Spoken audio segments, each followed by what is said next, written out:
Yeah, it's rewind time.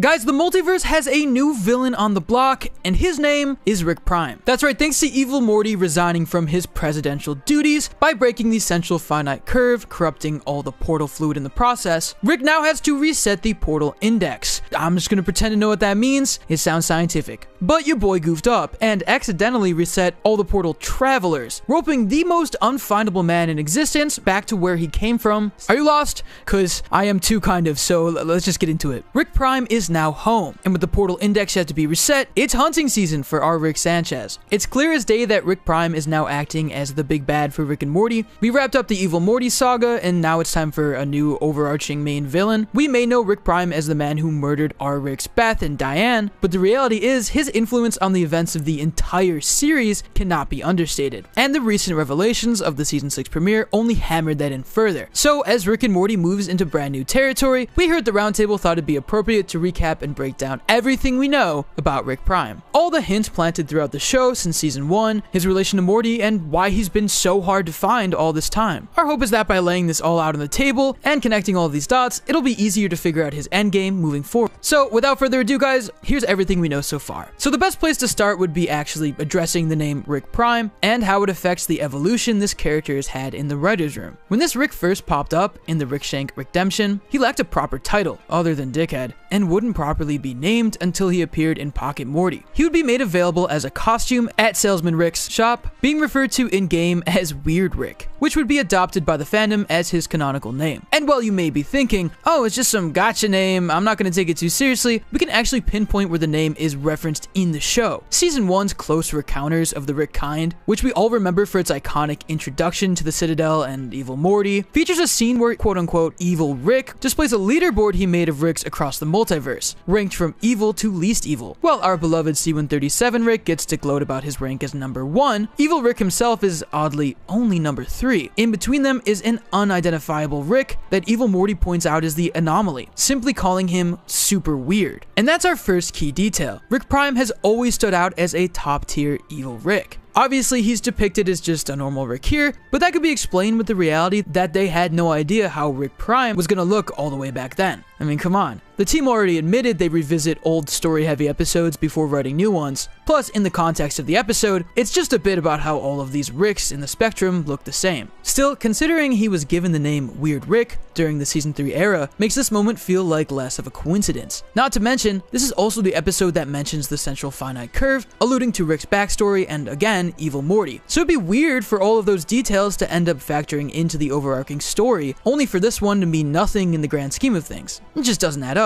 Not to mention, we know why he had a name change. We already had a Rick Prime. Don't believe me?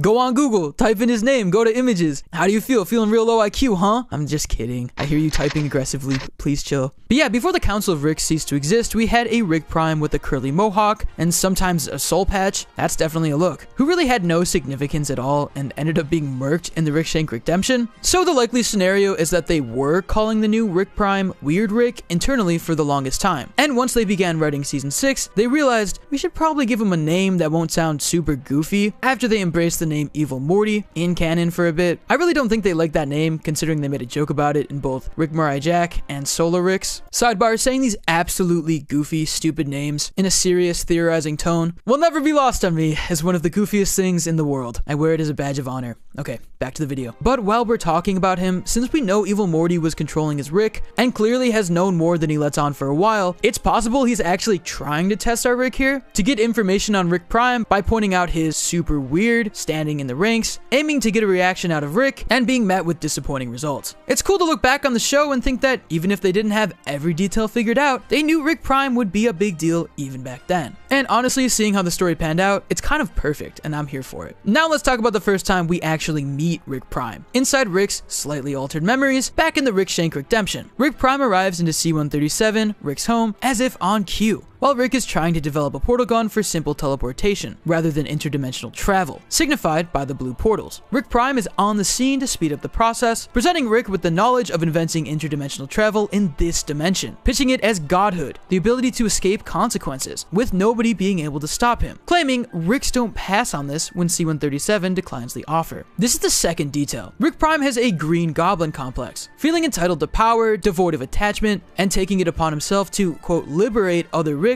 from their own attachments so they can achieve godhood. Gods don't have to choose. You can't take no for an answer, and for all we know, may actually have an agenda around Ricks becoming self-absorbed dimension hoppers. When Rick pushed back against Prime, Prime decides to motivate Rick with vengeance, blowing Diane and Beth to smithereens. This prompts Rick to crack the code on interdimensional travel and embark on a galactic, multi-dimensional journey to find Rick Prime, slaughtering countless Ricks in the process. Though, through this we learn the third and fourth key detail about Rick Prime. He's a master of illusion, with his inability to be found, and he seems to be sought after by other Ricks as well. One of them, our C-137 Rick Shoots, had a red string conspiracy board of numerous Ricks around a tapestry of what would become the Citadel of Rick's insignia, meaning, before the Citadel was formed, there could have been a cult of Ricks promoting a similar idea of superiority, and the Rick killed by our boy here was trying to organize all of the Ricks part of said cult with the hopes of finding their leader, which from what we've known was probably Prime. This idea is corroborated in Season 6, Solar Ricks, as Prime's pre-recorded message isn't talking to a specific adversary, implying he has a pretty extensive rogues gallery. Of course, he did tell Cronenberg Jerry that he was naked to mess with Rick's head, so it isn't too unreasonable that he had his video message be addressed to anyone just to bruise Rick's ego, but also, if Prime is hiding from numerous Ricks who were wronged by him, he could still be doing both. Speaking of Solar Ricks, let's wrap this up with the season premiere. Check out our breakdown to get the gist of the episode if need be, but here we learn key detail number 5. Rick Prime is Morty's true grandpa, and C-137 Rick was just assuming his place at the start of the series. Morty is attached to and loves the Rick he spent the most time with, but he's bound by blood to the one who lit the candle in the first place, fundamentally changing the way we look at the show. But this also means that Rick Prime is the Rickest Rick, not ours, which C-137 admits at the end of the episode. He's the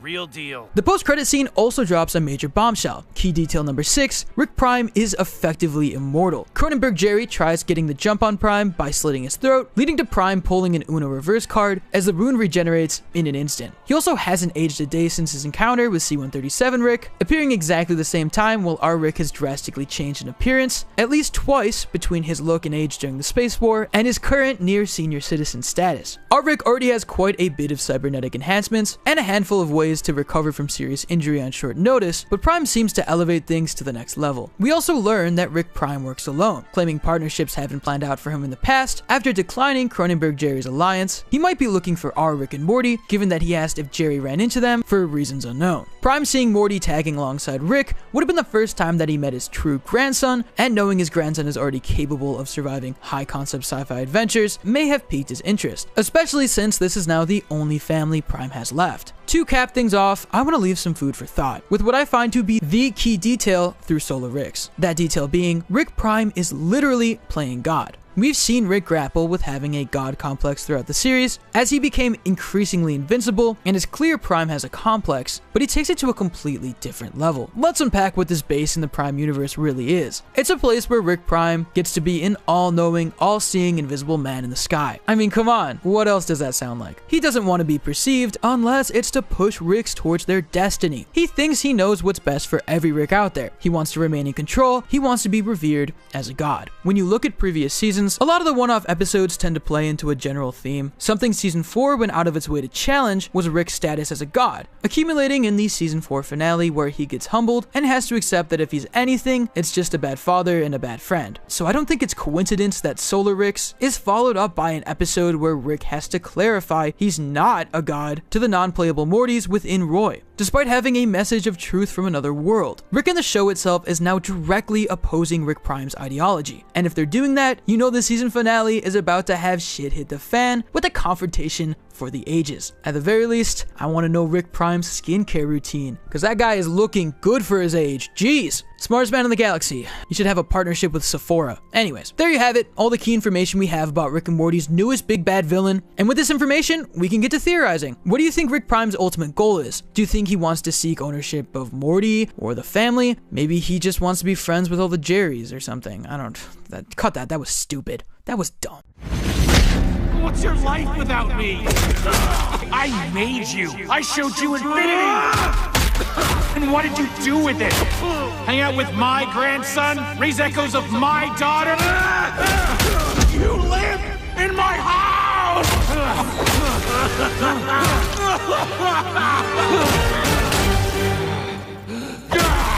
I thought this season's poster hit different after last week's episode, but then this week happened. And wait, did we switch shirts? Yeah, thanks for the assist. We're so back. Evil Morty, Rick Prime, and fan favorite Slow Mobius all in one episode. No!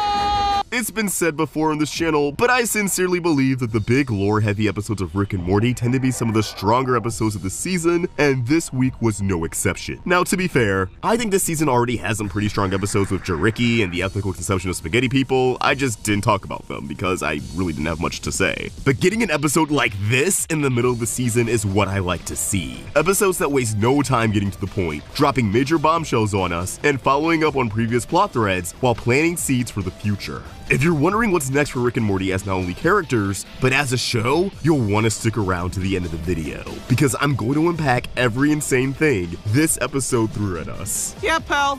Rick and Morty. 100 years. So I gotta say, both Adult Swim and the episode itself did a great job of gaslighting the hell out of the audience. The promo made it clear that it would be packed with spoilers, giving us just enough to know it'll be Rick Prime oriented. As if that wasn't enough to drum up anticipation, press apparently weren't sent screeners for the episode, and Adult Swim forfeited their weekly tradition of releasing the cold open a few days before premiere. Little did we know, they were playing 4D chess with us, knowing fans would assume all of this vagueness ultimately came down to Rick Prime's role in the episode. So imagine my shock when the episode opens up with Evil Morty's origin story. Rick and Morty are at each other's throats like usual, yapping away at each other, when Rick finally calls Morty out for his 1 foot out the door approach, and tells Morty that if he's going to leave, then just leave. And in that moment, it feels like something just snaps inside of Morty, as he apologizes and withdraws from the argument. It's sudden, it's jarring, you can tell something's off. You can also tell something's off by just looking at the background. As observed by Cree, aka Glonsdale on Twitter, the garage is drawn closer to the style of the earlier seasons. Alongside some minor cosmetic differences like the calendar and sink, there's just enough to catch that we're following a different Rick and Morty at an earlier point in history. Surprise, surprise, we're actually watching Evil Morty's evil backstory. He truly was just another Morty who got tired of the status quo. But unlike all the others, he had the drive to actually put a plan into action.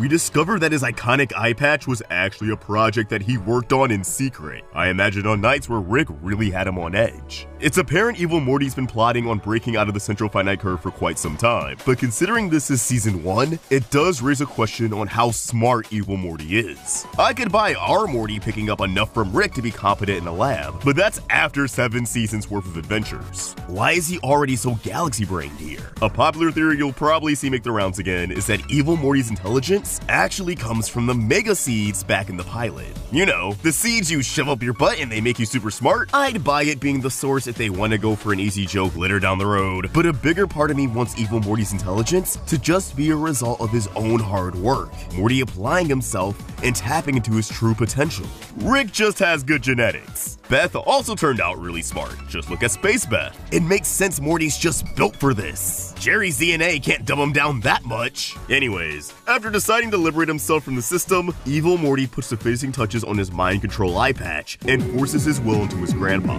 starting his mission of hunting down Ricks all across the multiverse in the hopes of recovering the schematics for the central finite curve. This is when the event of close encounters of the Rick kind goes down, and now we have some context to Evil Rick's final words. Bro wanted to be put out of his misery, but was kept alive as a puppet. In the aftermath of this adventure, Evil Morty is moved to the Citadel alongside the freed Mortys. Not too long after, our Rick completely dismantles the Council of Ricks, creating a power vacuum on the Citadel, which would ultimately lead him to being elected as the new president of the Citadel.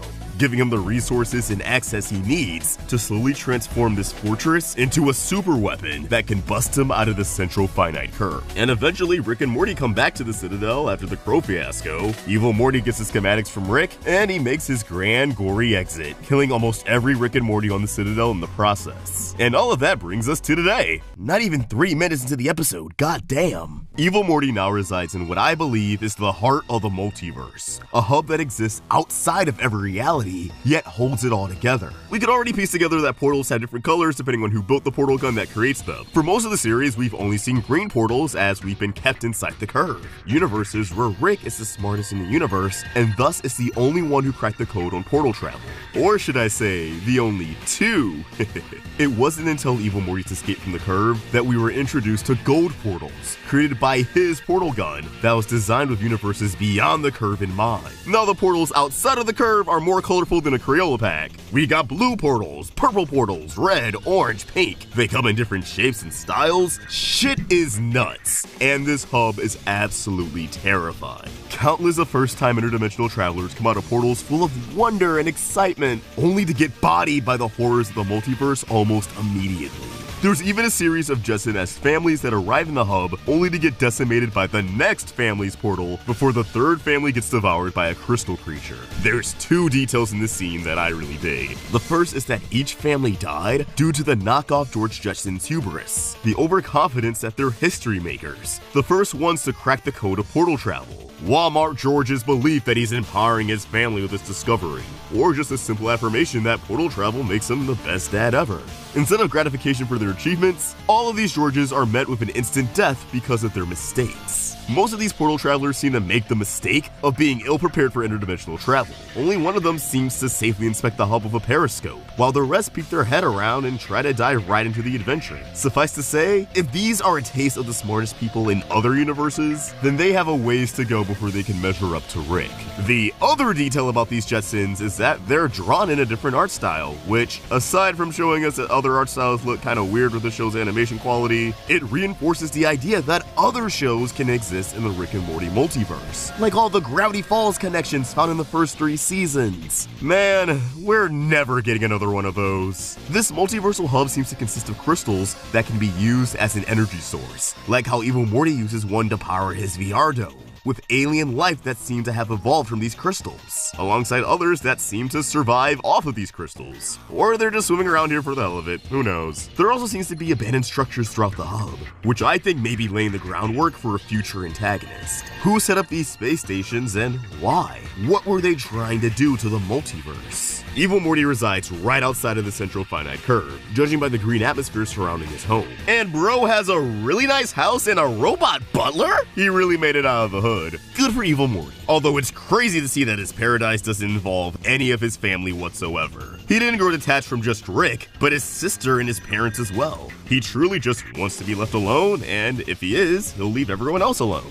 Sounds a little like someone else we know. But tragically, Evil Morty's peace is disrupted by our Rick and Morty, who's dabbling in a little interdimensional fracking, merging universes together to consolidate prime decoys, hoping to flesh out the real thing, and sending shockwaves to places way beyond the curve in the process. This is what Rick meant by that map in the season 6 finale showing all the places Prime is. Prime cloned himself and sprinkled those decoys throughout the multiverse. The shared DNA between the decoys makes it difficult to track down the actual Prime. He's filtering for probability stasis. Why did this take sound so weird? Is it just me? This episode shows the value of teamwork in Rick's life, as he basically wouldn't have been able to catch Prime without Evil Morty. A lot of people are gonna attribute Prime's downfall solely to Evil Morty, but I think the episode was showcasing that a Morty who isn't constantly held back and shot down by his grandfather is a Morty who is capable of catching all of Rick's blind spots. Rick was already on the right track to hunting down Prime. Evil Morty just made a suggestion that ended up working. Evil Morty may have been the one to incapacitate Prime, which is something to unpack in its own right, but that was another case of hubris. And Rick still got the kill at the end of the day. We could be like Batman and Robin. I don't need a Robin. Now, I'm not denying Evil Morty is a better villain than Prime, because he is, but the show's definitely trying to say a bit more than that. The moment where Rick takes down one of the Diane robots even reinforces the idea that Evil Morty doesn't know everything. He's not just simply better than Rick. When Rick initially traps the robot in a force field, Evil Morty asks, "You taking her to go?" illustrating that he was clueless about the robot's self-destruct protocol. And after all the other Ricks are taken out by each other, the gang was only able to escape because Rick and Evil Morty cooperated with one another. And yeah, sure, the entire time Morty is just kind of observing from the sidelines, but I bet he's feeling exactly how I'm feeling. That if Rick didn't hold him back, he could be just as helpful on missions. Evil Morty's decoy advice brings us to my favorite part of the episode, where Rick and the Mortys get engulfed and are trapped with other Ricks who are out for revenge. Same old story, Prime killing Diane's. He killed my wife! We know! This arguably covers the base of Unity's appearance in Air Force One, since when that episode aired a few weeks back, people were pointing out that this wouldn't have been the same Unity from Season 2, because now we're in the Parmesan universe. So how would she know about Rick's beef with Prime and the fact he apparently almost died last time he tried hunting him? Is it as simple as this being an identical universe? Or maybe Unity's hive mind transcends dimensions? Well, this episode suggests that Parmesan Rick lost his Diane in a similar fashion, and just like all these other Ricks, he wasn't successful in his quest for revenge. Although Parmesan Rick died due to different circumstances. We have a major lore bomb that Rick Prime killed every Diane in the multiverse with a weapon he created named the Omega Device. You push someone in, and all of their counterparts are erased in a horrifying fashion. Now you may be wondering, how did he kill Diane with the Omega Device if he also blew her up with a bomb? Prime initially came to these Ricks one-on-one, trying to persuade them to join his boys club, sweetening the deal with portal travel. And when these Ricks refused, he would personally kill their Dianes himself. We can infer that after so many botched recruitments, Prime realized that every Rick would be attached to their wife, and thus declined his invite, which led to the Omega Device, where he swiftly finished the job. After these Ricks take each other out, leaving our crew as the last one standing, Rick returns to the lab and finally tracks down the real Prime. He tries to leave the Mortys in the dust, flying solo on this revenge mission, but Evil Mortys become too invested in the Omega Device to sit this one out. Psycho. I love how Evil Morty and Rick's collaborative portal has a blend of green and gold, while the portal to Prime has a blend of green and black due to the decoy. I truly believe Evil Morty has a soft spot for our Morty, not just because he's left him alive while having zero qualms about taking out other Mortys, but also because of this little moment here where Evil Morty says he doesn't care if Morty comes along for the ride, only to immediately come back for Morty once the portal closes. A little later, Evil Morty claims he doesn't care about Morty's safety, but, again, starting to sound a little like Rick there, aren't you, buddy? And we know Rick was full of shit whenever he said that, so I think you actually do care, Evil Morty. Sorry, I'm sick. I'm delirious. Recording this video is getting weird. I think we can figure out the purpose of Evil Morty's return after watching this episode. He's not too far off from our Morty, just like Prime isn't too far off from our Rick. Morty has been struggling with independence and breaking out of Rick's shadow the entire series. And although Evil Morty keeps him at arm's length, I think he will ultimately be the key to Morty liberating himself from Rick. Anyways, we have yet another lore dump, as 2 more major theories are confirmed. Prime pokes fun at Rick for basing his car's voice off of Diane, something people have suspected since Season 1, and he confirms that Prime and Rick were the only 2 Ricks to truly crack the code on portal tech. The rest were simply handed the technology. Prime also reveals his new plan to make Rick suffer by wiping out the entire family from the multiverse. Starting with Slow Mobius from Rick's D-Minutes. Slow Mobius, no! Even Prime is in his feelings about this, which kinda goes to show that ultimately, he's the embodiment of Rick's self-destructive tendencies. He's a Rick hellbent on isolating himself from his loved ones in every universe, even if it hurts him in the process. I already know a lot of people are going to be pressed about Evil Morty being the one to incapacitate Prime, but personally, I love it. It highlights how Prime underestimates Morty because he didn't stick around long enough to actually get to know his grandson. He just assumes all Mortys are dumb, irrational teenagers, when in reality, they're smart, irrational teenagers. Prime was only accounting for the selfish, impulsive behavior of a Rick. The Mortys were variables he just never had in the equation, and it cost him everything. Prime's defeat also highlights the flaw in his way of thinking. As the embodiment of Rick's self-destructive tendencies, he tries to do everything alone. But you just can't, and this is reflected back at our Rick. If it wasn't for the Mortys, he would have died at various points in this episode without ever avenging his wife. Yeah, they're definitely flexing that Evil Morty will always be the best villain this series ever had. They know it, we know it, everyone knows it. But I'm glad they're just embracing it. Evil Morty gets the schematic for the Omega Device and resuscitates Rick, giving him an ultimatum. Where you can either stay in here and beat the shit out of this guy until he's dead, which is what you supposedly have always wanted, And while you're doing that, that's going to be the reason why I'm walking away with the power to destroy everything you ever care about. Obviously, he's going to choose to beat the shit out of Prime. This scene had me feeling all sorts of things. It was brutal, it was cathartic, and it was even a little heartbreaking, as you can already tell what's going to happen next in Rick's arc. I feel like Prime's final moments reveal that he isn't the real deal that he hyped himself up to be. Why? Because there is no real deal at all. Prime isn't apathetic, and he isn't devoid of emotion. We can hear in his voice that he gave a fuck that Rick stole his life. He has clear resentment towards Rick for living with his family, for sleeping in his home. It's probably why he was on track to nuke the entire Smith family from existence. He didn't want them when he walked out on them, but if he can't have them, nobody can. Granted, everyone from Prime's universe but Morty is dead, but you know, that probably rubbed some salt on the wound. Rick stole his life and then destroyed his home universe. Hey, game recognizes game, nigga. You shot first, you just got a lick back. We never found out what made Prime so different in terms of physicality, why he seemed to stop aging, and had the ability to regenerate his body. Although this episode strongly suggests it was all just cybernetics, which is a little disappointing, but you know what, I don't care anymore. Rick finally got his revenge, but it's a hollow victory. Killing Prime didn't satisfy him, and Diane wasn't truly avenged. He just fulfilled his purpose in life, but nothing changed. He feels just as empty as he did before, and now he has nothing to look forward to but the rest of his life, and that's terrifying to him.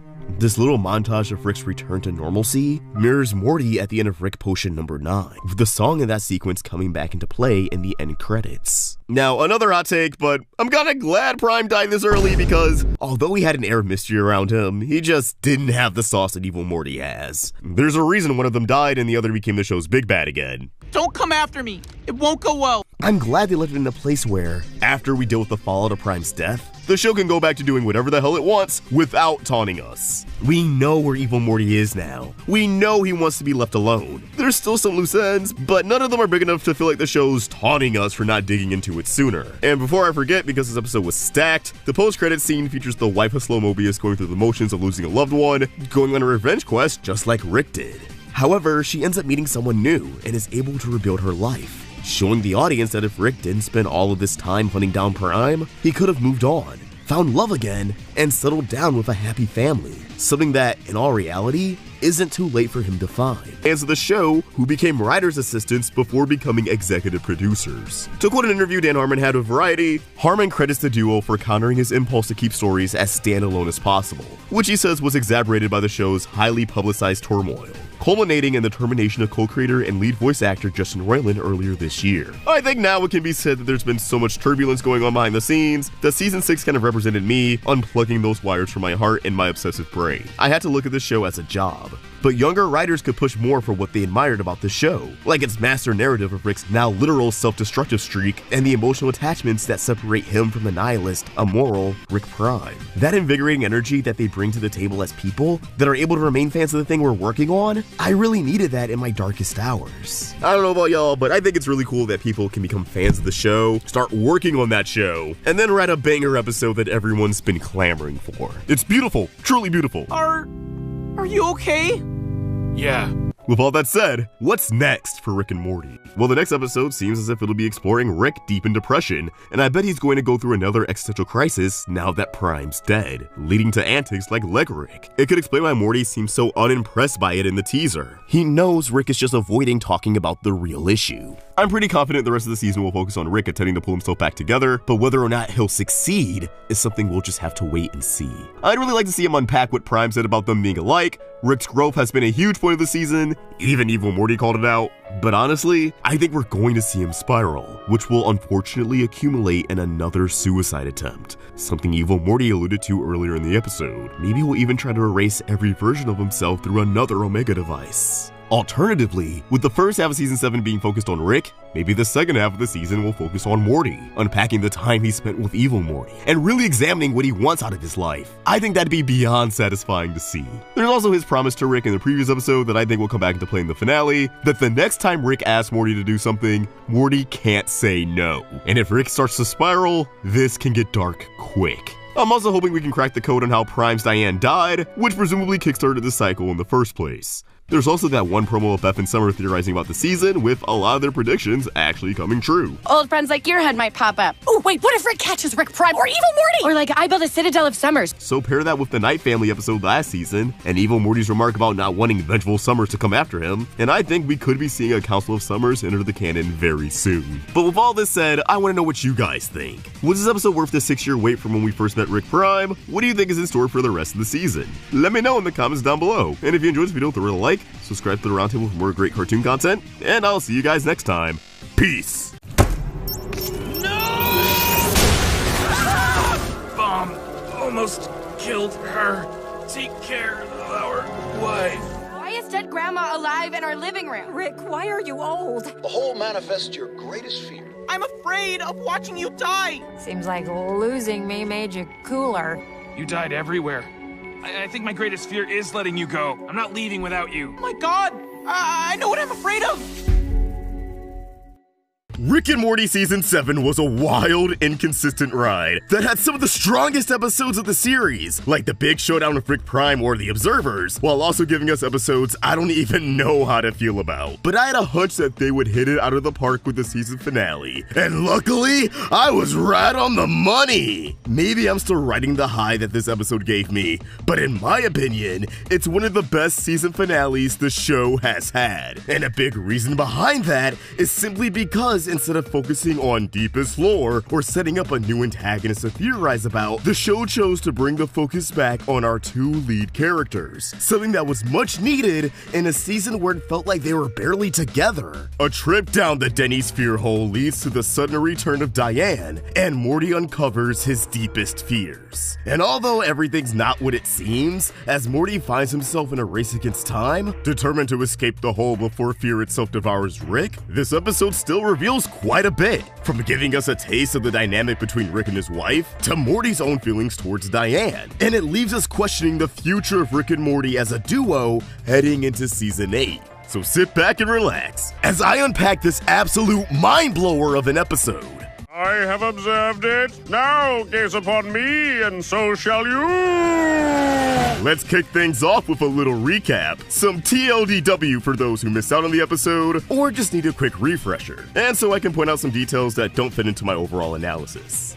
Then we'll dive into the real meat of the episode. The episode just dives right into it, no cold open. Rick and Morty feel like they've seen it all. Nothing scares them anymore. And I mean, after watching yourself die a million deaths and witness horrors beyond human comprehension, that makes sense. Lucky for them, a mysterious man we'll just refer to as Mr. Fear points them to the scariest place in the universe, located on Earth, within a Denny's. Is it punching down or stealth product placement? You be the judge. The scariest place in the universe is actually something dubbed as the Fear Hole, found in the men's bathroom. Honestly, I was already on the edge of my seat when they mentioned a public restroom. You don't want to know if I was a grand slam. Mr. Fear pitches the hole as a win-win situation. It feeds off your fear like how sea creatures feed off your dead skin. It's harmless. So if you jump in and conquer those fears, you'll walk away a fearless person.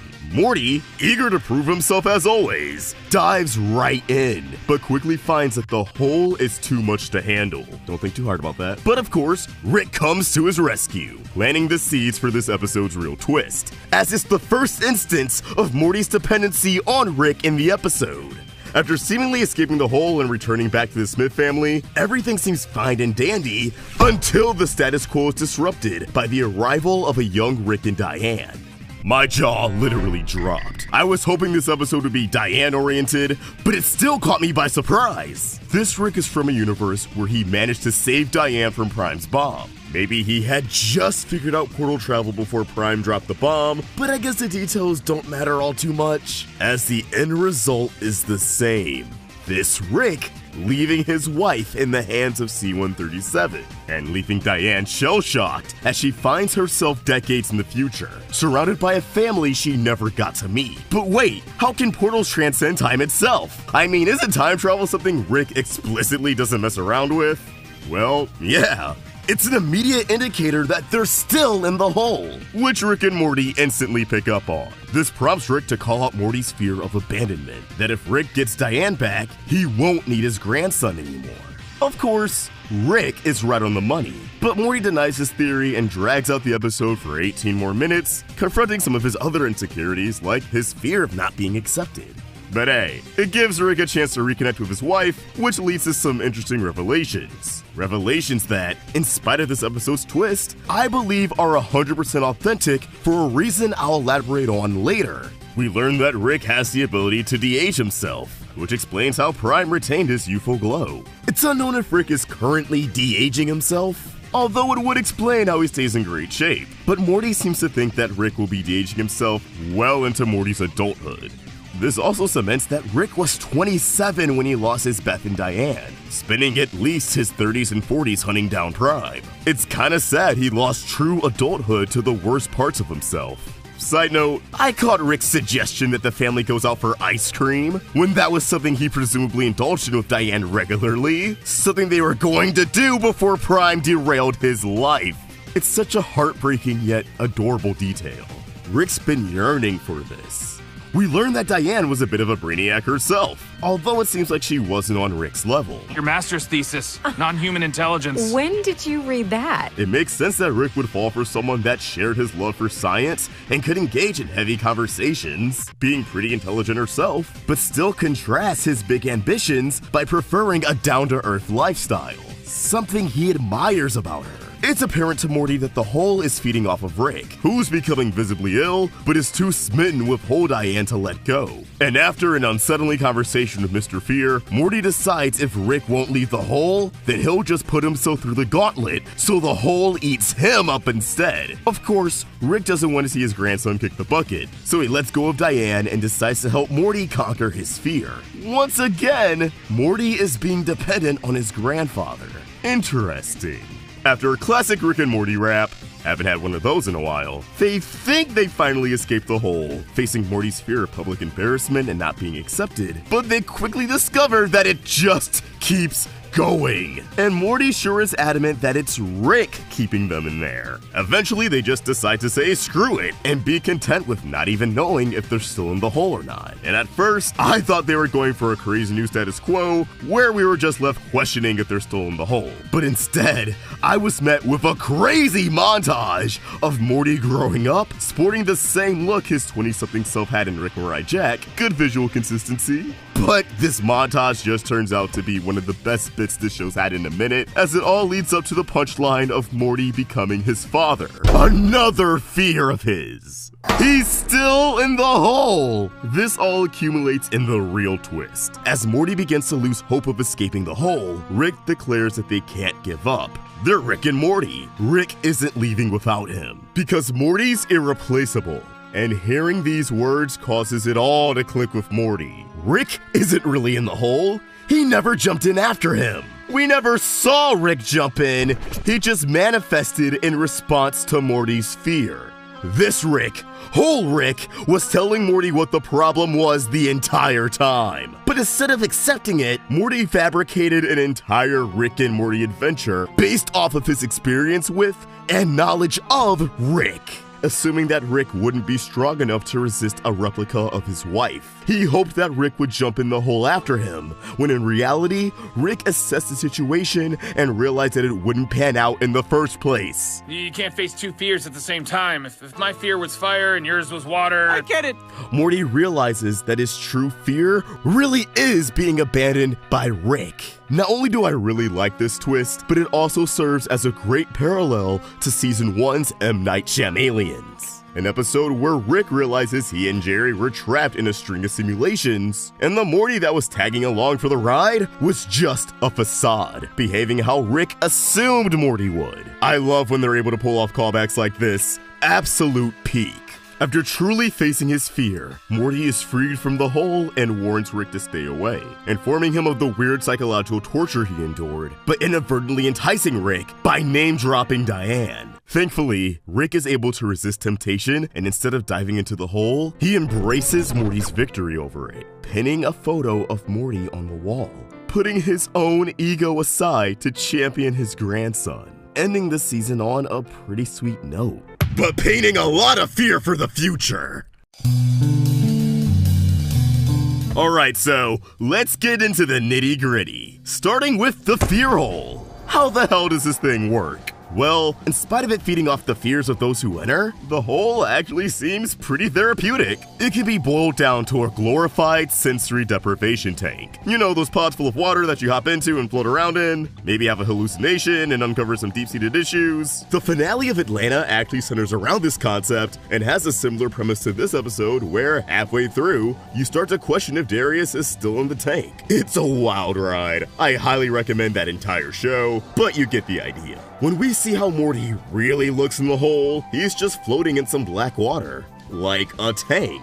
Everything from the moment he jumped into the hole was all in the mind. Rick even affirms it's basically meant to be a float tank by mentioning only one person can go in at a time. With that being said, whoever jumps into the fear hole seems to be knocked unconscious the moment they make contact with the water, as it suspends the subject's mind in a world rendered by their own memories and insecurities. What do I mean by that? Well, it's clear these recreations of Rick, Summer, Beth, Jerry, and Diane think they're real, and they behave pretty much how Morty expects them to. Morty's peers also seem to react to situations like normal people, at least as normal as you can get for Rick and Morty. Everyone's thoughts, emotions, actions, and fears are all genuine, even if the whole thing is a facade. Summer, Beth, and Jerry especially aren't trying to push Morty into any direction, they're just trying to live their lives out in the background. Well, aside from Beth, she's pretty involved with Diane's return at first, but that makes sense because that's her mom, bro. This logic is why Rick has enough self-awareness to realize he's in the hole, but not enough to acknowledge he's actually an extension of the hole. Morty's used to Rick picking up on illusions like this pretty quickly, but he doesn't recognize that he himself is an illusion because Morty was hoping that Rick jumped into the hole after him. This is also why whole Rick and Diane are shown conversing and moving the plot along even when Morty's not around, and why Rick is able to convince Diane that she's a part of the illusion. Everything he does is based off of how Morty perceives Rick. But Rick is also where Morty's insecurities seep into the illusion, as Rick's knack for meta-dialogue reveals exactly what Morty needs to overcome. His fear of getting replaced and abandoned by Rick, leaving him with nothing because of his over-reliance on Rick. I'm afraid that if I jumped into a hole, you wouldn't even bother jumping in after me. You'd just stand there and watch. It's a pretty dope contrast to evil Morty, who wanted to so desperately break free from the Rick and Morty dynamic and simply desired to be left alone. It makes me wonder how Morty can overcome this fear, especially with the bittersweet revelation that Rick didn't jump into the hole after him. Although he seems fine with it, he's easily startled when Rick goes in for a hug because it caused him to spiral and question if the whole thing is real. Which is tough for Rick because he's someone who's actively changing and trying to become more vulnerable around his family. To me, this all paints a very specific picture. That as long as Morty is unsure of Rick's true intentions, the only way for Morty to truly conquer his fear of being dependent on Rick is to let Rick go, walking away from Rick before Rick can walk away from the family. And I'd even go as far as to say he projected this truth onto whole Rick as he struggled to let go of Diane, despite knowing that his continued attachment was literally killing him. Not only that, but the show has proven time and time again that letting go of Rick is the hardest thing for Morty to do, whereas Rick is able to move on pretty quickly, if he thinks that's what's best for Morty. The whole Crow fiasco being the biggest example of this on both sides. Morty went out of his way to age himself up in an attempt to manipulate Rick back into the family. Of course, the ending of this episode shows that Morty isn't disposable to Rick. He wouldn't have pinned up Morty's photo, or even have had the photo on him otherwise. Morty is one of the most important things in Rick's life. However, something else this ending also shows is that Rick is terrible at communicating that directly. Morty doesn't know that he's irreplaceable. He didn't see Rick hanging up the photo, and that lack of affirmation may be their downfall down the road. I could be reaching, I know. After all, I made a video holding on to the idea that Morty's eventually going to break free from Rick and sort of stumble into becoming the next evil Morty. Check that out if you haven't, I promise it makes more sense. And call it copium, but all the pieces seem to be in place for this very thing to occur. I wouldn't be surprised if Season 8 actually shows Morty trying to act more independent and handle things without Rick's guidance, and just generally try not to worry about his standing with Rick, especially since this season already kept them apart for most of its run. Of course, there's a possibility that the fear hole truly did rid Morty of his fears, which would be huge, as we've known Morty as someone who's often paralyzed by fear and his own self-doubt. It's a huge part of his character. It's why bro literally stumbles on his words all the time. No longer being held back by fear may enable Morty to be more confident, which could still lead to problems down the road, as we know a confident Morty is quick to become a cocky Morty. And we know how Rick feels about Mortys with a big head. A cocky Morty can lead to some big problems. Can be a real bad thing for everybody. Oh yeah, how's that? But let's switch gears to Rick and Diane. I love that we finally got to see Diane interact with Rick and the family in the present day. And I gotta say, I really like her character. As writer Heather Ann Campbell explains in the behind the scenes, Diane is someone who pokes fun at Rick's nihilism, taking it all in stride. She's sharp-tongued with him. She finds this nihilistic, dark shit that he's doing funny. That would be the kind of woman that Rick would love. In a sense, they share a similar outlook on life, but they have different takeaways. The best way to describe it is that meme of those two guys on the bus. One's happy, one's sad, but they're both saying, nothing matters. She challenges Rick's perspective by spinning it into a positive light. And that's what grounds him. If nothing matters, then they have the choice to define the things that do matter to them. It's that perspective that prompted Rick to choose quality time with his family over exploring the vast multiverse. Why he still chooses to prioritize his family to this very day. Rick clearly lost his way after Diane's death, but I choose to believe that he still finds little pieces of her within Beth, Summer, Morty, and sometimes Jerry, which is interesting because Dan Harmon once described her as unremarkable and like a female Jerry, but I'm glad he decided to fold and let the writers give her a bit more nuance than that. Every meal they share, every movie they watch together, every adventure they embark on, they all encapsulate Diane's values, and they're what keeps Rick going in a world that's begging him to give up. It's why Rick didn't jump into the fear hole at the end, why he's content with never seeing Diane again. He doesn't need to delude himself or go to the ends of the earth to reverse what Prime has done. He's able to accept things for what they are and simply cherish Diane's memory. Because even if he can't see her like this, he still gets to see her every day through his family. And okay, I know what you're thinking. That's a very sweet sentiment, but this Diane was fake, bro. How could any of that track if she wasn't the real deal? Or at least an extension of Rick's memories, since that Rick was fake too. Well, despite Rick never jumping into the hole in the first place, I'd argue the characterization we got for Diane in this episode is still genuine. I'd even argue the show gave us an in-universe explanation as to why this is legit a little while back in the season 5 finale. Morty's seen Rick's memories through the brain scanner, and although Rick Mirai Jack focused on Rick's tragic backstory, Morty, just like evil Morty, was presumably exposed to everything. So it's likely that whole Diane's persona is informed by both Morty's perception of his late grandmother and Rick's own memories of her that reside in Morty's subconscious. Meaning that this is an authentic look at the person Diane was prior to her untimely death. Unless the day comes where Rick can reverse the Omega device, or we just simply get more flashbacks, this will be the closest we get to meeting Diane Sanchez. I just don't think the writers would talk so passionately about Diane's portrayal if it ultimately didn't hold any weight. I do hope we revisit Diane and her impact on Rick in the next season, but for now, I'm pretty happy with what we got to learn in this episode. She's been an enigma for so long.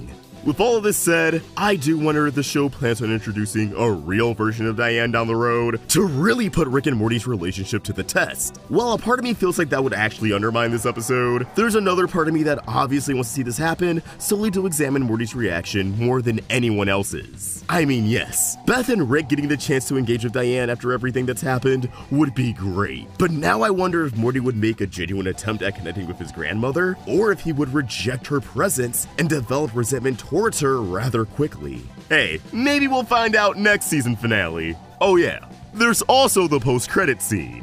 In spite of his promise to improve as a person and accept things for the way they are, Mr. Poopy Butthole hits a new low after stealing a portal gun off screen, hopping dimensions and doing the old switcheroo with a random counterpart. But he seems to have only made matters worse for himself, as Amy immediately picks up on the fact that this isn't her husband, and thus, a new chapter in the Poopy Butthole saga begins. They're kinda dragging it at this point. I wonder if the PB dumped in the Parmesan universe is actually going to factor in the next season, or if they'll just leave this gag on the back burner until the next season finale's post-credits. Knowing this show, it could really go either way. But as always, these are just my thoughts, and I want to hear yours. Should I just get this over with, or... Shitty, Grandpa. Oh. Rick and Morty Season 7 has been taking everyone by surprise, for different reasons. Some people think the writing and comedy has really improved, and I can't lie, I wasn't huge on the Jackman or President episodes, but Jericky, the Spaghetti People, and The Observers are all episodes that I really enjoyed. They felt a lot closer to the high concept out of left field adventures from the first 2 seasons. A lot of people are really digging the new voices for Rick and Morty, Ian Cardone and Harry Belden. And while some moments are a little rough around the edges, I think the performances have only gotten better with each episode. And of course, what's really made this season stand out is the big showdown between our Rick and Rick Prime, which not only happened in the middle of the season, but also saw the reintroduction of Evil Morty, making it clear that out of all of Rick's rivals, he's the top dog. Although he really just wants Rick to leave him alone. But with Rick Prime dead and Evil Morty taking off to do who knows what, the show now has a new mystery. What's next? The show's now free to indulge in as many zany one-off adventures as it desires. And while that's fine, as long as they can keep up this hot streak, is there anything worth building up to? I mean, sure, we can explore infinity, what awaits beyond the central finite curve. We could have an entire Citadel of Summers. They keep flirting with that idea, but I want something that could really be meaningful for our Rick and Morty. And if you ask me, that Rick Prime episode, Unmort Rickin', planted the seeds for what's to come. A grim fate for our Rick and Morty that may be unavoidable. I believe that our Morty is destined to become the next evil Morty. And it'll be the final trial in Rick's quest for change. On a surface level, Evil Morty's inclusion in Unmort Rickin' feels like a way for the writers to just hype up their favorite character again. But I think it was done to highlight the similarities Rick Prime and Evil Morty share with our own Rick and Morty. Prime is the embodiment of Rick's narcissism and self-sabotaging tendencies. He's like a mirror being held up to Rick. It's why one of the lines that hits the hardest in that episode is, I just walked into your garage before you walked into mine! Conversely, Evil Morty is a reflection of Morty Prime, something that's supported by the cold open. That reveal that we're actually watching Evil Morty's twisted origin story came as a genuine surprise, because we as an audience weren't fazed by Rick and Morty's argument. To us, this was business as usual, which, considering how this fight took place during Season 1, really highlights how long the relationship has stagnated. 7 seasons deep, and they're having the same fights they could have had in 2013. It's an effective way of showing us that these two Mortys, at their core, are the same. Evil Morty just had enough mental fortitude to operate in silence and pull the trigger when he was pushed too far.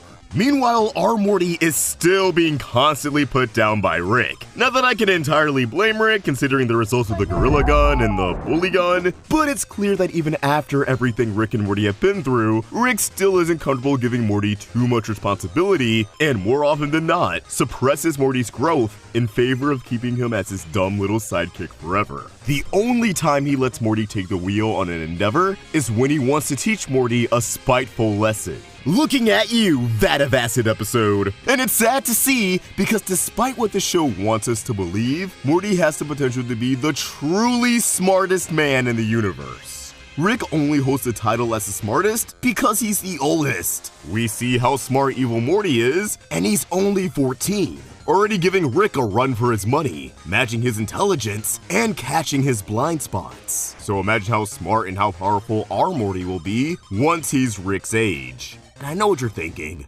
Evil Morty is just smarter than our Morty. But I'm not sure if that's the case. Like, sure, he may be more scientifically savvy right now, but that doesn't mean he's innately better than Morty, or that Morty can never catch up to him. People try to downplay Morty's intelligence, but I think he's shown he's actually pretty big-brained on several occasions. He realized that the parasites only implant positive memories in Total Recall. He defused a bomb, albeit with Rick's assistance, in Vindicators 3. But I don't think Rick is necessarily worried about Morty becoming smarter than him. He's more so concerned about what Morty would do with that level of intelligence. What do I mean by that? Well, let's look at Beth and Summer, two people that Rick tends to leave to their own devices. The existence of Space Beth tells us that Rick is well aware that the environment the family is in, the trial and tribulations of normal everyday life, suppresses their potential. That's a part of why he made the Beth clone in the first place. He wanted his daughter to experience true freedom. Am I evil? Worse, you're smart. When you know nothing matters, the universe is yours. Once Beth was able to reach her true potential, she just started following in her father's footsteps. You know, if the streak of blue hair didn't give it away. Without any of her father's guidance, she became a badass rebel on the most wanted list, echoing the path he took in his 30s. And she even acknowledges it. I know the only goddamn dream you'll ever follow is your shitty father's approval. You fetch your shitty father's lemonade. You cosplay as your shitty father in his 30s. Then there's Summer, who Rick arguably treats the best, which I think is some projecting and making up for all the time he lost with his Beth. He gives her almost everything she asks for and entrusts her with more responsibilities than anyone else in the family. And it's not like Summer doesn't get results, as she has a pretty good track record of thinking quick on her feet and gaining control over a situation. She's earned her stripes. Oddly enough, I think it's because of her good relationship with Rick that Summer's level of intelligence and maximum potential is overlooked in the show. Beth and Morty both have baggage with Rick, baggage that caused them both to project and feel like they're missing out in life, which in return gave different versions of themselves the drive to uncover what they're truly made of. Summer doesn't have to prove herself to her grandpa, unlike the rest of the family, and I feel like that's made her a lot more mellow, content with her life. Not to mention her aspirations usually amount to popularity and wooing her crush of the week, nothing that really troubles Rick. I think Summer prefers a more down-to-earth life. She's well-adjusted, has a social circle, and only gets her hands dirty when it's necessary. And that brings us to Morty, who's the exact opposite. While I think Morty gets way too much shit, there's no denying that he's the most dangerous out of the Smith family when left alone. His impulses and hijinks tend to have catastrophic results for him and his family. Destruction is almost natural to Morty. We also know that Morty is prone to power trips, and when he's confident in himself, he tends to become very self-absorbed, acting a lot more cocky than he would otherwise. Now, Beth and Summer also tend to be pretty cocky, it's just in their DNA. Yet a cocky Morty is the only one that Rick has issued a warning on. A cocky Morty can lead to some big problems. Can be a real bad thing for everybody. We also can't overlook that Morty has a lot of darkness in his heart. He has a lot of good intentions, no doubt about that. We can't forget that he went out of his way to clean up the collateral damage from his adventures with Rick, and generally he tries to do the morally right thing, as we've recently seen with Beth and Morty. It just usually doesn't work out in his favor, but in spite of the good, Morty still has a shit ton of red flags. He's capable of mass murder, with the most infamous example being Guess Who's Purging Now? Rick trying to cover up Morty's sadistic nature by pitting his bloodlust on the Purginol in the Yummy Yums bar. But as we all know, that bar was Purginol free.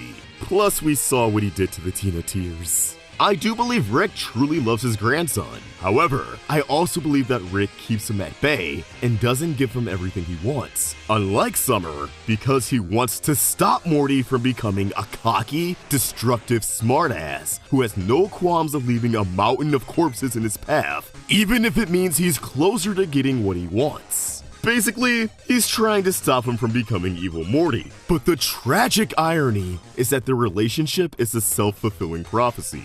Rick, in trying to keep Morty on the right path, is only fueling Morty's resentment, fueling his drive to break away. The key difference between Morty and evil Morty is attachment. Evil Morty snapped and was able to let everything go. Morty is still very much attached to his friends and family. Even after dimension hopping, Morty hasn't become disillusioned with the image of family. Oh, and by friends, I just mean Jessica, but like, more of, oh, will they, won't they? Morty doesn't have that many friends. Anywho, we can't forget that Morty's already snapped once before in the Rick Shank Rick Dub shit. He's already made an attempt on Rick's life, he just unknowingly played into Rick's plan. Now think about how much has happened since then, and ask yourself, if Morty snaps again, what do you think he's going to do to Rick?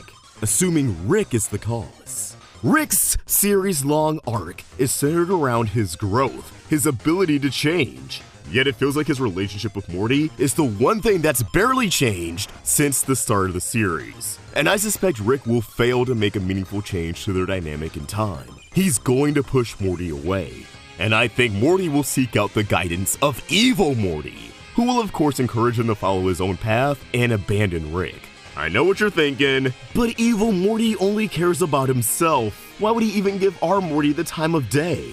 Well, I truly believe that evil Morty cares more about Morty Prime than he lets on. Our Morty is the only Morty that he's been hot and cold with instead of just cold. It's been demonstrated time and time again that evil Morty has zero qualms with killing Rick's and Morty's, innocent or not. Yet our Morty is the only one he's taken the time to explain his philosophy to. He offered Morty a chance to come with him to see what lies beyond the central finite curve. And sure, the other seat was a toilet, but like, Morty could have still sat there. We have no way of knowing that evil Morty wasn't sincere in his offer. After all, he's a lot like Rick. And we know Rick has a habit of lying to make himself look more stoic and unbothered than he actually is. Even in evil Morty's most recent appearance, he goes out of his way to keep Morty included in the adventure, coming back for him when he thought Morty wasn't following along.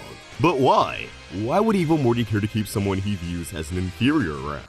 Well, maybe he doesn't see him as an inferior. Maybe it has something to do with Morty being the one true Morty. Or maybe evil Morty sees something in him that he doesn't see in other Mortys. Himself. Again, if the show's telling us that Rick could have became Prime, then I believe they're also telling us that Morty could have become evil Morty. And he still can. One of these villains are dead, the other's alive. This really could be going in opposite directions. It's true that evil Morty just broke from a system that he wasn't fond of.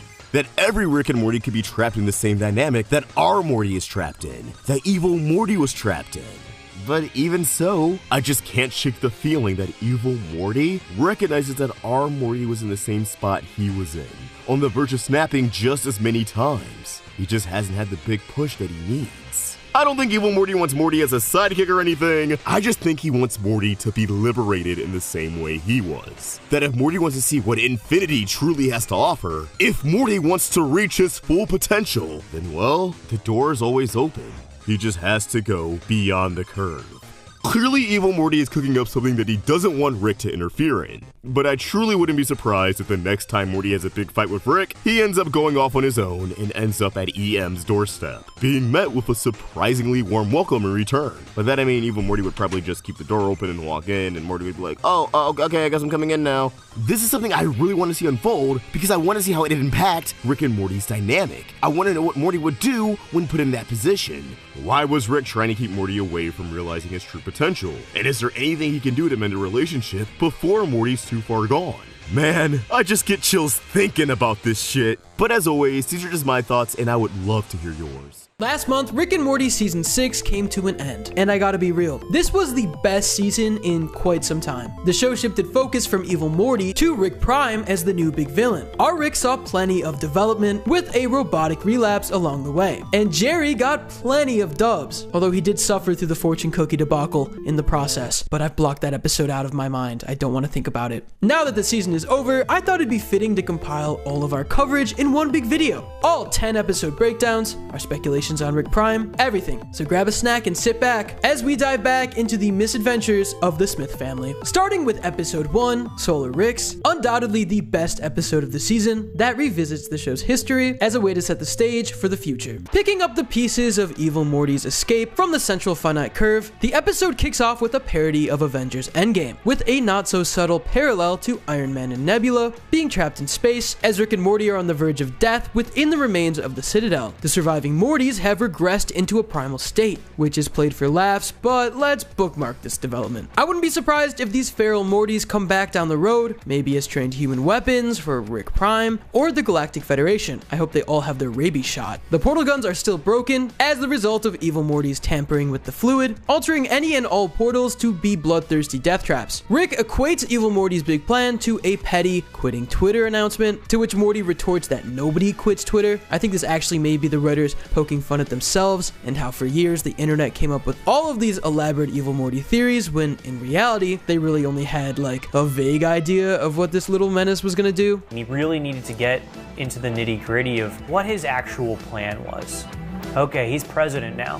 Why did he want to do that? Which, yeah, I guess he did just punch a hole in some intergalactic drywall and left the lobby. But are we gonna act like that wasn't the hypest scene in the show? The gold portal? Bro, I got chills. In context, this joke may also be the writers letting us know that Evil Morty really isn't anything to be feared compared to the real threats that are out there. Rick is annoyed at how much fanfare comes with the title Evil Morty because he himself knows what real evil looks like. Rick and Morty prepare for the sweet release of death, but just like how Tony was saved by Captain Marvel, the duo is rescued by Spacebeth, who does her best MCU impression with quips that don't really land. Okay, well, that is a problem in a lot of Marvel movies. Let's take a moment to be grateful that they didn't go for a joke in Endgame when Carol showed up. They don't have that kind of restraint anymore, unfortunately. We have a new season 6 opening, which turned out to only have one real scene from the season. Jerry clumsily lighting up the fortress of space Hitlers. Good job, Jerry. Once they return home, Rick immediately tries to reset the portal index, but makes a crucial mistake. Instead of resetting portal travel, he resets portal travelers, sending everyone back to their home dimensions. Rick gets sent back to C-137, Morty gets sent to the Cronenberg dimension, and Jerry gets sent back to a season 2 status quo dimension, courtesy of a mix-up at the Jerry Burrie. Remember Jerry Burrie, the interdimensional Jerry daycare from season 2? Of course you do, because you think about this show all the time, don't you? Just like me, right? When you close your eyes, all you see is Rick and Morty, just like me? Yeah, okay. That episode left the open-ended question around Jerry at the end of the episode being the same one from the beginning. The Jerry Burrie that spawned the iconic Secret of the Ticket theory that stands at a tall 3.5 million views today and got referenced by the writers themselves. Yeah, bro, that theory, after 6 years, has finally been confirmed. Just take a moment to salute. Holy God. Rick apparently has a chore server for Summer, and we can assume Morty that has a bunch of protocols for different situations Rick may find himself and the family in. We get a look at the chamber Summer checks the chore server in, and we learn that unlike Morty, who just gains trauma and criminal records from these adventures, Summer has a whole ass currency system through a Marvel Powers vending machine, presumably compensated with points, Dave and Buster style, that she can use to cash in on things like cool Wolverine claws. Oh yeah, every file in the chore server is named Booger AIDS. A callback to season 3's Morty's Mind Blowers, where Rick ran into the same dilemma. He finally takes the first step to rename them here, and the name he chooses,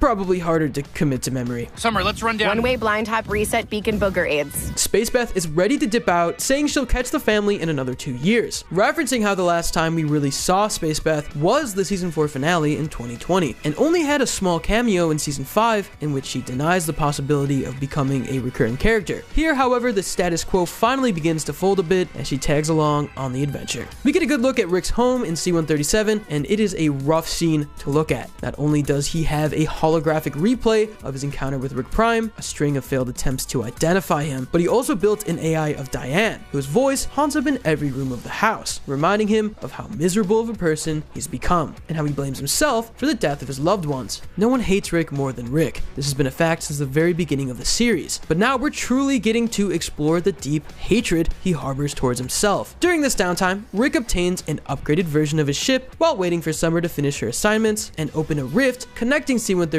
to the Citadel. It's unknown if he built this ship or if it was like laying around, but it's cooler to say that he just built it, and how thematic that it comes from his OG universe. It actually makes sense for him to get a new ship at this point in the series, not just because the season seems to be acting like a pseudo season 1 as we said before, but also because the last time we saw Rick's ship was in Forgetting Sarek Mortchow. By the end of the episode, he was driving the crow ship, and when he returned to the house in Rick Murray Jack, it was on the robot horse. So not only did they take a portal to the Citadel, but Rick's ship was already in limbo regardless. I do wonder if that old ship's gonna pop up anytime soon, especially since we do know the new ship is gonna blow up at least once. Rick also apparently set the minds of his neighbors in a time loop, trapping them in the day Beth and Diane died. The paperboy and stylish lady, now old and decrepit, she's even walking the corpse of her dead dog. Never underestimate the power of drunk Rick. Glad he cut back on alcohol a bit over the course of the series. Once the ship and coordinates are ready to go, Rick blasts off into the rift, having his own Steve Rogers in space moment. As he travels through the rift, AI Diane informs Rick of a pretty solid theory. If all portal travelers got sent back to their point of origin, then Rick Prime himself should have gotten sent back to his dimension as well. and with the portal still busted, he's trapped. Morty's arrival in the Cronenberg universe is met with a sight that's even more depressing than the last time he returned here. The overgrowth and vegetation has gotten worse, and the Smith household is completely abandoned. No frozen Jerry, Summer, or Beth in sight. He follows a trail of footsteps to the remains of a convenience store, where a startled Morty impales Cronenberg Jerry, who's evolved from his Viking appearance to more of a Mandalorian-like appearance. Never thought Jerry would have a cool yet threatening aura, but I'm into it. Cronenberg Jerry reveals that this dimension's Beth and Summer have passed away since we last popped by, as Beth got sick from the effects of being frozen, and unfortunately, Summer did not survive the thawing process. Jerry also ponders if some of the Cronenberg civilians are actually still conscious, due to their brains being fully intact. A horrifying thought that really shows how numb this Jerry's become to everything, given that such a thought doesn't really faze him. Morty tries to lighten the mood and find a board game to play, allowing Jerry to escape and steal Morty's belongings in the process. Jerry no longer having any attachment to the son that abandoned him. The events of Rick Potion number 9 ruin the Smith family, and Morty's departure only rubbed salt in the wound. Though, Jerry discovers that Morty didn't really have anything worth stealing. Morty catches up to his father and pleads to let him help, but Jerry remarks that aside from this conversation, his life is perfect. I'm stealing that one because, ouch, emotional damage to whoever is on the receiving end. According to the writers, this is a self-actualized Jerry. It's kind of eerie to think that losing his entire family has led to a Jerry that's way more efficient than he ever was before. Summer and Beth arrive at the Citadel and encounter scavengers who are already beginning to raid the destroyed city-state for parts. Beth attempts to kill one of these scavengers, only to give it a drawn-out, painful death before Space Beth demonstrates the difference between the two by swiftly putting it out of its misery. As they help pull Rick through the rift and stall for time as he goes to save Morty, Beth and Space Beth finally have their inevitable clash of egos. Earth Beth is reasonably soured that Space Beth gets to run from their life choices while she's left in charge to parent them. But Space Beth argues that that's what the clone was for in the first place, to avoid having Morty and Summer go through the absence of a parent that she had to endure as a child. Back in the Cronenberg dimension, Rick crash lands and meets up with Morty, immediately dropping a major bombshell on us. Rick Prime is the true biological grandpa of our Morty. Our Rick's endless hunt for Prime led him to his home dimension, where he never came back after walking out on Beth. Our Rick just assumed his place, hoping that he'd come back so the score could be settled. Rick believes he's tracked down Rick Prime, but is led to a trap, one reminiscent of Rick's trap and gotcha moments that we've seen in episodes like Vindicators 3 and The Old Man in the Seat, but arguably cranked up to an 11. This Rick really is a force to be reckoned with, one that our Rick can only imitate when it comes to being a cold, unfeeling bastard. A Rick that's going to take everything in our Rick and Morty's arsenal to kill. The storyboarding and composition in these scenes, by the way,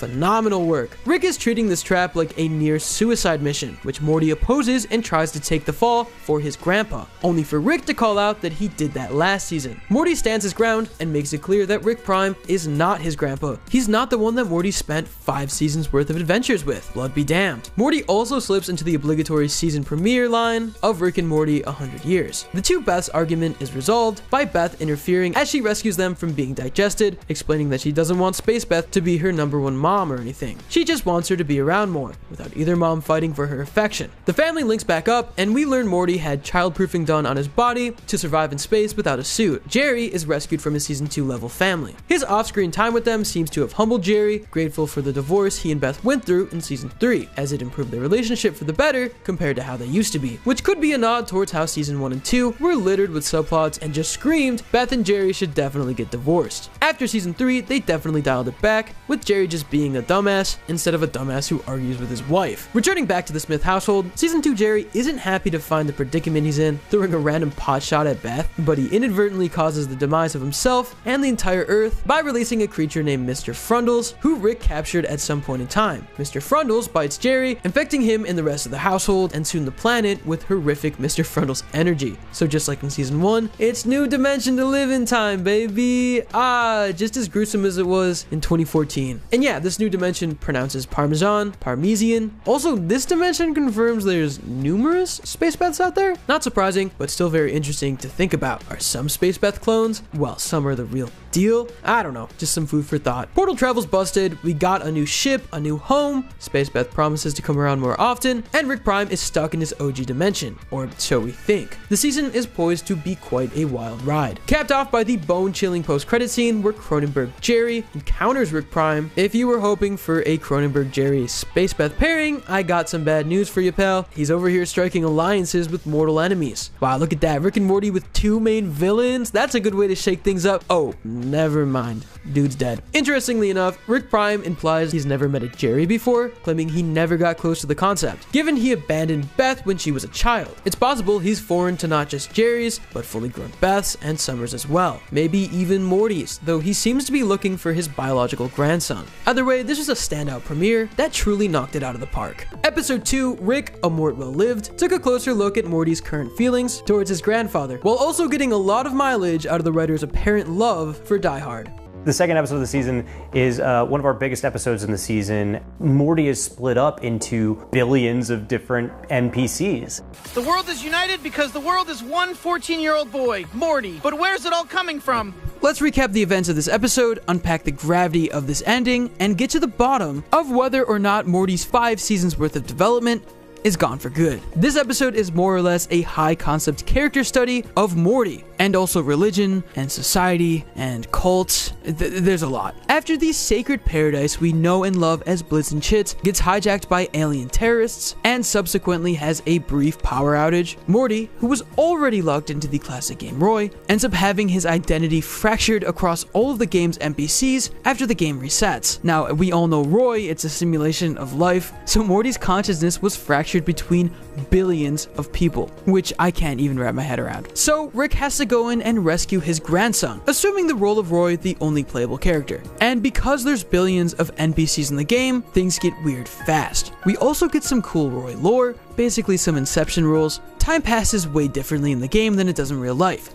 1 second out of the real world is equivalent to a month in the game. Time dilation is back on his bullshit, baby. This is some interstellar logic. I love it. Real sci-fi, not sperm monsters, no incest babies.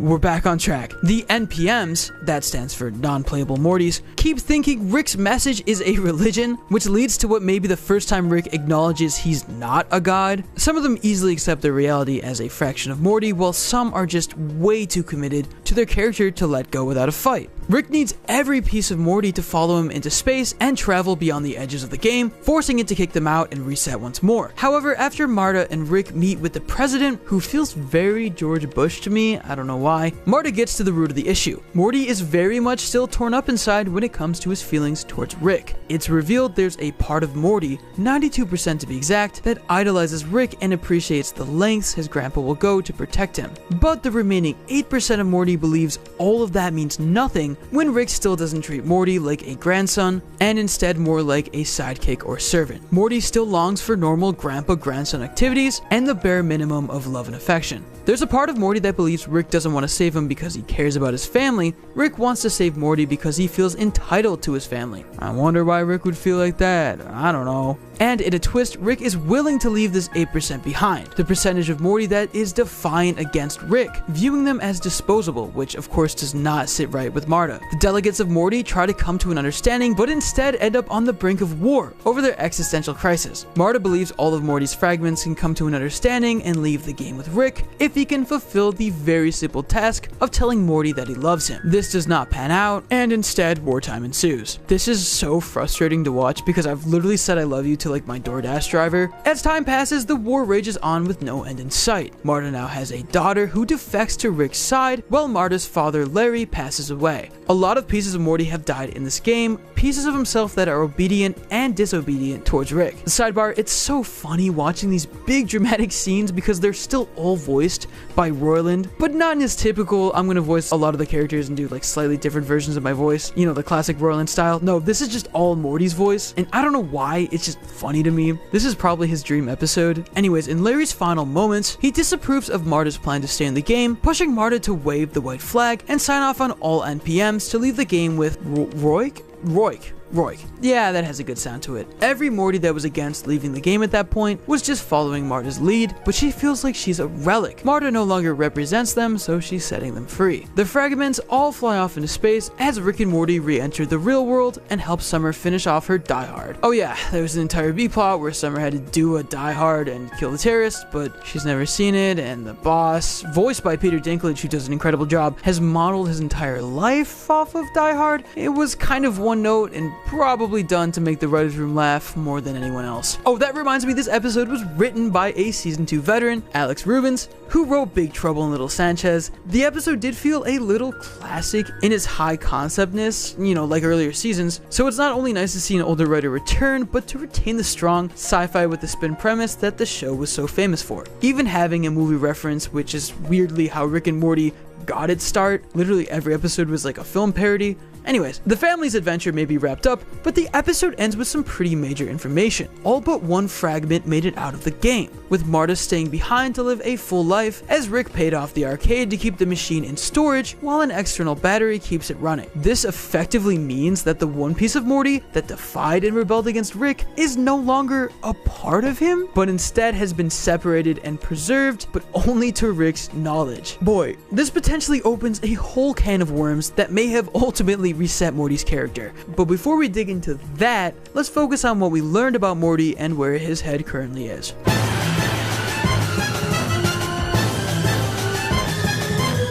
Look, it's clear through a lot of the interactions in this episode that Morty still has a lot of self-esteem issues to work on. Marta's dad apologizes for degrading her haircut and calling her a, play the clip. And called you a slutty jobless hobo? Marta's haircut is obviously just Morty's haircut, meaning he thinks his own hairstyle is shitty and overall thinks poorly of his own self-image. And I mean, Morty, I won't cap, you can grow your hair out a little, okay? You're allowed to change your style. Get some tattoos, king. But don't be afraid to love yourself and remind yourself of what you've got. No one could pull as many out-of-league women as you do, bro. Literally women, by the way. I don't know how they got away with that episode, but it's Adult Swim. This bit also implies that Morty believes he has nothing going for him. When he's not going on adventures and saving the world, we've seen through the series that Rick has taken away Morty's chance at a normal high school life, as Morty really doesn't have any friends, doesn't have any extracurriculars, or do anything for his own mental health outside of video games and beating off. Sadly, the ending of the episode doesn't inspire confidence for any of this changing in the future. He thinks some parts of himself are more valuable than others. We're all part of Morty. Some of us more important parts than others. This is a direct effect of his time spent with Rick. Rick has hammered in the idea on multiple occasions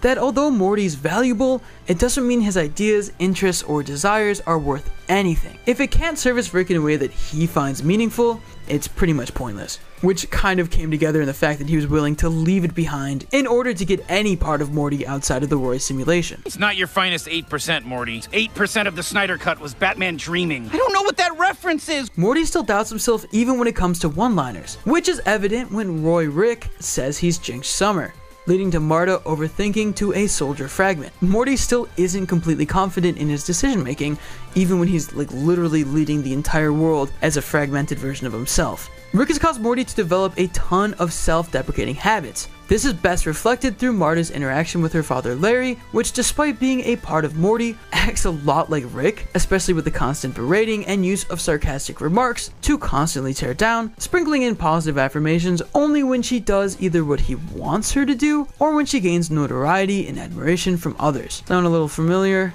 Yeah. But what the episode ultimately tells us about Morty is that he still longs for a genuine relationship with his grandfather. He doesn't just want to be taken seriously as an equal, a partner in crime, which Season 5's two-part finale communicated. He wants affection, simple gestures, the occasional I love you, which, again, I swear to God I have given to the Taco Bell night shift employee before. But Rick is just too guarded of a person to let that happen. The death of his Diane and Beth, and his inability to avenge them, has plagued his mind for so long that although he clearly wants to be around his family again and is attached to this specific version of them, he doesn't know how to express simple emotions. Whenever Rick does show any kind of affection, it's through weird sci-fi grand gestures, and that's what love is in his mind. I mean, after all, avenging his wife and daughter at this point is the grandest gesture of them all. Though little things, no matter how important they may be, simultaneously mean nothing and everything to Rick, because of what he's lost. The little things may mean he's comfortable, and he just can't allow that. Because if he's comfortable and acknowledges his attachments, it's going to hurt all the more if and when somebody in the family gets seriously injured or straight up killed. Rick can already never be the same again, that after everything he's been through with Morty, he still can't bring himself to be sincere with his love. Part of the reason he so desperately craves control is so he can avoid having to do that again. Rick's a tragic character, bro. I know they tell us every 10 episodes, but sheesh, it hurts every time we're exposed to it up close. So with all of that being said, let's get to the biggest question of the episode. Did they just reset Morty's character back to square one? Keep in mind, this season is clearly acting as a pseudo season 1 of sorts. Portal travel has to be fixed, we got a new ship, the family's living in a brand new dimension. I guess to complete this status quo, it only makes sense to backtrack a bit when it comes to Morty's spine. By Marta sending all the Morty fragments off and conceding to Rick, but staying behind in the game, and even being kept alive by Rick, every part of Morty that he retains is seemingly now obedient towards Rick. And look, if this is true, I'm gonna be honest, this is a big shame, because so much of Morty's development up to this point revolved around him breaking free of Rick's control and standing up to his grandfather despite all odds. Again, wanting to be taken seriously as an equal without Rick holding back on any secrets and instead communicating like a normal human being. Yet at the end of the episode, Morty completely folded after being put down by the part of himself that was developed through his time with Rick, and once again, sadly, settling for the bare minimum from his grandpa. After their near-death experience with evil Morty, and Morty talking Rick out of playing into Rick Prime's trap, it's disheartening to see this unfold, to say the least. But I won't lie and admit that it's a little nuanced. As the ending shows the bad and good in Rick, yes, he was okay with removing the part of Morty that had enough gold to stand against him, but instead of wiping that part of Morty out entirely, he instead decides to keep her alive, which I think is a layered decision. This shows that Rick did get attached to Marta during the game, and did what he could to give her a happy ending. Because he recognizes her as a part of his grandson, he loves her, even opening up and saying that he had some time to reflect, which is something Rick barely ever does. On another level, I think this could tie into everything that's going on with Rick Prime. There are some pretty heavy implications that Rick Prime is looking for Morty. Morty did vocalize his concerns that Rick may be keeping him around to lure out Prime. But what if that's the opposite? What if Rick wanted to protect Morty and he feels like the best way to do that is to wipe all of the work Morty has done on himself and reduce him to his submissive, coward-like former self? I mean, this episode did pick up in the middle of everything. We never saw how this happened. Anything is possible at this point. If Rick can make sure Morty falls in line and doesn't defy his orders, he can make sure in his fucked up Rick way that Morty stays safe. Alternatively, he may be afraid that Morty might end up following Prime and abandoning him for reasons that aren't clear yet, so screwing over Morty's development may keep Morty from straying over to the dark side. But let's not pretend that either way, Rick is getting to have his cake and eat it too by maintaining his emotional unavailability, but still getting his grandson to obey his every order without any pushback. Considering the show brings back story elements at random, I do think that Marta will return and fully restore Morty's sense of self down the road. Maybe when Rick's plan backfires and he needs to get Morty's defiance back in order to save the day. Look, there was that end scene for a reason. It's not going away, and this is not the last time we've seen Marta or Roy, especially because Roy is like such an iconic in-joke in the series. There's no way they're not going to return to it at least once. I just hope this wasn't some stupid, convenient way to double back on Morty's entire character development so they can do more episodic, seemingly simple adventures where Morty goes back to being like, I don't know, Rick, because it's easier to write, which I want to make very clear I do not think is what happened. After the season 6 premiere, I give the show a lot more credit than I did before, but from an episodic, we have so many episodes, they can air in any order standpoint, it does feel like they opted to have Morty's sense of defiance and individuality stuck in Roy, so he doesn't have a reason to be on a semi-same level as Rick, something I felt he genuinely was at this point, especially after the season 6 premiere, and I don't know if I like it, I guess we'll have to keep watching, like the sheeple we are. Episode 3, Bethic Twinstinct, is when the season really started to get into that good old-fashioned Rick and Morty degeneracy. Is Beth a woman that's allowed to like herself? Okay, so this episode opens being another holiday episode, specifically Thanksgiving. We know this because Rick literally enters as like a turkey and alludes to being pardoned, which is some weird lame ritual the White House does every year. I don't know, it's all capitalism. This is like, I swear to God, like the 5th Thanksgiving special this show has had, and they even joke about it in the episode, which I thought was pretty clever. Anyways, Morty is installing a brand new video game system, which apparently has some of the most realistic games in the world. I mean, this man's literally played Roy. I don't know what his expectations are, but okay. Now, right off the bat, this kind of feels to me like a sort of half-baked sister plotline to like Interdimensional Cable, but with video games. I suspect they probably meant for this to be like an entire episode, and I can't lie, that concept sounds like it would translate really well, but you'll see soon this plotline takes quite a backseat. So he reveals he got the console from Space Beth, and that she's visiting for Thanksgiving. The show features a typical awkward Thanksgiving dinner, very on brand for the Smiths, where Jerry alludes to the fact that he will literally kill himself himself if Beth cheats on him or leaves him, definitely not alluding to anything at all. Early on in the episode, you can tell that Beth and Space Beth are just really getting along. So well, in fact, that the two eventually have a quasi-romantic moment. And this is where the episode, it gets weird. Now, Summer saw this and immediately throws herself into the video game to distract herself and just not have to think about it, which kind of ends up being the B-plot. On top of showing these funny video game parodies where they turn up the realism all the way, they're funny, they're creative concepts, but the A-plot is just so out of pocket that I don't know. So Beth and Space Beth spend some time getting to know each other a little bit more. And yeah, it's as weird or not weird as you make it. I'm still processing it. It's very Rick and Morty. Anyways, Earthbeth kind of feels guilty and then goes to Rick and kind of alludes to what's going on, to which Rick explains that he's been there before and gives her some vague advice along with his condolences in a weird way. So Earthbeth and Spacebeth continue their romantic relationship in secret while Jerry is none the wiser, because he's literally Jerry. This kind of reaches a head when everybody in the family finds out in one way or another, and they catch Beth and Spacebeth living out their lives in a simulation, something Rick points out is a Black Mirror reference, which I thought was pretty funny. So with tension at an all-time high, Spacebeth just bluntly breaks the news to Jerry, to which he responds by retreating into a bug shell. Yeah, I guess Rick installed that. I mean, it just makes sense. Rick reveals that he's stuck in that shell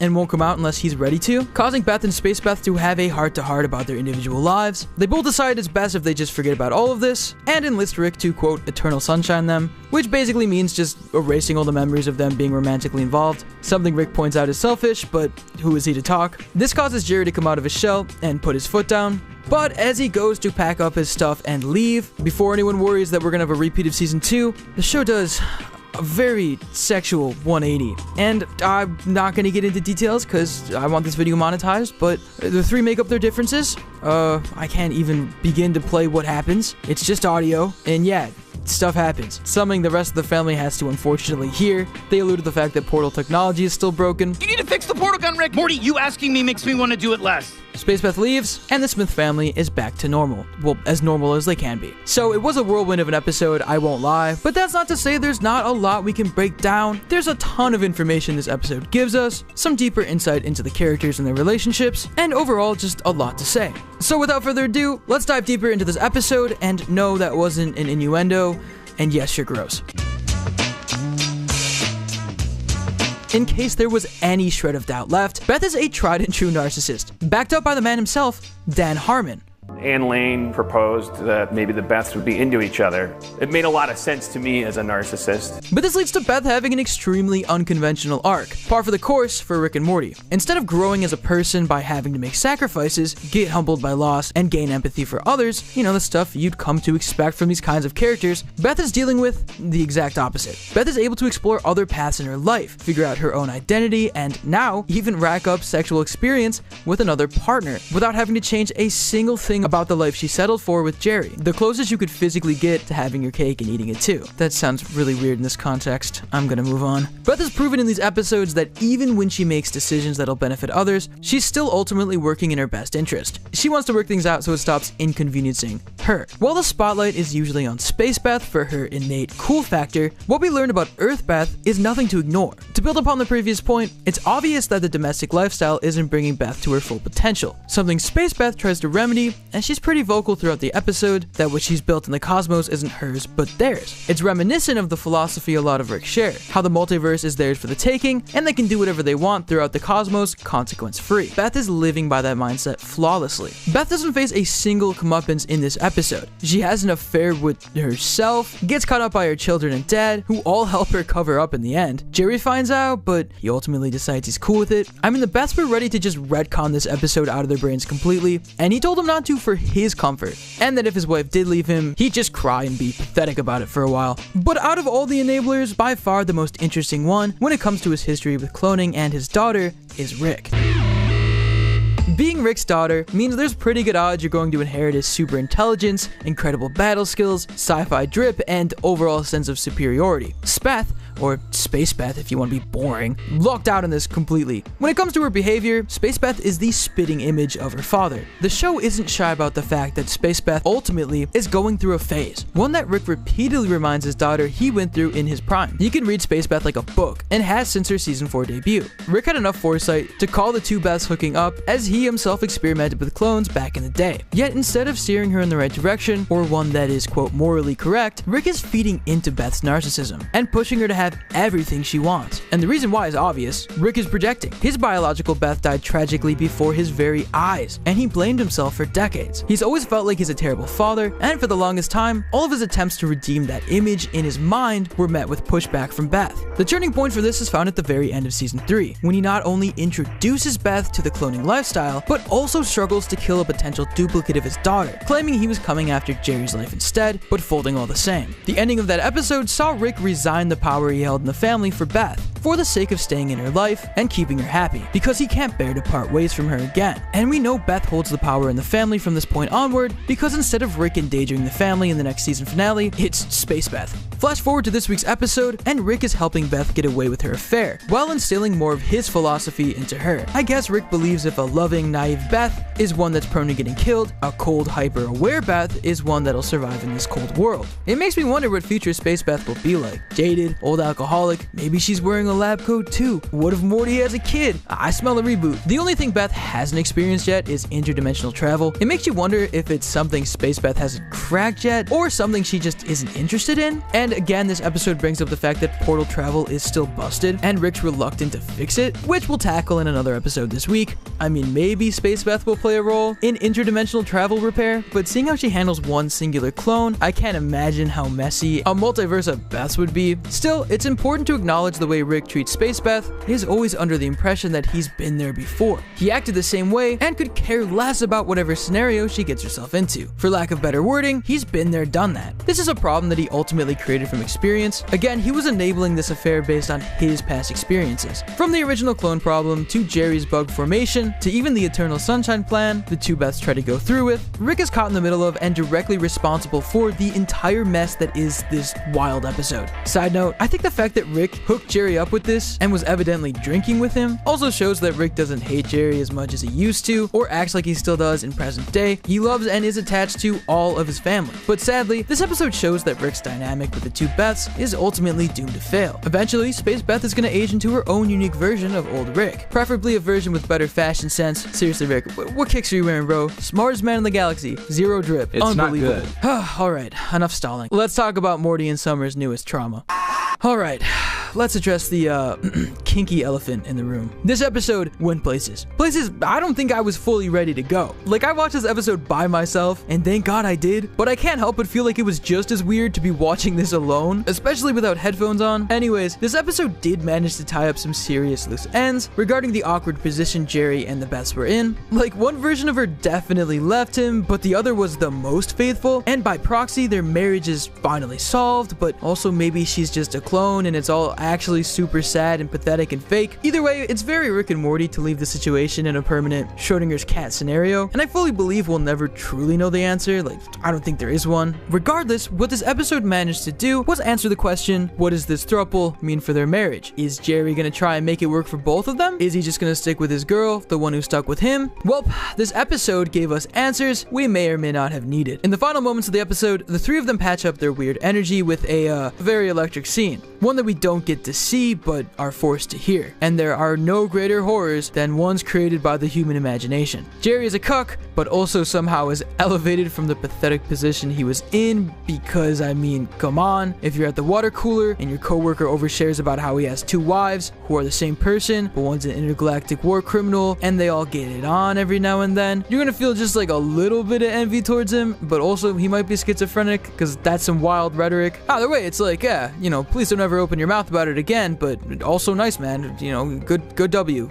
Jerry also came full circle, opposing his parents' open marriage in season 1 to being one himself, cuck and all. Beth is just like her father, and Jerry is just like his. Oh god, I forgot about the Superman thing. This is a very twisted family. Bottom line, they seem to be happy, and are now in an even better position in terms of Space Beth popping in and out of the series whenever she decides she wants to, and the writers can think of a good way to work her into an episode. The other important takeaway of this episode is that Beth and Jerry are finally in a truly good spot. This was solidified when Beth consoled Jerry in his bug shell and express so deeply why she loved him. It's a twisted love, but I can't lie, on some level, it's super sweet to see. I think we can all agree the show's lower points were always centered around Beth and Jerry. I mean, the divorce just didn't land at all, and seeing these two, or technically three of them, get along finally is great. It's kind of saying goodbye to the messiest part of the show in a way. Now that the three of them have an established and solid dynamic, as weird as it is for me to think about, we can focus less on their dumb relationship drama and just move out of incest territory. I don't know what they were thinking. It's the least defendable thing in the world. I will always despise it and hate the show for it. And yeah, tragically, he exists in this dimension too. I mean, they had their out. I don't know who on the team is really sticking their neck out for this idea,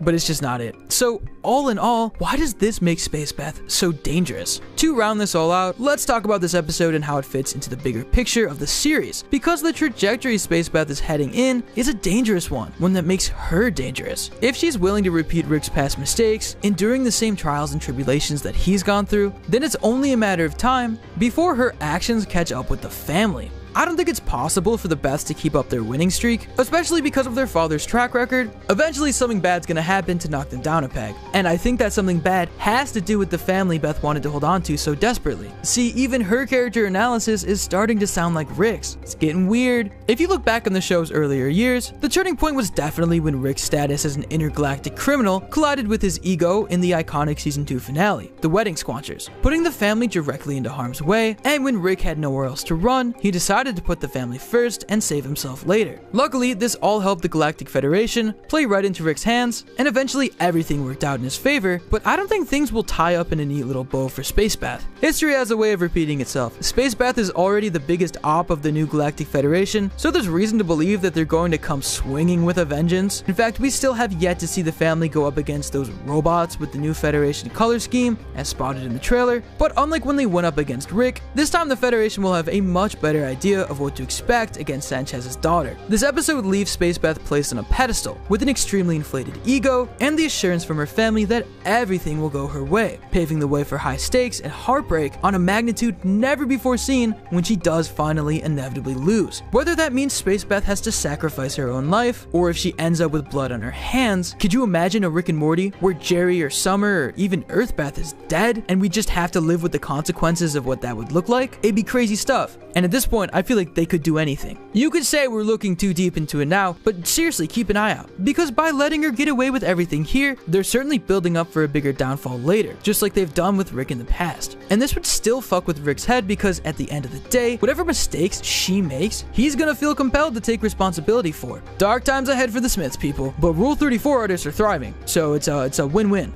Episode 4, Night Family, was a cool Halloween-esque episode that takes place directly after Thanksgiving for reasons. Did I mention these episodes aired in September? In case it wasn't obvious, this season does dive into Rick's relationship with each of his family members. The premiere was all about Rick's relationship with himself. After that, we checked in on Morty's feelings through Roy. Last week, we saw how Beth continues to mirror her father, and this week scratched the surface on Summer's relationship with Rick, and how she might, actually resent this man. Let's get into it. It really emerges that Summer's resentments, her deep-seated problems with her grandfather are taking shape in the form of this rebellion of the Night Family. Let's start with a quick recap, aka this is just a Jordan Peele movie. Night Family opens up with an excerpt from the poem Fragment of an Agony by T.S. Eliot. Although the episode leaves out the last few words, the excerpt reads, "When you're alone in the middle of the night and you wake up in a sweat and a hell of a fright, when you're alone in the middle of the bed and you wake like someone hit you on the head, you've had a cream of a nightmare dream and you've got the hoo-ha's coming to you."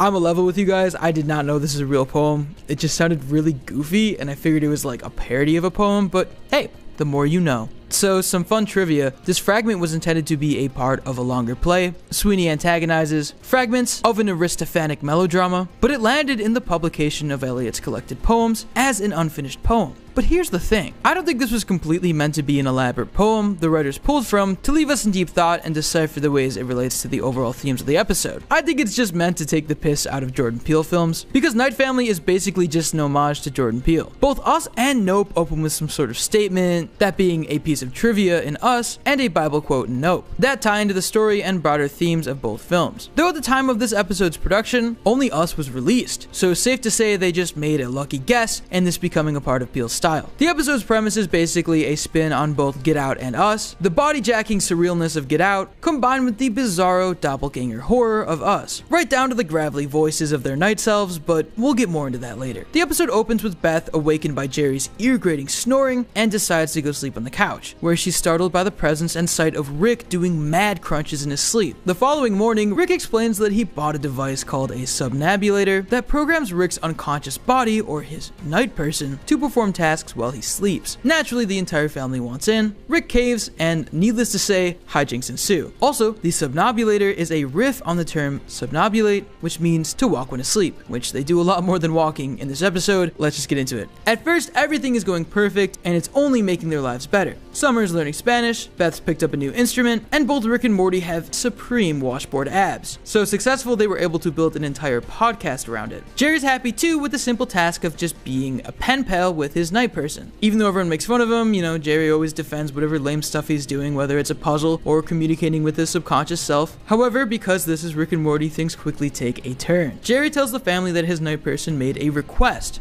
something that they're not really supposed to do. He wants them to clean their dishes better, something that Rick immediately takes offense to, putting his foot down saying that they work for them and that he'll never do anything for his night person. That's just not how the dynamic works. He receives a rude awakening the next morning when he finds that all their dishes have been broken by their night selves. And that's when it becomes overwhelmingly clear that the episode is taking an eerie turn. Something about something physically happening while you're asleep that you did but have no recollection of doing. I don't know, like honestly that's kind of freaky. So Rick, being as stubborn as he is, decides it would be easier to go off on a space adventure and create some indestructible dishes rather than just complying with his night self. Unfortunately, this is not enough to quell their anger. When Rick goes to sleep that night, he is woken up by his night family, and this is when they're revealed to be truly just fucking terrifying. They have glowing blue eyes, they talk like the Us people, and we learn the biggest bombshell of all. In the hierarchy of the night family, Rick's not the top dog, and instead Summer is. They then torture him by forcing him to eat the crusty food off the plate he refuses to clean, and he wakes up the next morning throwing up. Rick immediately confronts Summer, only for them both to realize that the problem is a lot worse. The Night family has launched a full-on attack on the Smith family, locking Rick out of all of his science equipment and keeping them prisoners in the house. Rick decides to improvise. He designs a suit to keep Summer permanently awake and sends her in as a fake deploy that night. Discovering the Night family has an ulterior motive, a greater plan, to basically extend their consciousness to being full-time hosts of the body. The next morning, Summer claims to have defeated them in her plan, but even that turns out to be a trap by the Night Summer. I don't know how she does it, it just seems kind of convenient, but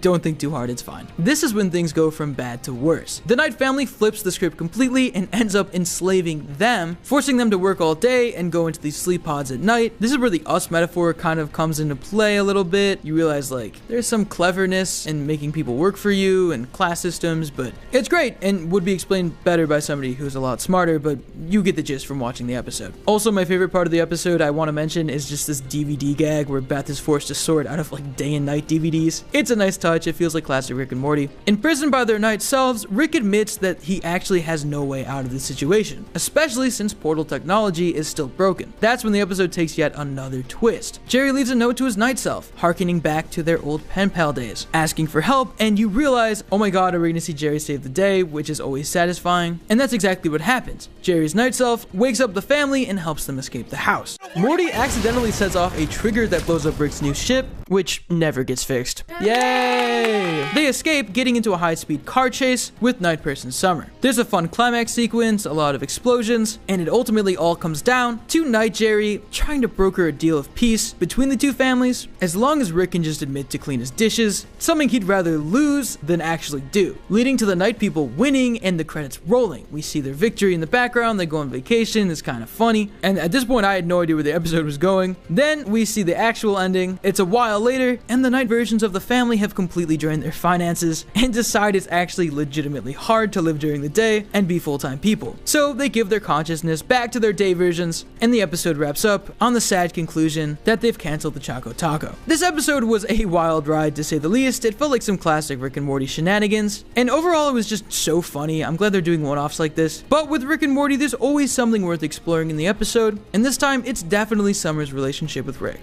Does Summer low-key hate Rick? So here's the thing. The sheer existence of night Summer speaks volumes about Summer and how many negative emotions towards her grandpa she represses, locking all the bad vibes away to the dark depths of her mind. Like, when I take a moment to really think about it, while Summer has checked Rick before, she hasn't blown up on him or confronted him in ways that Morty, Beth, and Jerry have, or at least in the ways Jerry's tried to. And it makes sense because Summer's kind of the only one who hasn't been directly affected by Rick's presence, the same way everyone else has. Morty was forced into adventures with him, stripping him of a normal life, Jerry lost his marriage for a hot sec, and Beth not only has extreme abandonment issues, but a literal double life thanks to her dad. These are all things that Summer has been indirectly affected by. But when it comes to her direct relationship with Rick, she kind of gets the best deal out of all of them. Don't get me wrong, Rick has led her through quite a bit of BS, given her quite a bit of trauma, and Naruto the incest baby, which again I'm refusing to acknowledge, and we just had the whole do a Die Hard situation, though the circumstances around that kind of forced her hand more than Rick did, yet things tend to work out for the best at the end of every 22-minute adventure. And because her relationship with Rick has evolved into him generally respecting her, hanging out with her, and hooking her up with cool sci-fi gadgets, Summer feels as if she has no reason to hold a grudge against her grandfather. After all, she is Sum.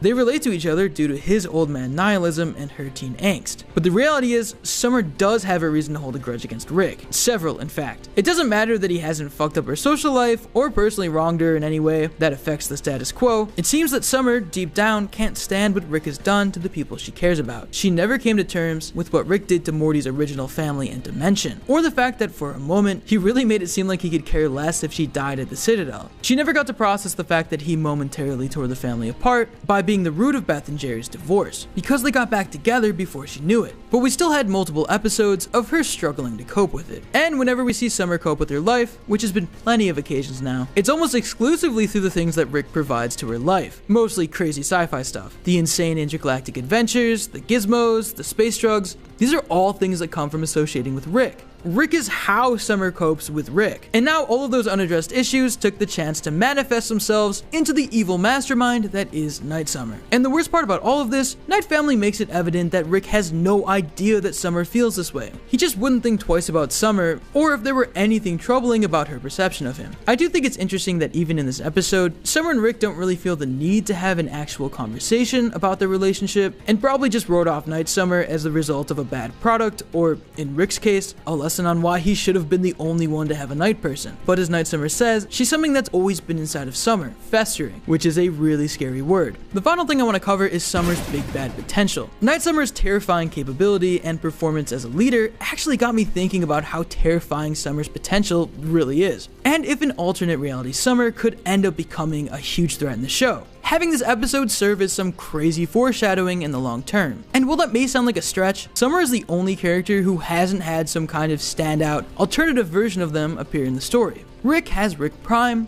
Morty of course has Evil Morty, Beth has Space Beth, for better or worse, and Jerry even has fully arced out Cronenberg Jerry, although he's technically dead, but that makes him kind of even cooler. What all these variants have in common is they all represent a void of attachment. So Night Family might have just shown us what's coming down the pipeline, even as far as 2 or 3 seasons from now.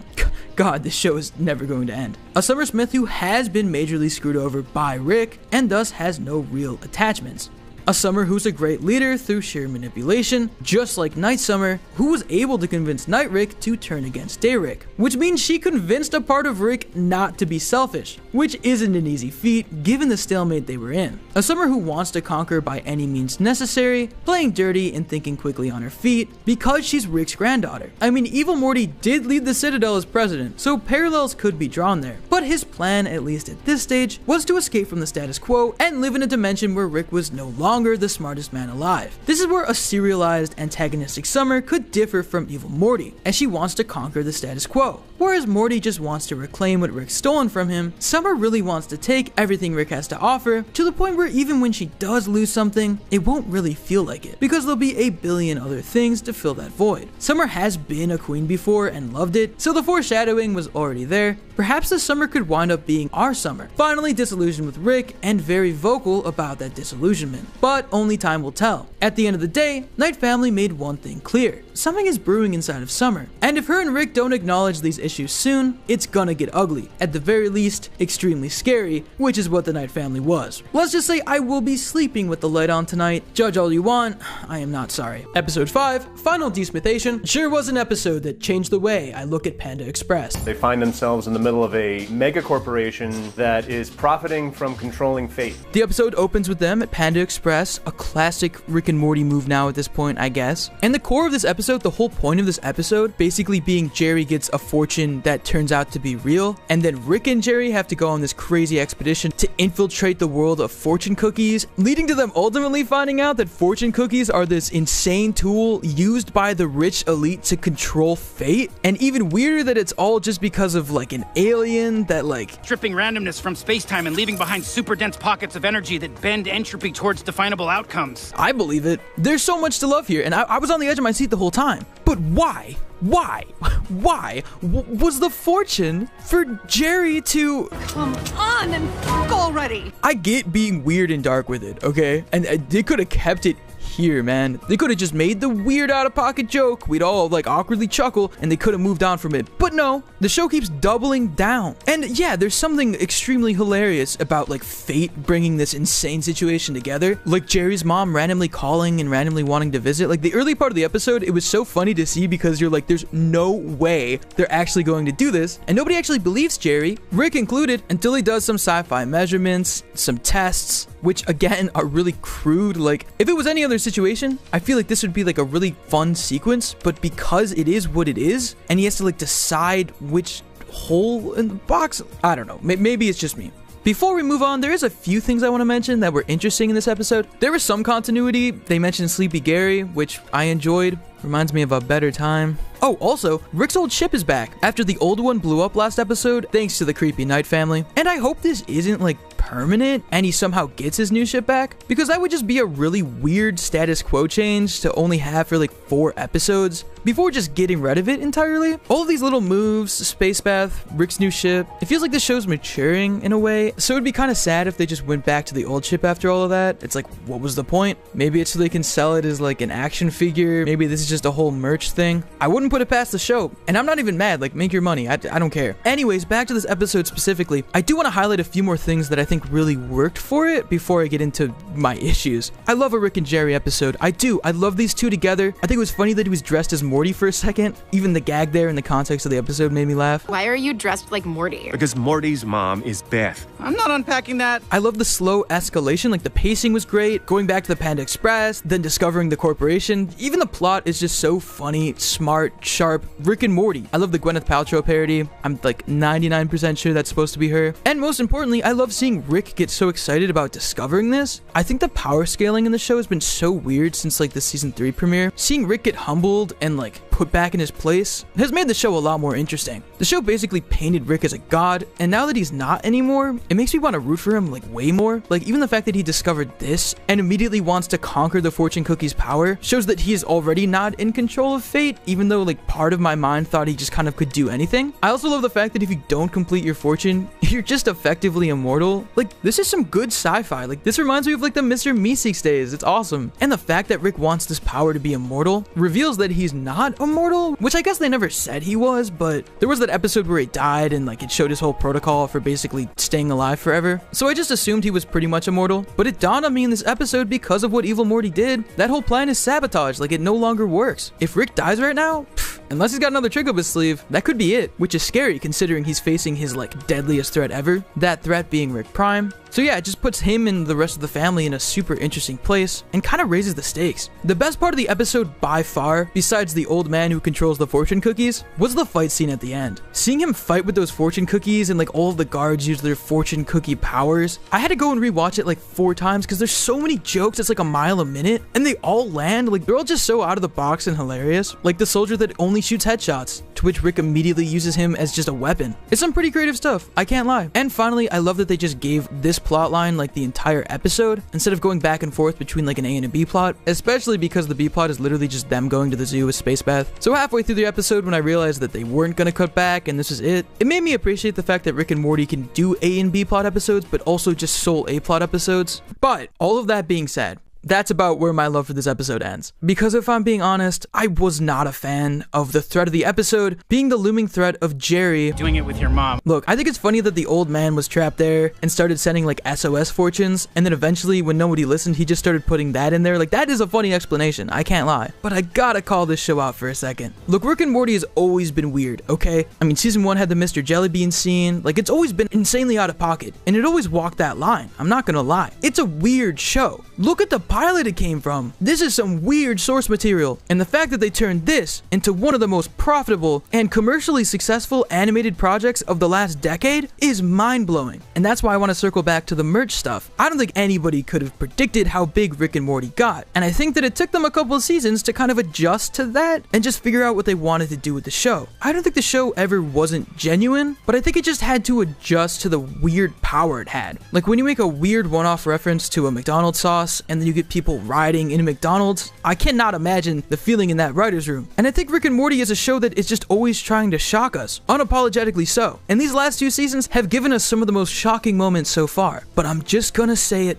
they gotta chill it with the incest stuff. What is this? And I'm not calling it out on a one-off, okay? I'm not against edgy humor. I'm not a little snowflake, okay? I can take a joke. I can laugh at some messed up stuff. But once is enough, Rick and Morty. Once is enough. You already canonically have an incest baby in space. You already did an episode with the anthropomorphized sperm war, where Morty befriends his own sperm and then impregnates his sister. That's the episode that aired on television. I feel like I should go to jail for saying that out loud. You already crossed some lines, bro, and we all looked past it, okay? You named it Naruto, and we had to just smile and nod because we wanted to see that evil Morty, and you kind of suck because you did it. You gave it to us. These lore-heavy episodes have been so fulfilling as fans. It's been so great to see the show actually building up to something, delivering on everything it's been setting up. These have been some of the best episodes of the show. So why, for the love of God, are we having to sit through all of these incest plot lines? You did a whole episode about Beth hooking up with herself.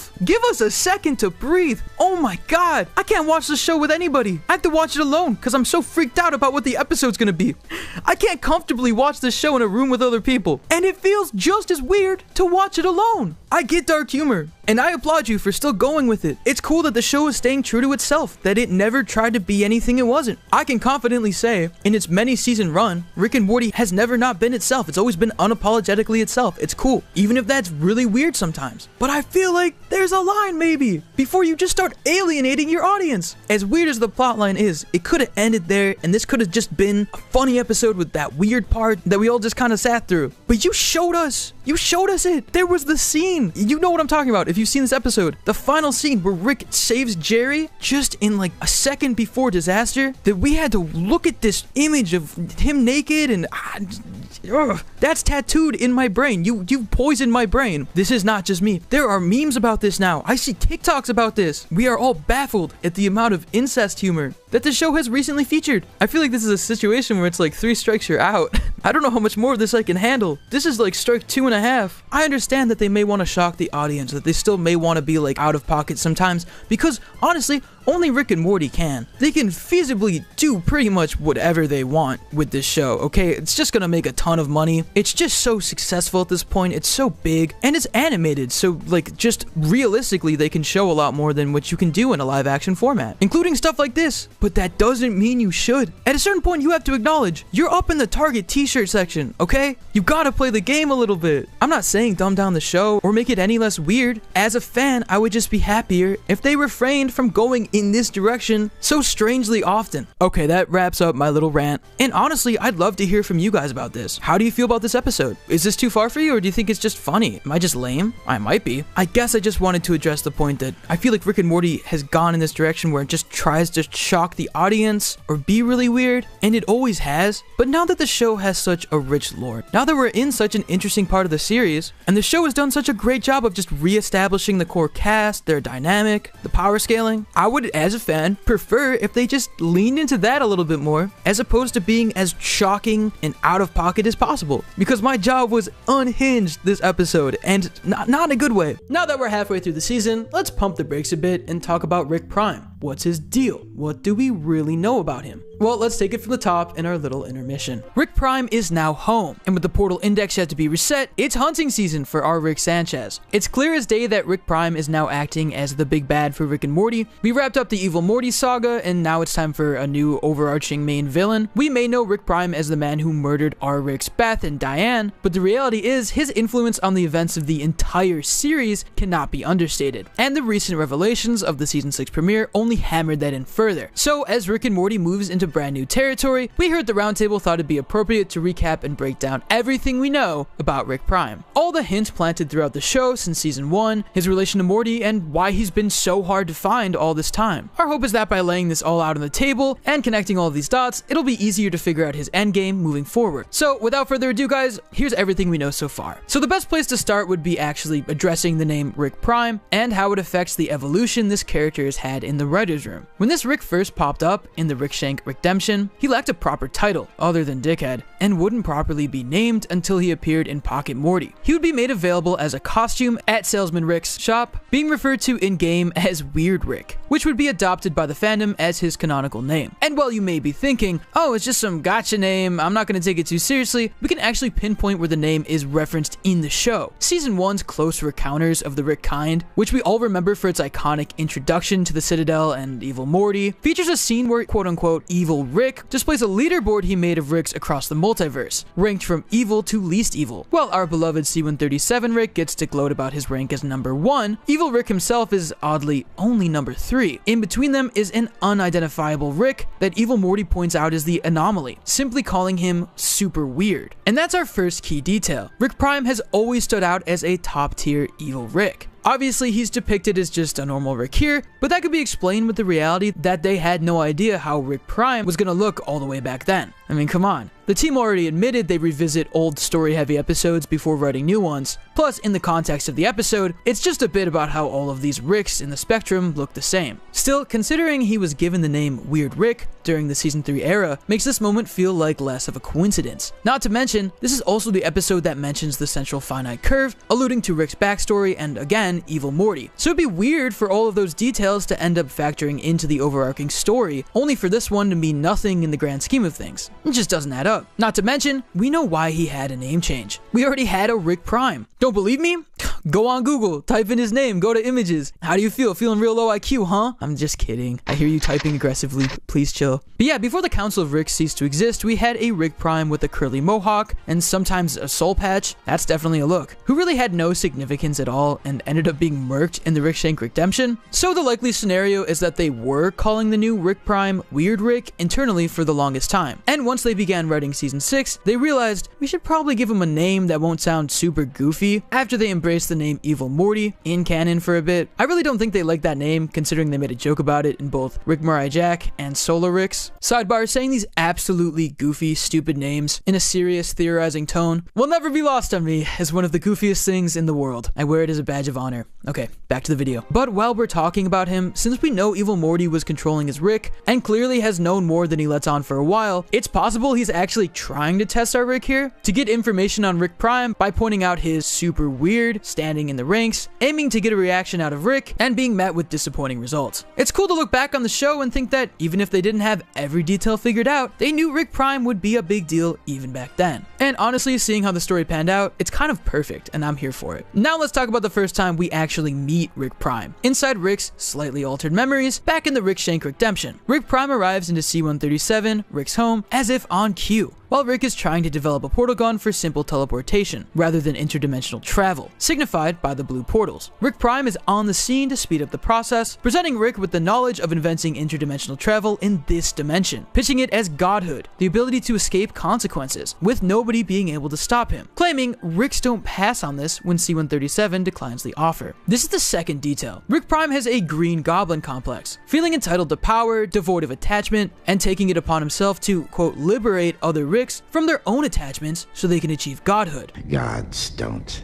have to choose. You can't take no for an answer, and for all we know, may actually have an agenda around Rick's becoming self-absorbed dimension hoppers. When Rick pushed back against Prime, Prime decides to motivate Rick with vengeance, blowing Diane and Beth to smithereens. This prompts Rick to crack the code on interdimensional travel and embark on a galactic, multi-dimensional journey to find Rick Prime, slaughtering countless Ricks in the process. Though, through this we learn the third and fourth key detail about Rick Prime. He's a master of illusion, with his inability to be found, and he seems to be sought after by other Ricks as well. One of them, our C-137 Rick Shoots, had a red string conspiracy board of numerous Ricks around a tapestry of what would become the Citadel of Rick's insignia, meaning before the Citadel was formed, there could have been a cult of Ricks promoting a similar idea of superiority, and the Rick killed by our boy here was trying to organize all of the Ricks part of said cult with the hopes of finding their leader, which from what we've known was probably Prime. This idea is corroborated in Season 6, Solar Ricks, as Prime's pre-recorded message isn't talking to a specific adversary, implying he has a pretty extensive rogues gallery. Of course, he did tell Cronenberg Jerry that he was naked to mess with Rick's head, so it isn't too unreasonable that he had his video message be addressed to anyone just to bruise Rick's ego, but also, if Prime is hiding from numerous Ricks who were wronged by him, he could still be doing both. Speaking of Solar Ricks, let's wrap this up with the season premiere. Check out our breakdown to get the gist of the episode if need be, but here we learn key detail number 5. Rick Prime is Morty's true grandpa, and C-137 Rick was just assuming his place at the start of the series. Morty is attached to and loves the Rick he spent the most time with, but he's bound by blood to the one who lit the candle in the first place, fundamentally changing the way we look at the show. But this also means that Rick Prime is the Rickest Rick, not ours, which C-137 admits at the end of the episode. He's the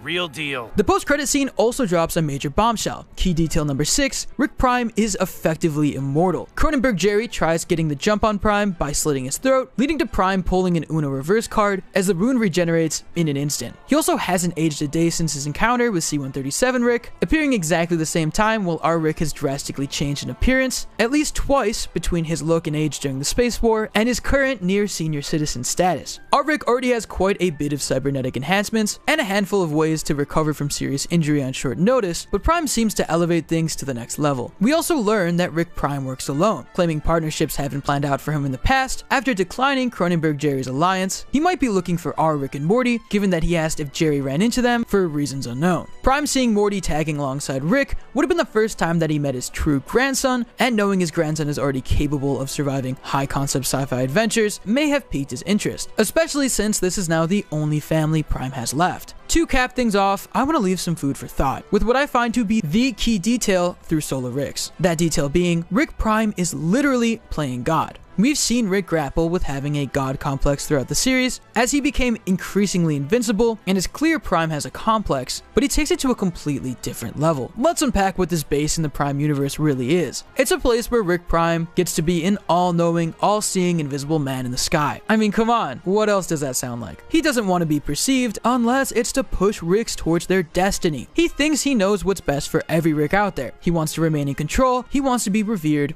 as a god. When you look at previous seasons, a lot of the one-off episodes tend to play into a general theme. Something Season 4 went out of its way to challenge was Rick's status as a god, accumulating in the Season 4 finale where he gets humbled and has to accept that if he's anything, it's just a bad father and a bad friend. So I don't think it's coincidence that Solar Ricks is followed up by an episode where Rick has to clarify he's not a god to the non-playable Mortys within Roy, despite having a message of truth from another world. Rick in the show itself is now directly opposing Rick Prime's ideology, and if they're doing that, you know the season finale is about to have shit hit the fan with a confrontation for the ages. At the very least, I want to know Rick Prime's skincare routine, because that guy is looking good for his age. Jeez. Smartest man in the galaxy. You should have a partnership with Sephora. Anyways, there you have it, all the key information we have about Rick and Morty's newest big bad villain, and with this information, we can get to theorizing. What do you think Rick Prime's ultimate goal is? Do you think he wants to seek ownership of Morty or the family? Maybe he just wants to be friends with all the Jerrys or something. I don't, cut that was stupid.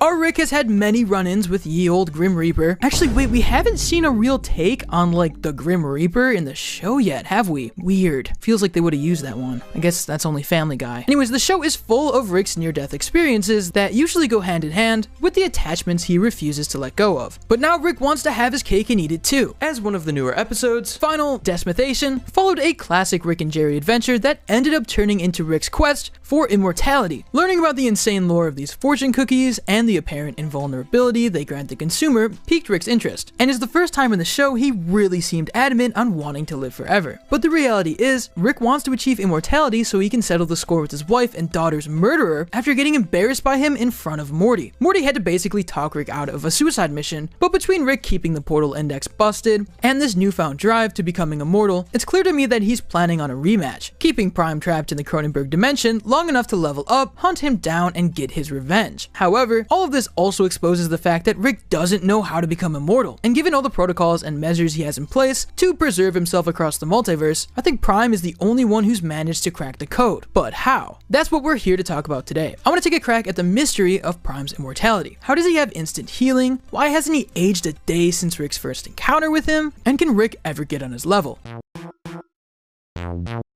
First things first, I want to get the obvious answer out of the way. Rick Prime, like our Rick, is a huge nerd. What does that mean? Well, Prime was the one who seemingly invented portal travel before anyone else, passing his knowledge onto the rest of the Ricks, but forcing our Rick with no choice but to crack the code himself. Given how insanely genius Rick already is, it's not far-fetched to think that if he already solved interdimensional travel, he's able to solve immortality. I will openly admit that Rick Prime's super healing factor and youthful glow are all things that he just figured out off screen, and the show will just play it straight without there being much of a big mystery to it. But where's the fun in that? The show's had grand reveals before, like building up the central finite curve, things that people could piece together with context clues years ahead of time.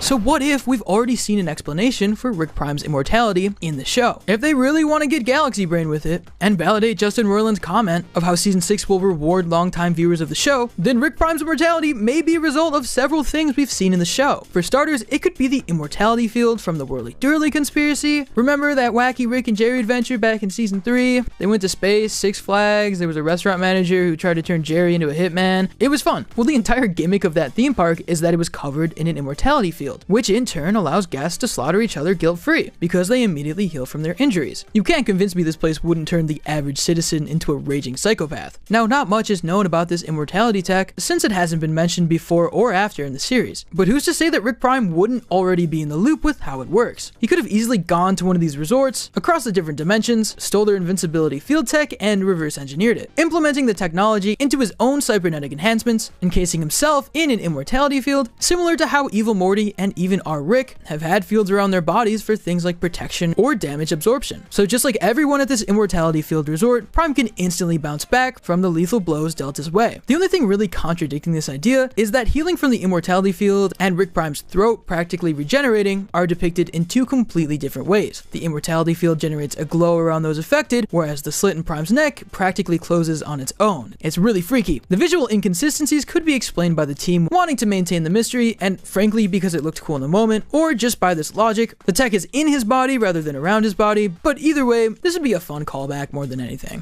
Fortune cookie invincibility. But after this week's episode, I was thinking, what if Rick Prime's immortality has to deal with the fortune cookies? This one's pretty straightforward, as we uncovered it in Final Decimation. The world of Rick and Morty is a world where fortune cookies stem from an alien whose waste bends the rules of probability. Yeah, that. And because of this, until your fortune is realized, you're essentially immortal on a technicality, as Jerry and the other characters in this episode were able to evade death and walk away from altercations unscathed due to the fortune's protection. Who's to say that Rick Prime hasn't already been following Rick's plan from the end of the episode? Rick was pissed at Jerry because as long as he avoided the fortune's claim that he'd make a new friend, he would have held on to his immunity. Didn't Rick Prime tell Cronenberg Jerry that he doesn't really team up with people anymore? Sure, he gave Jerry his own reasons, but that doesn't mean he can't be hiding knowledge of a fortune that's giving him an added layer of protection. Hell, this fortune could even be something that doesn't have an expiration date, like you will create the best version of yourself or something. Applying this fortune to the vast multiverse of Ricks out there, making the quote best version by handing these Ricks the key to interdimensional travel and stripping everything they love if they refuse. That'd be a cool twist, and ultimately could build up the show returning to its philosophical roots. Rick Prime, as we said before, playing God by also playing fate against our Rick who's lost his faith in everything. Now it's worth mentioning that in the episode itself, fortune cookie immunity seems to be almost reflex-like, as evident when Rick uses Jerry as a human shield. There was also a fortune that straight up said you cannot die, and backfired in this poor guy's face as he lived through his body being shot up and had to lie on the ground as he felt his shattered ribs. Man, this was a dark one. Rick Prime didn't dodge Jerry's attack, nor did he just shake off the fresh wound, but maybe the cookies work differently for everyone, and the you cannot die cookie seemed like an unfortunate loophole more than anything. But now I want to shift away from Rick Prime's physical invulnerability and uncover the root of his mind games. For decades, Prime could not be found, and as revealed in Solo Rick's, he has his own invisible hideout in space, one that he's expecting Rick to find him at. How is Prime able to stay 5 steps ahead? Well, what if he's gotten so good at being hidden because he's been able to evade death in more ways than one? What if Rick Prime has been using death crystals? You know, from the season 4 premiere, Edge of Morty, Rick Die Repeat, crystals that show you the millions of ways you can kick the bucket. It teased evil Squanchy being controlled by the Federation, something that hasn't come up yet, but I'm sure we'll see real soon, just like how Morty tried to use the death crystals to manipulate his way to the most likely outcome where he ends up with Jessica. Rick Prime could be implementing them in a similar way, to constantly stay alert of his enemies. Now this isn't really that far-fetched, but I'm sure plenty of pissed Ricks have gone after Prime before, and considering he's been shown to use only green portals, I'm not sure if he's left the central finite curve. Though I do believe Prime could have harvested death crystals in a way that made him hyper-aware of his surroundings. Not omniscience, since he doesn't even know why he's back in his home dimension, but sort of a built-in alarm system in his brain to warn him whenever danger's coming. A sort of spider sense.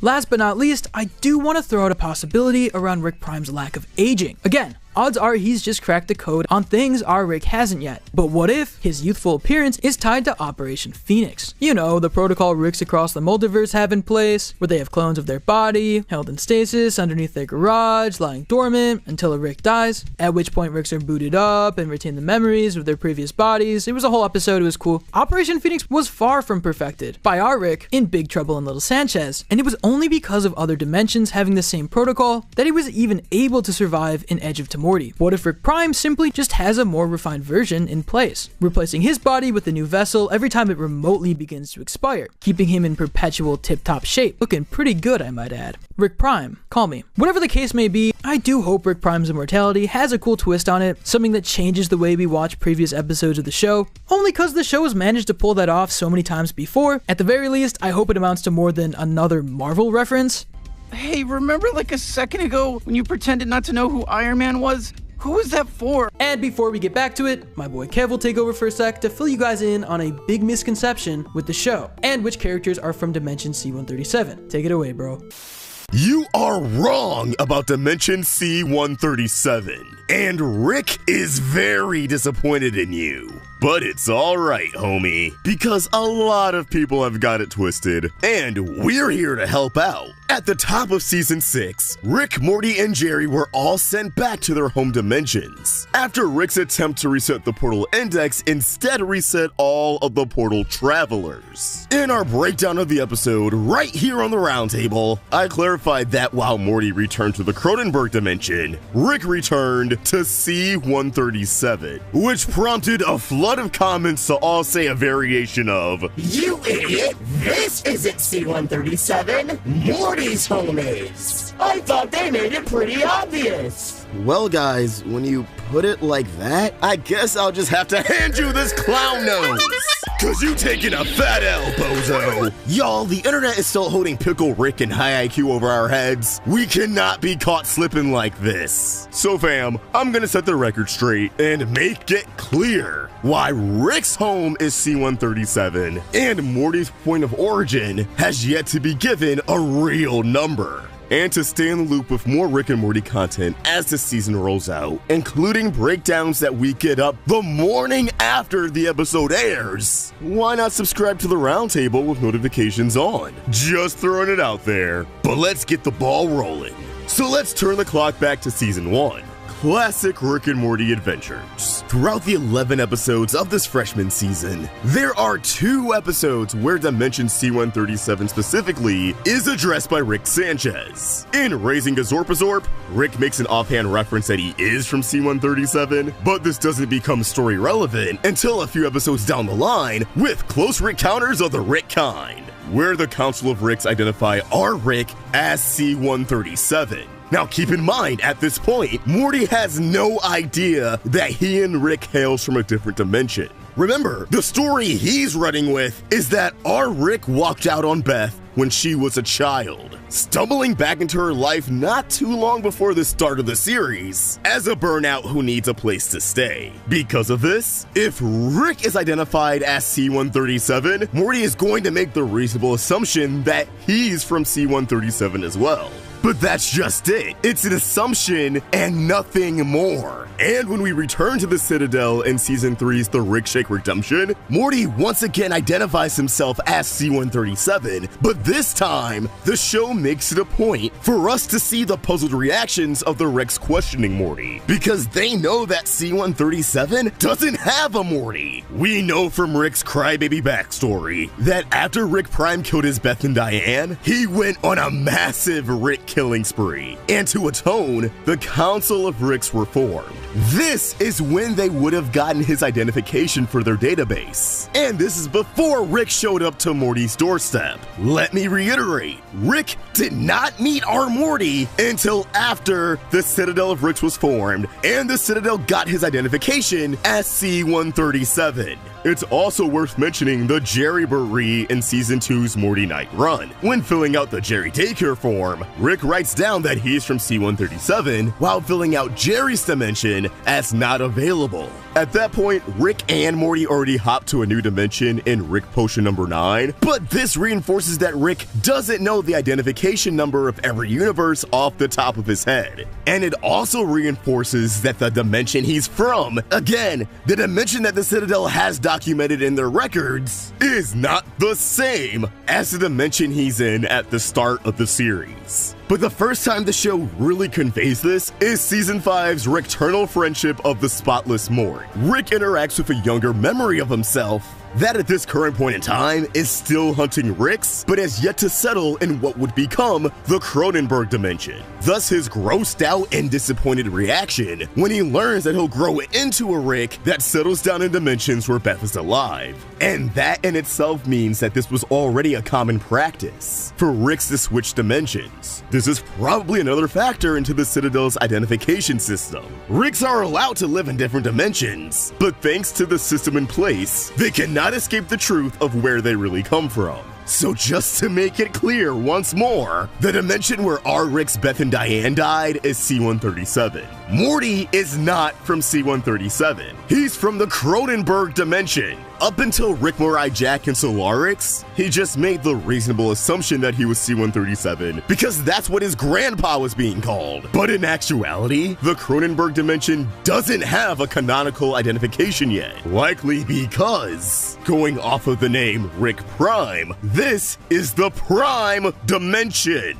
The Mac Daddy of them all, forever tainted and ruined by Rick. So there you have it. I'm sure I'm gonna get comments in this video saying, we already knew this, why did this need a video? But go back to that Season 6 premiere breakdown, look at those comments, and tell me this video wasn't warranted. Also, I like money. And as always, I want to know what you guys think. Is the Cronenberg dimension the Prime dimension? Does its number even matter? And am I somehow wrong and Morty is actually from C-137 and I'm just totally watching the show wrong? Me and the people who religiously edit the Rick and Morty wiki. Back to the season, episode 6, Jurassic Mort, robbed us of a 3-episode arc according to Rick, as his ego was challenged by none other than dinosaurs. Dinos begs the question, like, what if Rick had to go up against an enemy that was just good and moral?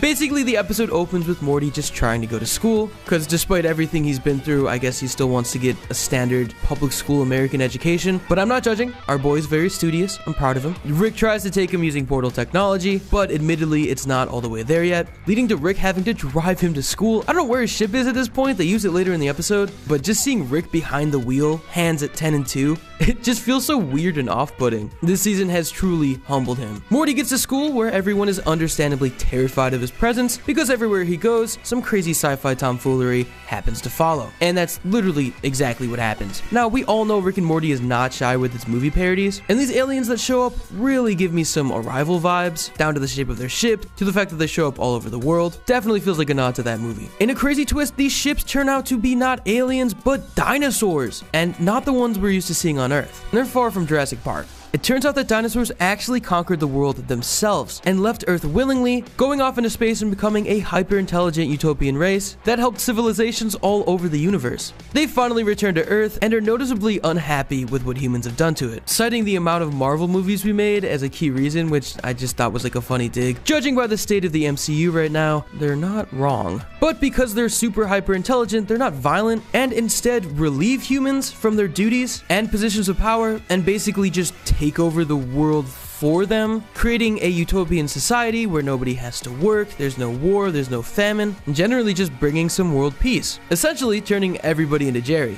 Realizing his untapped potential, Jerry prints his manifesto about how you should never try and do nothing, which is pretty hilarious. Meanwhile, the president is unhappy with this new state of the world, claiming that it's boring, and enlists the help of Rick to get rid of them. Rick makes a deal with the president that he will as long as he gets to host the Oscars, which is just a super Rick thing to do, but when he goes to try and get rid of them, he's only met with kindness. The dinosaurs even giving him a brand new working portal gun. One that's arguably way better than Rick's, where you can actually see through the portals. And this is the first time we've seen any other being outside of Rick have portal technology, so this is kind of crazy. Again, we're starting to see some cracks in the whole smartest man in the multiverse shtick. Determined to find some dirt on these seemingly perfect dinosaurs, Rick goes on a mission to visit all of the societies that they've quote-unquote helped. This leads to my favorite bits of the episode, where we see other alien planets try to interpret dinosaurs in the same backwards way we have, stitching together bones and creating wildly inaccurate speculations. However, Rick makes a startling discovery when he realizes that every planet the dinosaurs go to gets hit with a massive meteor, just like on Earth. Rick reveals that this is actually a sentient species that has evolved in tandem with the dinosaurs, except in the opposite direction. It's kind of crazy Rick and Morty math, but it works. The dinosaurs feel so bad.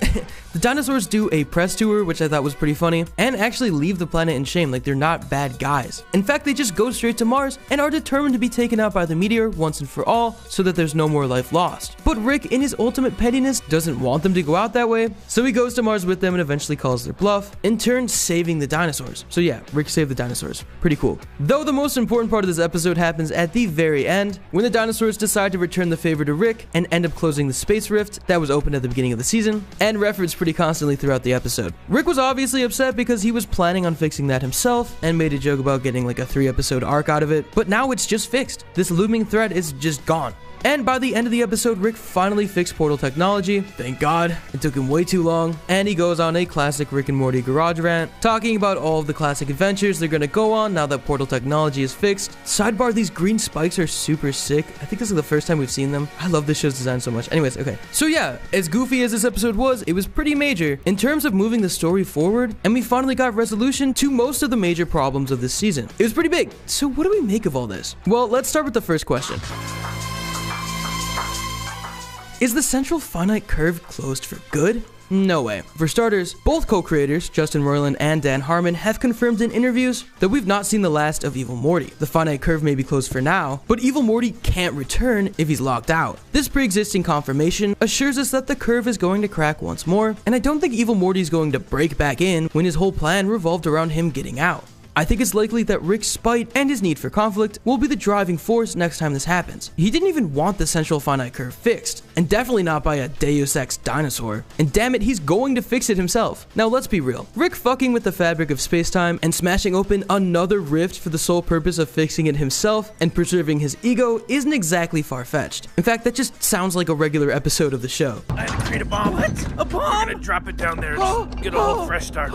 No, I don't think he's literally going to go out of his way to make some high concept machine just to rip it open, but I do think the story will lead to Rick being forced to make a choice, with his decision resulting in the greater multiverse opening back up to the audience. Also, if we're being honest, no matter how much back and forth there is with serialization, Rick and Morty doesn't waste lore. Like, remember the Story Train episode a few years ago that took a jab at multiple storylines at the time, including the Galactic Federation, Bird Person, and Evil Morty? And since then, we've had all of those things followed up on and more. Even if we don't get a morsel of it in season 6, we could easily explore dimensions beyond the curve in season 7. I mean, despite it taking years in real life, Evil Morty was only missing for a season after taking over as president. And it's not like they didn't bother giving us anything in that absence, considering they got the whole Space Beth thing rolling at the end of season 4. But if we're being honest, I do think the season 7 pickup did create some huge pacing issues for the show's overarching story. Because the first season of that pickup, season 4, is when viewers really started to have these issues with the show. It's obvious Rick and Morty does have have some sort of plan, no matter how loose, but that plan has been stretched out to last for over half a decade. And it's not the plan I think works for a show like this, a show that has proven time and time again that serialization leads to an evolved version of the show that's just, I don't know how else to say it, it's just better. I'm gonna be real tough. I think the writers may have decided to close the rift because they already have a lot to take care of. Rick Prime, Bird Person's daughter, I'm sure they're not done with Spacebeth going against the Federation, still not letting go of Squanchy being missing, the list goes on. When you already have so much going on and you don't really plan to touch on going behind the central finite curve anytime soon, why leave a giant hole open for the audience to ask about, just like how people asked about Evil Morty every episode for years? Because the Citadel was just right there. Realistically, I think this move was just them learning their lesson and ensuring the audience focuses on the pieces they want them to focus on instead of the plot points they're obviously saving for later.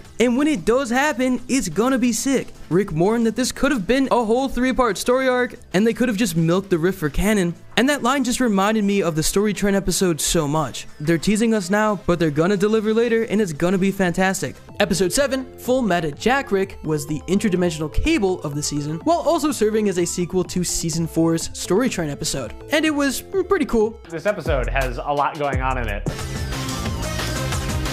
So to recap, this episode is kind of insane. Much like the Story Train episode that it acts as a sort of sequel towards, so much happens in 22 minutes. It's so dense and it moves so fast. It just makes you feel dumb. I felt dumb watching this episode, like I didn't understand it. But that being said, we're gonna try our best anyways. So the episode actually opens with a previously on Rick and Morty segment that at first seems real. We see Summer pregnant, Jerry dies from bees, we get the Sherlock scene from the opening, but as it gets crazier and crazier, Rick kind of wisens up to what's going on and actually uses the power of the segment to break out of it. Turns out the whole thing was actually this weird bug creature named Previous Leon. If you get the title, you're smart. They get carried through the theme song, it's pretty funny, and it leads to them fighting Leon, only for him to rip reality and escape past the fourth wall. Rick and Morty chase after him, and they're in this weird meta world that's outside of the fourth wall. It's really on the nose, and the show lets you know that repeatedly. This is when we're reintroduced to the Story Train villain, Story Lord, who's teamed up with Jesus as per the ending of the last episode. I guess he escaped that situation, tricked Rick and Morty into coming to him so that he can escape and find his real motivation. They get into a fight, but ultimately he escapes, leaving Rick and Morty stranded in the weird meta reality outside of the fourth wall. This is where things go from weird to just flat out confusing. Back in the real world, Story Lord finds the man who wrote him. To us, it looks like a Dan Harmon insert, especially because of all of his writing styles on the wall behind him, but that's not confirmed. Also, it kind of just looks like him, but who knows, right? Story Lord demands that he gives his character motivation, to which he quips, "Your motivation is motivation," but instead of that shutting him up, Story Lord runs with that, they team up, and things only get worse from here. Meanwhile, back on the other side of the fourth wall, Rick and Morty go and find the Story 6, a superhero group made up of storytelling tropes. It's fun. There's like a continuity person, there's a twist guy, they all have really clever names that I don't have them memorized, but you know, you watch the episode, they're pretty on the nose. But it turns out Rick's plan is to double cross them and break out a dangerous villain named Retcon with the power to permanently retcon reality. He's my favorite part of the episode. His power is so OP and interesting. They end up breaking him out and then he immediately causes chaos, eventually retconning the entire universe into an orange. I don't know how he came up with that, but hey, it happens. Rick and Morty eventually escape this somehow. That's not really clear. I'm not gonna ask too many questions, but anyways, they almost die in the cold on the other side of the fourth wall, but they get saved by, of all people, Joseph Campbell, the prolific and historic writer and a major Harmon writing influence. We'll get to that later. He saves them, gives them soup, haha, and helps them get back to the real world by way of crazy, super confusing Rick and Morty stuff. Morty gets pregnant, he makes some like anti-Semitic remarks, I don't even know. Anyways, it all leads to the machine that helps them get back through the fourth wall into their reality. They return to find that Story Lord and his writer have created a machine that drains everybody's motivation and gives it to Story Lord. This makes for some pretty funny bits. They ultimately have a showdown. Rick is ripped, by the way, which is something I didn't realize, and Morty teams up with the ghost ethereal projection of Campbell, using his galaxy writing brain to convince the writer to just stop creating, in turn stopping the machine, draining Story Lord of his powers, where he dies at the hand of Rick. For real this time. More specifically at the hands of a Rick plushie, which Rick actually plugs in the episode, leading to a real fake website you can go to. It's pretty funny. The episode ends with the writer insert character basically learning nothing and is about to write another horrible movie. Wrapping up what I consider one of the most confusing episodes of the show. It was one of those Rick and Morty episodes where you can just tell it was like very therapeutic for the writing team and kind of confusing for the viewer. But hey, we're all in this weird relationship, might as well embrace it. That being said, there is so much to unpack with this, so let's just go straight into the breakdown. For as loaded this episode was with their meta commentary, I think the point of this episode revolved around the fact that the team behind Rick and Morty is getting tired of excessive meta humor and the show structure at large, but they don't have as much control over that as one would think, potentially because of the higher-ups getting them funded in the first place. I think a common critique of Rick and Morty over the last few years is that the show can't decide if it wants to be a casual comedy that's not meant to be taken seriously while deconstructing various tropes a la Community, or a dark comedy that actually has something important to say through an overarching narrative about a man who's trying to overcome grief, complete with extensive lore, world building, and thorough character arcs. Rick and Morty has always been meta, but as Rick points out, as soon as the episode hits the ground running, this kind of comedy tends to work better when it's a small nod to the viewer instead of something that takes over the entire episode or undercuts what otherwise would be a sincere emotional moment or meaningful character development. As it turns out, Rick has issues with this too, calling out the fact that the premise of this episode isn't exactly fun. I'm sure this can come off as a little jarring since Rick himself is the master of meta, but I think this is perfectly in line with where his character is at in season 6. Rick previously embraced the excessive meta commentary the show provided because of the exact issue it poses to the viewer. Nothing could be taken seriously and nothing mattered. The mentality that Rick tried to emulate throughout the show's run as a means to keep himself guarded. But now, Rick's let his guard down to both Morty and the audience. Season 6 has seen a Rick that's a bit more vulnerable, one that we haven't seen since season 1. With that growth to his character and no longer treating the show as something with a lack of stakes, he's over the in-your-face meta humor that makes Rick and Morty feel like a parody of itself. Of course, this also serves as commentary on how meta humor has kind of consumed a lot of mainstream media in general. Tons of shows and movies feel the need to constantly be self-aware, breaking the suspension of disbelief and lowering the stakes in the process. It's not even just fourth wall breaks anymore. How many video essays do you see on YouTube rag on the MCU for having the characters point out how silly the whole superhero thing is? Yet despite detesting this kind of humor, Rick and Morty seems to imply that they're forced into it because of how the show is perceived by so many of the people who clinged onto it half a decade ago when it skyrocketed in popularity. So many people know Rick and Morty as that meta show, when in fact its meta commentary was just one of its many strengths way back when. Something that was sprinkled throughout instead of being the main attraction. If you need to be convinced further that this episode was just one large vent by the team, let's touch on that season 1 line. It was pretty telling that the behind the scenes featurette for this episode basically tells us nothing about their intent in approaching this episode. Usually they show how the episode explores the arc of a character or the deconstruction of something that they really wanted to poke fun at, like heist movies. Here, it's just kind of 2 minutes of fun facts around the episode. It comes across like they have nothing to say, and this episode was just made to fill one of the 70 slots Adult Swim ordered. Yet that couldn't be further from the truth, and the truth comes in the form of this line right here. Do some classic adventures, like season 1. I'm so sick of that f***ing note. What the f*** does it even mean? Now, the whole return to season 1 joke is something that's been said a few times in the show now, tracking back to the season 3 finale. In many ways, things will be like season 1, but more streamlined. However, this is the first time Rick's actually pushed back against that sentiment, saying he's so sick of that note and he doesn't even know what it means. If you're savvy with the entertainment industry, then you immediately recognized what this meant, but when making anything, whether that be a TV show or a big budget movie, you're going to get notes from the executives, the people in suits who basically dictate the show's future and are partially responsible for keeping the show profitable. These notes can basically come across as demands, and they definitely include the tone and execution of a show. So it seems like since at least season 3, since it's the first time they've made that joke, an executive at Adult Swim has kept Rick and Morty on a leash by constantly tasking the crew to keep it close to season 1. When you look back at season 1, you'd probably see the show's heyday, when it was still fresh and like nothing we'd ever seen before. But to an executive whose job is to keep the show hip with the kids and primed for endless hours of streaming, they see season 1 as something that's safe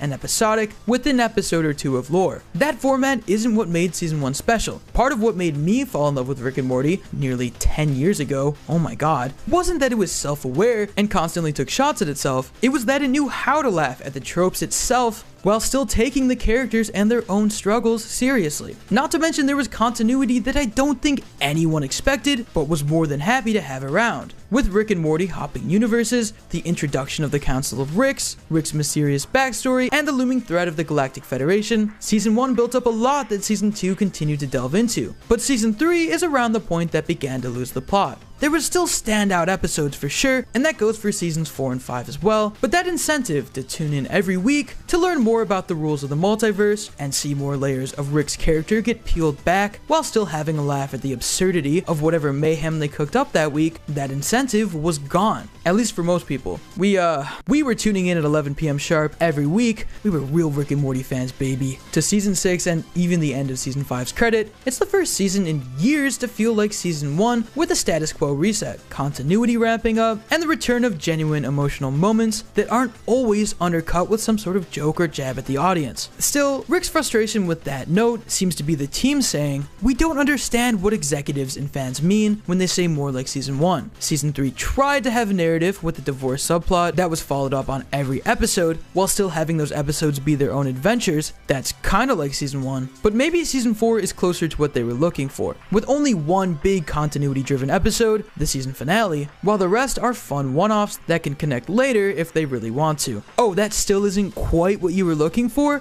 How about Season 5? Mostly episodic with some fun continuity in the last 3 episodes that ends on a massive cliffhanger. Still not enough? Fuck it, we don't know what you guys want anymore. This is way more common with TV shows than you may realize, especially animation. When a show gets really popular, the higher-ups funding the whole thing tend to get way more involved because now it's a proven success. Instead of just letting the team rock out and do their thing, they tend to become even more controlling and steer the team into making a show that's more to their liking, a show that they think will replicate the success it's already saw once before. Basically, any story-driven cartoon not made for a streaming service has to deal with this, artificially prolonging a show's overarching narrative by cramming a season's order with one-off adventure after one-off adventure. It's why you see so many fans disregard normal episodes as, quote, filler. You know why we're really here, so just give us the goods. Rick and Morty evidently is not immune to this, which makes sense. It generates more revenue for Warner Discovery than pretty much every Cartoon Network show combined. It makes sense why they want the team to play it safe and keep it in a format that's familiar to a mainstream audience. If Season 6 can nail the landing with its remaining 3 episodes and deliver on another 2-parter, or at least a satisfying season finale, then I would argue that this is the ideal, quote, Season 1 format they so desperately want. It's definitely the most excited people have been for the show in years, even if ratings don't necessarily reflect it, and I believe that comes down to the interesting insight we've gotten into basically every character of the Smith family, and constant nods to the fallout of Season 5's finale. Again, if they can put a neat little bow on this season with a hype ending, this might be the move. But with the show being written 2 years ahead of when we're actually going to get to see the episode, who knows if executives will feel the same way. I don't want it to sound like the team is being held at gunpoint to make any episode that isn't chock full of lore. I'm sure they have a lot of fun writing the abundance of one-off episodes that make up more than 75% of its run, but it's clear that a lot of grievances fans have with the show isn't completely one-sided, and like any popular show, there's just too many cooks in the kitchen, and some of those cooks aren't gonna let the show cook in the oven a little bit longer to become something greater than it already is. While the episode may or may not have been exactly mid-season premiere worthy, I did get enjoyment out of it, and clearly it left us with a lot to say. One thing certain though, Rick and Morty will never not be vocal about how the show's feeling, and it's always crazy to see. Now, if you'll excuse me, I have to go read up on who Joseph Campbell is, because apparently he's important for writers to know. Episode 8, Analyze Piss, was a major highlight of the season that showed us just how far Rick has come in showing a little empathy alongside a major Jerry dub. With this piss suit on, Rick feels good. It's not what he expected. We open with Rick having a routine encounter with Mr. Nimbus, as Nimbus is trying to seize and destroy Rick's fortress on the ocean shore. Cause you know, it's probably bad for the environment and apparently is a waste of precious sea resources like clam and coral, I don't know. Well, this was a funny way to open the episode by calling back to Mr. Nimbus's claim that he's Rick's long-term rival. It also cemented to me that season 4 through 6 of Rick and Morty can really be classified as a new era of the show, separate from the first era of seasons 1 through 3, even though I know a lot of fans would want to exclude season 3. But think about it, the writer's room changed with one long gap between seasons 3 and 4. They knew going into season 4 that they'd have 70 episodes to toy around with, and there's definitely been a lot more continuity on on things that were set up in season 4. Space Bath, Bird Person's recovery, the baby that shall not be named, we just had a sequel to the Story Train episode, and yeah, now Mr. Nimbus. It's a cool result of that massive pickup, with the writers being 2 years ahead of premieres. They've been writing season 8 as we speak. It allows them to create a lot of these characters or running jokes with the knowledge that they'll 100% be able to use them again in the future. They even mentioned recently that they've been planning out more of the evil Morty and Rick Prime stories, so fans have a lot to look forward to. Anyways, instead of letting Mr. Nimbus destroy the fortress, a move that would be out of Rick's control, Rick decides to blow up the fortress himself by activating its self-destruct protocol. Rick tries to treat it like a draw, but Nimbus declares that this is still a win for him before going back into hiding for another season and a half. Good to see you, buddy. We learn that this fortress is actually a bunker for Morty, Rick going out of his way to give Morty a genuine gesture of kindness. He wasn't gaining anything from it other than Morty's happiness. Why Morty needs a bunker isn't exactly something they touch on, nor is something we're meant to really think about, but come on, you gotta be a little bit curious, right? Then again, when the president flips between being your friend and being your mortal enemy on a weekly basis, I guess I'd want a bunker on the beach too. Rick handling the situation by just blowing it up and covering his tracks mirrors his solution to a very wild problem later on in the episode. Shortly after Rick is confronted by Cookie Magneto, to which he refuses to engage with and instead chooses to go for an instant kill. Fight me and find...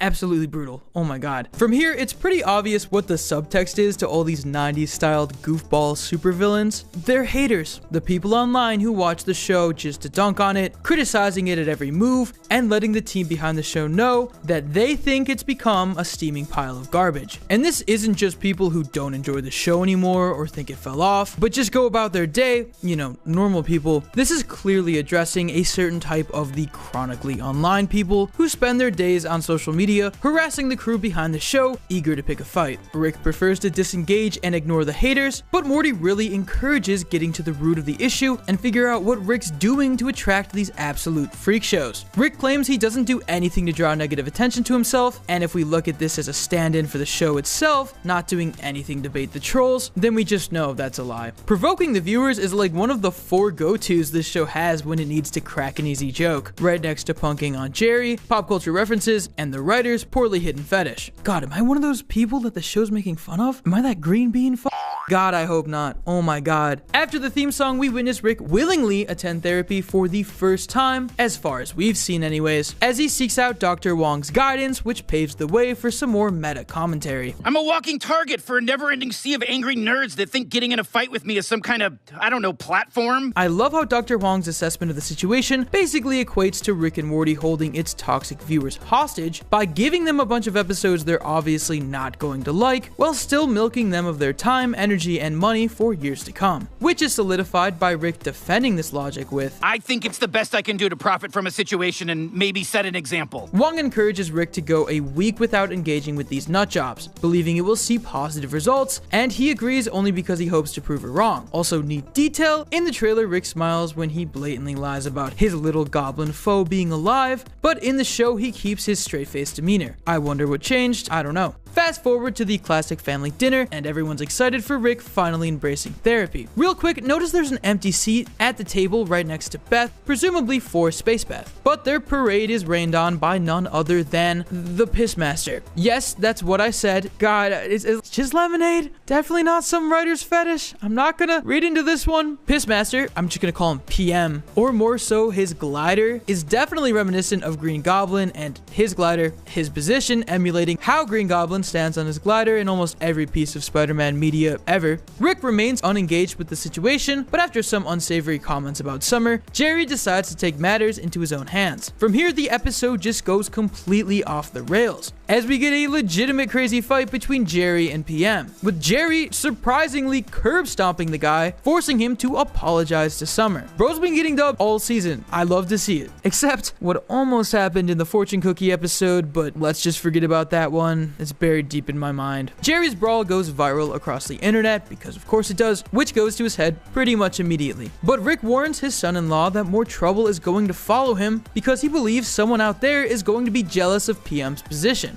A not so subtle way of saying people who get into arguments with Dan Harmon online inspire other people to pick fights because they want their 15 minutes of fame by getting absolutely humiliated. Instead, Jerry is rewarded by the arrival of the Council of Galactic Orbship, who bestows an orb of pure energy upon Jerry. Now, Rick's clearly salty that Jerry's rewarded for something he's usually punished for on a cosmic level, and to add insult to injury, the Council gives Rick the cold shoulder and dubs him unworthy of an orb's power. Rick still tries to stay out of the situation and mind his own business, but after being chastised for not helping Summer, again cosmically punished, Rick caves into the family's demands and helps Jerry figure out his orb, giving us, for the first time this season, a plot point that's actually reflected in the season's opening credits, because Jerry gets a 6th superpower with the orb juicing it up. Jerry just continues to fail upward by decimating a whole planet full of space Hitlers. Really glossed over that one in Star Wars. Unsure if anyone else was on the planet, but luckily he has 0 collateral damage and the galaxy hails Jerry as a hero. Flamingo Dad is on the rise, and Rick doesn't like it one bit. After all, why is Jerry being rewarded while he's being punished? This is a question he brings to Dr. Wong, only for her to point out that everything he's complaining about is a good thing. Jerry's making the universe a better place, and weirdos are off of Rick's back. Rick realizes that his cynical worldview is holding him back from enjoying positive change in a situation. Now, this is something that has been consistent throughout Season 6. Rick denouncing the nihilist mindset that so many people associate the show with, but this is the first time we're seeing him recognize just how much this toxic way of thinking has been holding him back. He recognizes that Dr. Wong is right. Ignoring the ops is way better than feeding into them. And after refusing to engage with the freak shows up close and personal, seeing that they'll move on to other targets, he feels free. But this is where the episode gets dark.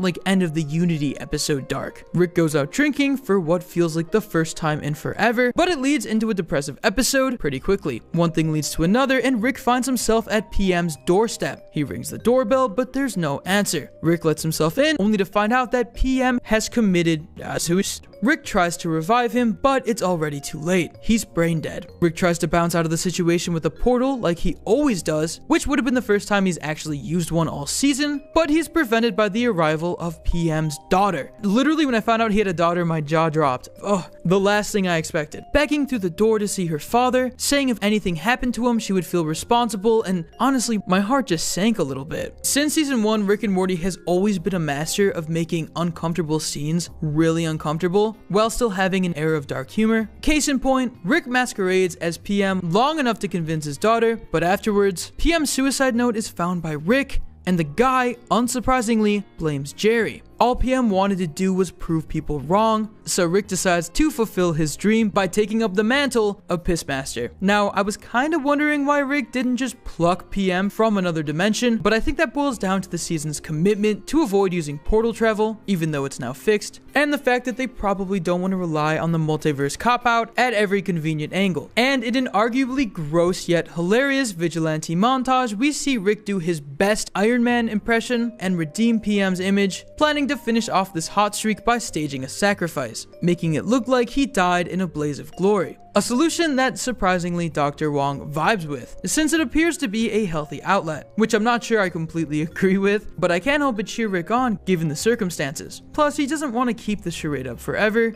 so he can only take the charade so far. The Council of Orbies catch wind of the apology tour and want to recruit Pissmaster, much to Jerry's dismay. Unfortunately for Jerry, he's presented with an ultimatum: recruit PM personally or get booted out of the council. This goes over as well as you'd think. Rick is still able to successfully stage the death, but Jerry gets the short end of the stick as his reputation as Flamingo Dad is ruined and the council is heated over him attacking PM. Jerry explains PM's true identity doesn't help either, causing the council to confiscate both orbs, including Jerry's, and piecing out to do, I don't know, weird orb stuff. Rick decides to spare Jerry the weight of what really happened to Pissmaster, sticking with the claim that he was PM the entire time. Everything seems to wrap up in a nice little bow until Rick trauma dumps onto Morty, who in return refuses to carry the weight of this secret on his shoulders and immediately informs the whole family. While this ending is kinda just depressing, it goes to show why Rick needs therapy and why he should have just consulted Dr. Wong. he needs someone to spill this intense, confidential information with so it's off his chest. But something of that magnitude shouldn't be shared with a 14-year-old boy who already has enough going on. It should be shared with a trained professional who's equipped to help Rick work through his baggage. Or just keep it bottled up and repress those emotions, because in Summer's words, that's the cool move. Overall, this was definitely a season highlight, and one I can really see sticking out in the show as a whole, not solely because of its shock value, but because we got to see Rick not only try to make a positive change in his life, but completely reshape someone's legacy so they aren't remembered as a fool. Because of Rick, Pissmaster's long life goal came true, for no other reason than Rick having empathy for the guy. I don't know about y'all, but character development is always a win in my book, especially if it's a character as stoic as Rick, and I can't wait to see what they do with his character in the last 2 episodes of the season. Morty still doesn't trust Rick, and that's gonna be a problem real soon. Now, I know my boy Shane usually hosts these videos, but he's taking a break for the week, so I'm filling in. But I know you got like 5 other breakdowns to watch for this episode, so I'll get y'all in and out by cutting straight to the point. That being said, the penultimate episode of Rick and Morty's 6th season was surprisingly casual, focusing on the current dynamic between the duo, as Morty spends the episode irritated and kinda weirded out over his grandpa's supportive behavior. This isn't surprising. We've had multiple Rick and Morty address their relationship episodes in the past few seasons. The Vat of Acid episode, Edge Up to Morty, and ironically, Season 5's penultimate episode saw them break up after assessing their toxic relationship. But this episode feels different, and I think it's because for most of the season, we've been seeing these episodes from Rick's perspective. This time around is from Morty's perspective, and he's reading all of Rick's development as bullshit. Even though Rick and Morty have had plenty of interaction this season, this is the first true, classic Rick and Morty adventure we've had. Most of the other episodes have the family heavily involved, and the characters are written more like an ensemble, like Community. And within those ensembles, Rick tends to be the focus. Not to mention, Morty doesn't see a lot of those crucial moments of development. So when starting this episode, the tone matches Morty's perspective of Rick, who starts out the episode being a cynical jackass, until Morty makes it clear that he's over Rick. He doesn't seem to have that much respect for the guy anymore, and he doesn't value his opinions, doing the opposite of whatever he says. Worst of all, he finds Rick boring. God damn it, Morty, you took the sword? So boring. Oh, like you're not at this point, you drunk, cranky. It's funny, this is a reversal of how Rick treated Morty in the early seasons of the show. But because of all of this, Rick tries to level with Morty, deciding to be more agreeable. I'm gonna be like 22% more agreeable with you for like maybe 1 episode or 1 adventure. We'll see how it goes. It's cool because like, Rick's really just taking Dr. Wong's advice, right? She advised that sometimes it's better to disengage and let things play out without getting involved. Not reacting, that really is the kill move? But again, this episode is from Morty's perspective, who didn't see all of that. So there's a wholesomeness in Rick's voice that you obviously don't trust at first. But Rick never breaks. He's supportive through and through. It's a reverse Vat of Acid, where Morty is ready for Rick to be a gloating asshat, but that moment never comes. I think you crushed it. I mean, not just anybody can start Solar War 1. Stop supporting me! Can you really blame Morty though? We've seen Rick take Morty on adventures out of spite and pettiness. We've seen him give Morty cool sci-fi gadgets to teach him a lesson. But have we ever seen him give Morty the reins to do whatever he wants for a selfless reason? It's gonna feel out of character for Morty and the average viewer. But in reality, this season has knocked Rick down more times than I can count. And instead of having Rick try to get out of his problems by playing God and acting detached, this season has seen Rick solve his problems as a human and showing empathy. But again, Morty has to take all of this at face value. And after learning Rick's ego is so big across the multiverse that the central finite curve was made, I think he has reason to put a guard up. 1 adventure isn't enough to undo years of this back and forth. Even in this episode, once Rick finally intervened, Morty was fine with it only because he felt like he had no other way out. So how is all of this going to pay off? Well, the first promo for the next episode is vague, laying things off as just another Christmas episode. But I see what's really going on. Rick portaling in bearing gifts from the multiverse is a great setup for the characters to acknowledge how much change he's gone through over the season.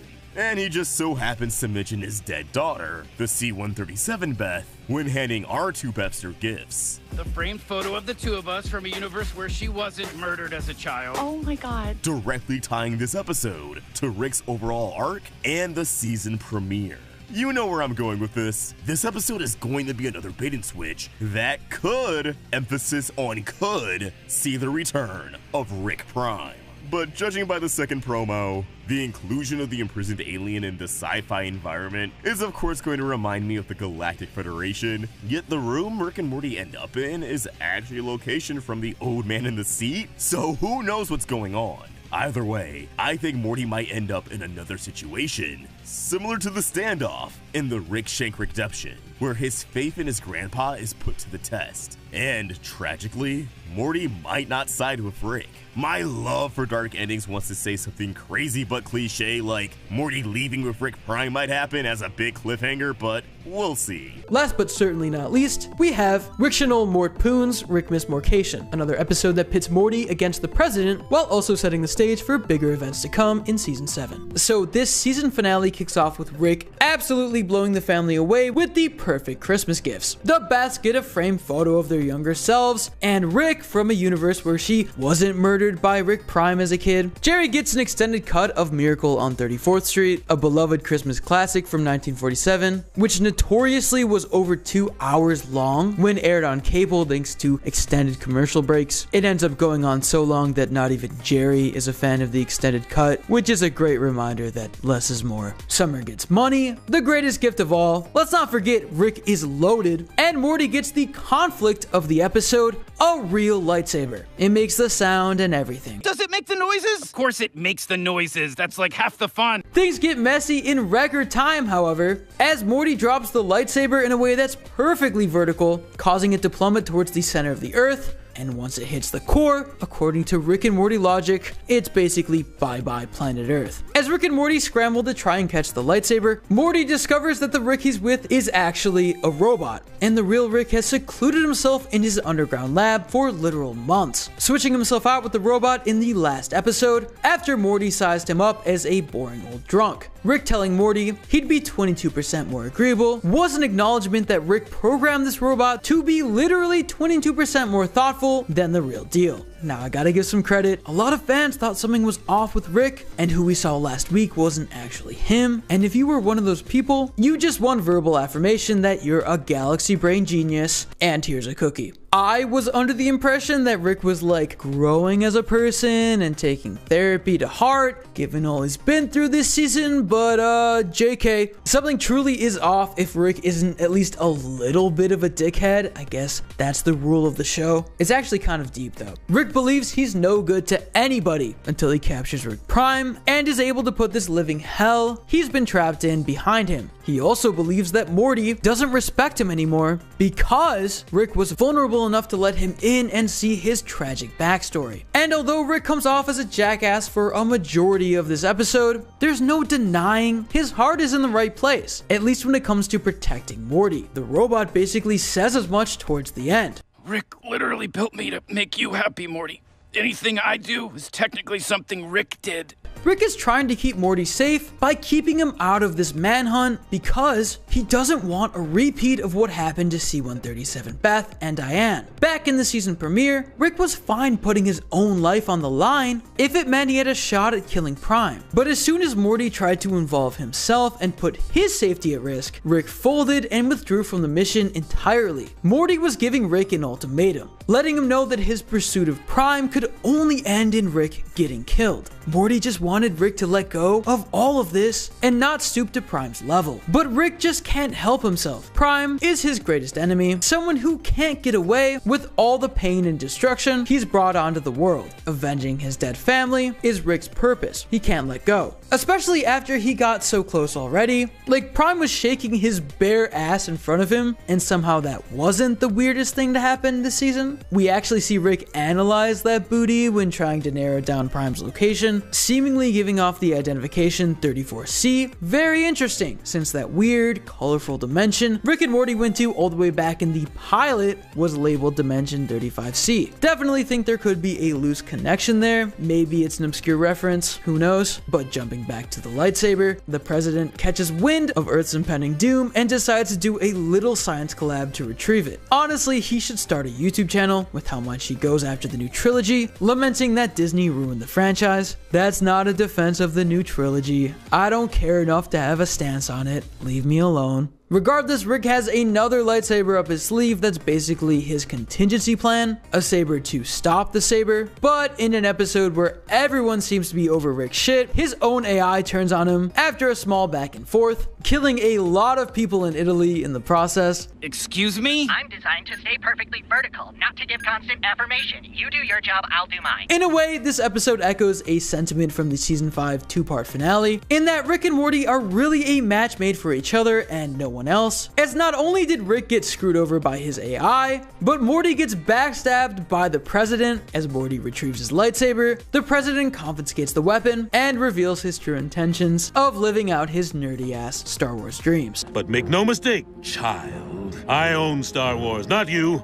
I earned this, not you. While this is all happening, Robo Rick tries to play cool in front of the rest of the family, but with one person already knowing his secret, he's struggling to keep his robot identity under wraps, making it painfully clear he's not really Rick, and that he really just wants to be put out of his misery, though the family doesn't pick up on it until Morty blows the lid wide open. So they slaughter the robot and make his head the star of their Christmas tree. It's kind of beautiful in a dark, twisted way. These plots converge as the president comically drops the lightsaber again and launches the White House into space, throwing Morty under the bus to the rest of the world. So Robo Rick's rest is immediately disrupted so he and Morty can save the Earth and confront the president. Elsewhere, Rick manages to deconstruct a very elaborate, very explosive piece of technology from Prime's base that holds a USB drive that's capable of tracking down Prime. However, what starts out as a potential location turns into an entire map lighting up. Imagine Find My iPhone if every piece of Apple technology you ever owned was active and scattered across the country. Unless you don't buy Apple, in which case, congrats for not being a sheep, must be nice.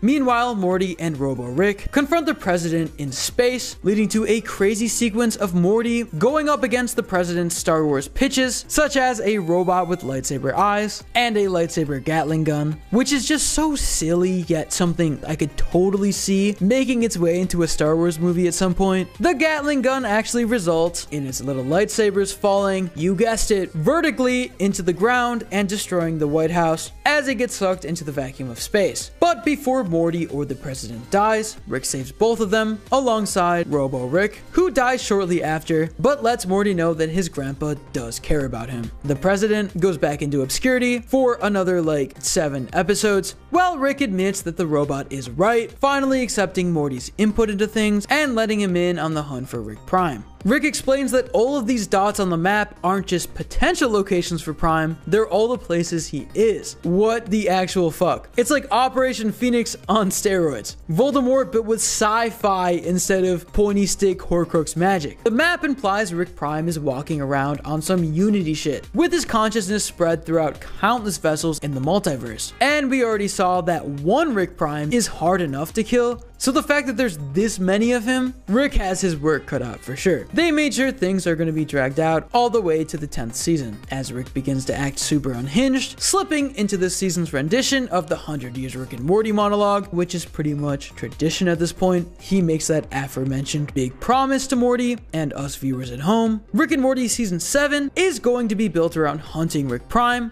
and finally bringing him to justice. Rick also says that this hunt won't be every episode, which feels like the writers drawing a line in the sand and making it clear we're never gonna go full lore. It's never going to be a serialized drama or an epic anime. It's all about balance. He even says it could be all happening in the background, which is how the story arc of the season kind of played out. We'll really just have to wait and see. It's painful Rick says this is the closest he's been to catching Prime, which is just painfully untrue, as we saw in the season premiere that the booty shaking Prime really was actually him and not a decoy. The stakes have never been higher, and I can't wait to see the mayhem that's sure to unfold with Rick and Morty Season 7 next year. Also, Mr. Poopy Butthole has his semi-annual season finale cameo. He did tease back in his Season 3 cameo that we'd see him again in a Christmas episode. I might even have a big white Santa Claus beard. Granted, we saw him again in Season 5's post-credit scene, where he lost his family and his will to live, but now he's getting shredded. He's drinking raw eggs. He has Carl, and then he breaks his body. He's probably gonna be paralyzed the next time we see him. I'm so sorry, buddy. And there you have it. Rick and Morty Season 6. Overall, a pretty great season, full of amazing character moments, pretty interesting premises, and a lot of good gags. Could we have used way more Rick Prime? Always. But for what we got, and the fact that these seasons are now releasing on a yearly basis, I'm pretty satisfied. As always, we want to know what you guys think. How do you feel about Season 6? Any standout episodes? Let us know your thoughts in the comments down below, and keep the conversation going at Roundtable Vids, or tweet to me at @IsRetroNemo. As always, thank you for watching. This was a Rick and Morty recap, and I'll see you next time.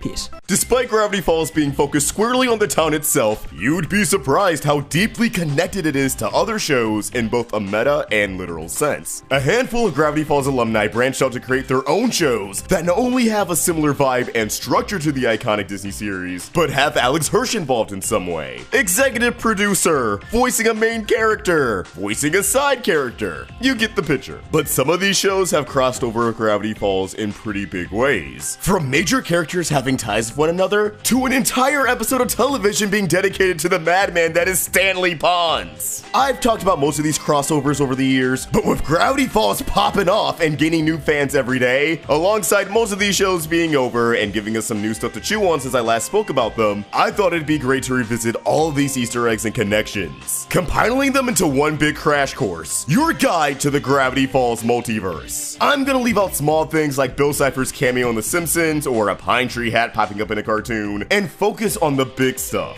Things that have interesting lore implications and tells us something new about the cast of Gravity Falls, despite coming from an entirely different show. The first show Gravity Falls crossed over with actually wasn't a Disney show, and I feel like the further away we get from the 2010s, the more people forget the connections with this cartoon even existed in the first place, which is kinda crazy because it arguably has the most ties with Gravity Falls. I am of course talking about Rick and Morty. It all started with the end credit stinger for Society of the Blind Eye, where Stan loses a mug, a notepad, and a pen to Ford's portal. As it turns out, they weren't just lost in a void. In Rick and Morty's Close Rick Counters of the Rick Kind, a classic by the way, Rick and Morty are being chased by the Council of Ricks, leading to Rick opening numerous portals to throw them off his trail. And guess what comes out of one of those portals? Stan's belongings. Now, Close Rick Counters of the Rick Kind actually aired 6 whole months before Society of the Blind Eye, so viewers were exposed to this crossover out of order. I can only imagine Rick and Morty fans were scrambling to figure out what these items meant, unaware that in a few months, they'd be tying it back to a kid's cartoon on Disney XD. Now, I think we're supposed to infer from a lot of these Easter eggs that Rick and Ford are friends. Like, they got an interdimensional bromance going on. Or they hate each other. Either one would make sense. They're two loner scientists with a soft spot for their family. So while Rick was just firing off random dimensions, a part of me wonders if the Gravity Falls universe was calibrated into Rick's portal gun because years prior, he was trying to do Ford a solid and get him back home, when Ford was traversing the multiverse. Ford's wanted poster has a cipher that when decoded reads, Rick was here, which I feel like he'd only do for someone he knows personally, whether if that's a rival or a buddy. Not to mention the episode Morty's Mind Blowers features memory bowls labeled Stanford and Bill C, meaning that either Rick or Morty had memories of the two that were erased. Maybe Morty somehow found out about Ford and Bill's existence, the whole dilemma they got going on, and to ensure that Morty would never be tempted to contact Bill, Rick wiped his memory. Because let's face it, Morty loves his dangerous and irresponsible shenanigans. Or maybe Ford's intelligence got under Rick's skin. So to preserve his own ego, he removed Ford from his memory. Conversely, there's a memory capsule in the black market labeled Rick S in the graphic novel Gravity Falls Lost Legends. So either Rick came to Gravity Falls at some point and was caught slipping by the blind eye, or Ford somehow got his hands on the memory gun and for whatever reason, wiped Rick's mind.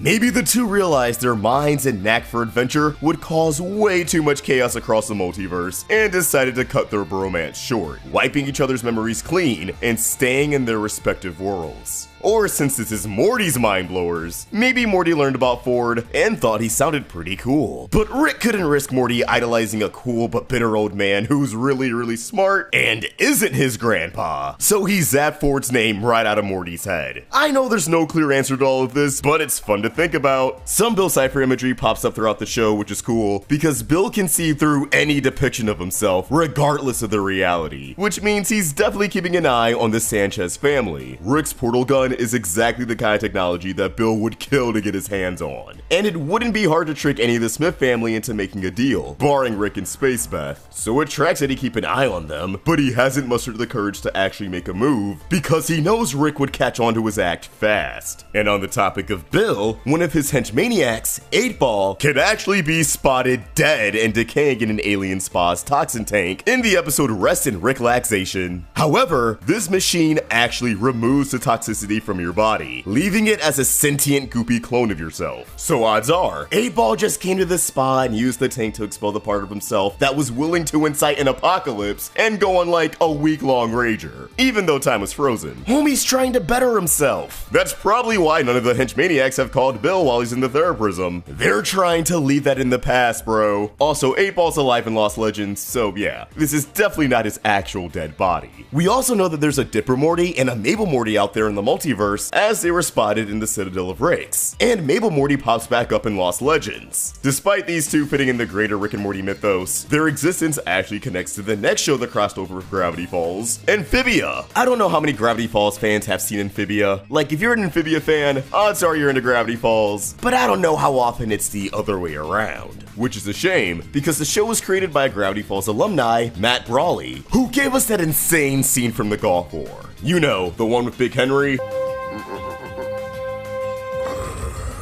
Amphibia has some pretty cool lore and a whole ass crossover episode of Gravity Falls, Wax Museum, the episode that concludes the road trip arc that kicked off season 2. Anne and the Planters have almost reached Newtopia, the capital of Amphibia that may have the answer to getting Anne back home. But they make one more stop, a small town named Stony Gulch, and it isn't long before they wind up at the Curiosity Hut, an alternate universe version of the Mystery Shack ran by Mr. Pons and his trusty janitor, Frog Zeus. But this is a universe where Stan never took in Dipper and Mabel for a summer, so he's a lot more corrupt and money hungry. Whereas the Stan we know and love has a lot of fake attractions at the Mystery Shack, all the attractions Mr. Pons has in the Curiosity Hut are real monsters. They're just encased in wax. Anne, not knowing any better, volunteers to be one of Mr. Pons' attractions so she can obtain a CD player from Earth that somehow winded up in Amphibia. Mr. Pons tries to blindside her, only to get his comeuppance as all the monsters are freed from the wax and kills him.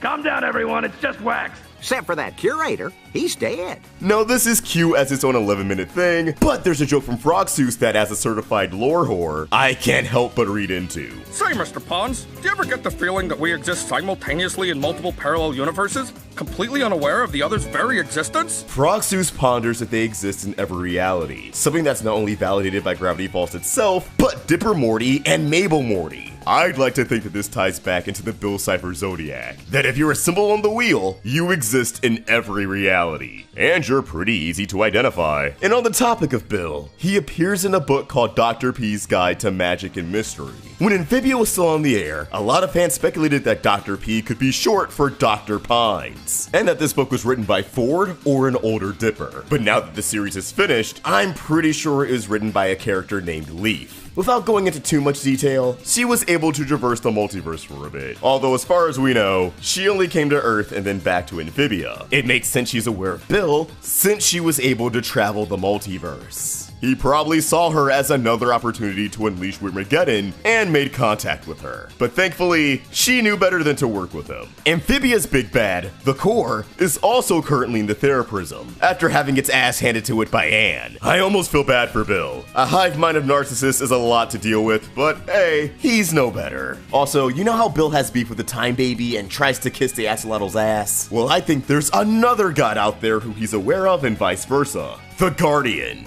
aka the Three Stones deity, amphibious god who might be overseeing the entire Disney TVA multiverse. If I had to guess though, the Guardian's not fond of Bill, considering how disappointed it is in mortals for handling the power of the Calamity Stones irresponsibly. All Bill does is use his godly power irresponsibly. How about this?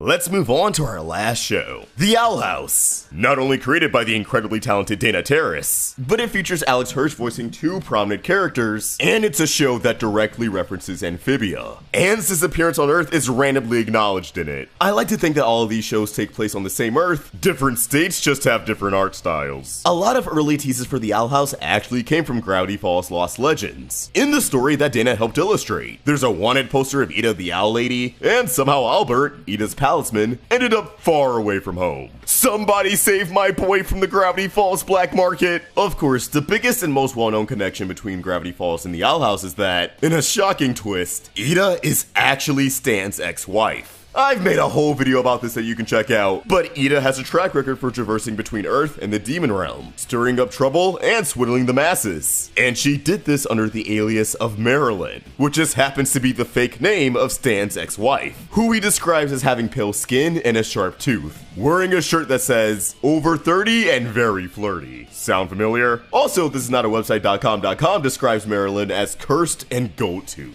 And I mean, yeah, Ida is both of those things. It's definitely her. According to Stan, they got married in Vegas, but it only lasted for a weekend. She just wanted his money in his car. Aw, Ida, why'd you have to do him like that? Well, Stan's a con artist, so I guess it's just karma. I should also touch on an old theory that King from the Owl House is actually a reincarnation of Bill Cipher, both being voiced by Alex, the axolotl saying Bill would be reincarnated as a different form in a different time, King allegedly wielding immense power by having large gaps in his memory. It was a fun idea that people had just enough to work with. But now that we know what really happened to Bill, and what King's whole deal is, it's safe to say that the theory is dead in the water. The Owl House definitely has the fewest direct Easter eggs of the three, but it's still very easy to rationalize why all of these universes are connected. At the end of the day, it's just fun to think that the characters of all these cartoons I adore can coexist. I think people can be soured on the idea now because of the MCU-fication of Hollywood, but I grew up with Cartoon Network and those little CD bumpers they used to have, so I've always ate this kind of stuff up. It'd be nice if at least the Disney shows could have an official crossover one day that isn't just Chibiverse. No shade to Chibiverse, I like Chibiverse, but give me something a little more Jimmy Timmy Power Hour. Welcome back to the Roundtable. I'm Ushrik Vox, and it is great to be back in a world where we can say Rick and Morty is airing brand new episodes. After a 2-year dry spell, the series has returned, beginning its guaranteed run of 70 additional episodes with the premiere of Season 4, The Edge of Tomorty, Rick, Die, Repeat, which was not only a return to form, but an excellent meta episode that featured responses and winks to many of the critiques the series faced during its last season. But that's an analysis for another video. Today, I want to focus on the very major clue that was planted near the beginning of the episode. And if you're a fan of the show's overarching story, the roles of characters such as Evil Morty, Tammy, and Phoenix Person, then this is certainly the video for you, as we may have a hint at a returning character becoming a future antagonist, one that directly correlates with Tammy and Phoenix Person. Of course, spoiler warning, if you do not want to know anything about the future events of Rick and Morty, please click off now.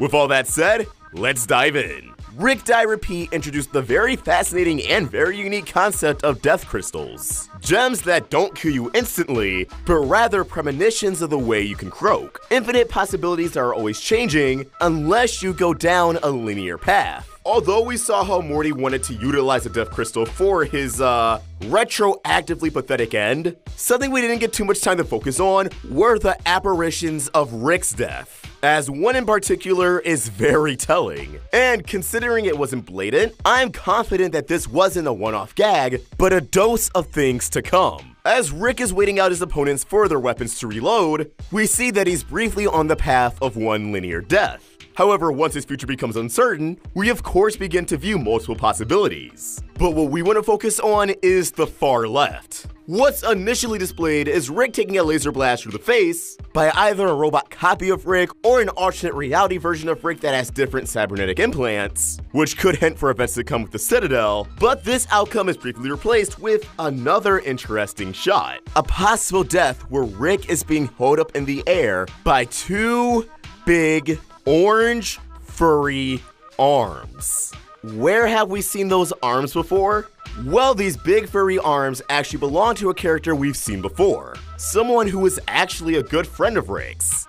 You know him, you squanch him, Squanchy. There's a potential outcome in Rick's future where he's torn in half by one of his closest friends. I have a feeling this was intended to be more than an ominous visual, but instead an event that's going to unfold later in this season. The return of Squanchy, and thus the return of Phoenix Person and Tammy. Right off the bat, one of the most interesting takeaways of Squanchy's little cameo here is the fact that, quote-unquote, our Squanchy was actually presumed to be murdered, as his last sighting was in the Wedding Squanchers, where he triggered his Hawk-like transformation and began to combat against the invading Galactic Federation forces. However, Squanchy wasn't seen or heard from since then. But as the last adversary we saw him face was Tammy, who we saw was alive and well at the end of the Rick Shank redemption, it was very fair to assume that Squanchy, well, he wasn't Squanching no more. And while we could easily chalk everything up to this Squanchy being from an alternate reality, and that the Squanchy we didn't know was actually dead, it really wouldn't chalk up why Squanchy would attack Rick, why he would be in this rated up form, and why they didn't just go all out with it.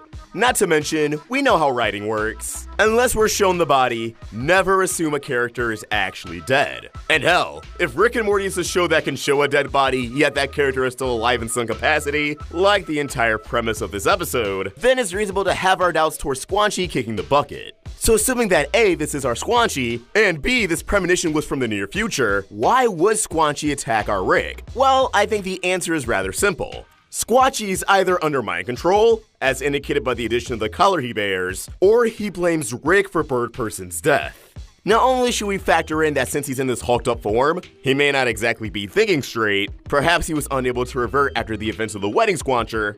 Let's start with the possibility of the blame game, although it's the less likely of the two. In this scenario, Rick and Squanchy would be unaware Bird Person survived and has been reborn as Phoenix Person. In the heat of battle, Squanchy wasn't really too focused at pointing fingers. But I imagine now that the dust has settled, for Rick to never come back for Squanchy, to never touch base and check in to see if the dude's alive, to never even mention a possible funeral for Bird Person, it could easily leave a bad taste in Squanchy's mouth. For us as an audience, it's no surprise. It's just Rick doing business as usual. But for Squanchy, someone who was stated to be a valued friend of Rick's, alongside Bird Person, this betrayal could open up Squanchy's eyes to see how horrible Rick can really be. And thus he could even rationalize that the only real solution is the death of Rick Sanchez. This could lead to Rick claiming that he knows Bird Person isn't actually dead, that somehow Rick saw Phoenix Person coming a mile away, or just an adventure that unfolds of Rick and Squanchy reuniting with Phoenix Person, who now is on the other side of the battle. Going off this idea, we should also factor in Chachi. Chachi is a character we currently are only familiar with through the Season 4 trailer, in which we know he dies. From both his name and appearance, it'd be easy to assume Chachi and Squanchy have some sort of relation, whether if it's just the same species or if they're genuine family. Chachi's death could ignite Squanchy resurfacing and targeting Rick, feeling as if Rick has finally cost Squanchy too many lives with no repercussions. Shifting gears to the alternate route, mind control, Squanchy's color makes it more likely that what we're seeing is the Galactic Federation taking control, especially as the color's design and color scheme correlates to the cybernetic upgrades Phoenix Person possesses. Now assuming a different identity like Robo Squanchy or Cyborg Squanchy or Squanchborg. I don't know, Rick and Morty isn't mind-blowing with its naming schemes. Anyways, the Galactic Federation could actually implore Squanchborg to hunt down and assassinate Rick Sanchez. Squanchy was defeated by Tammy, and this was his fate while we were none the wiser.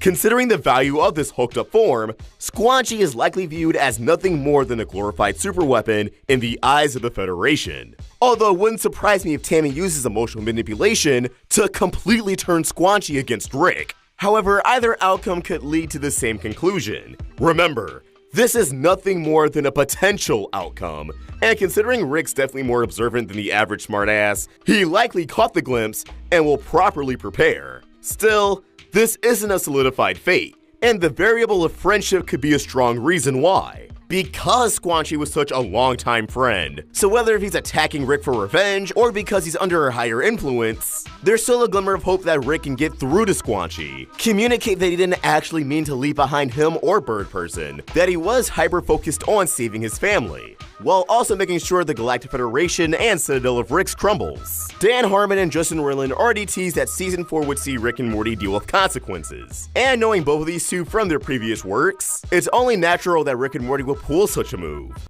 Oh, Rick is gonna learn a very valuable lesson and pay a heavy price.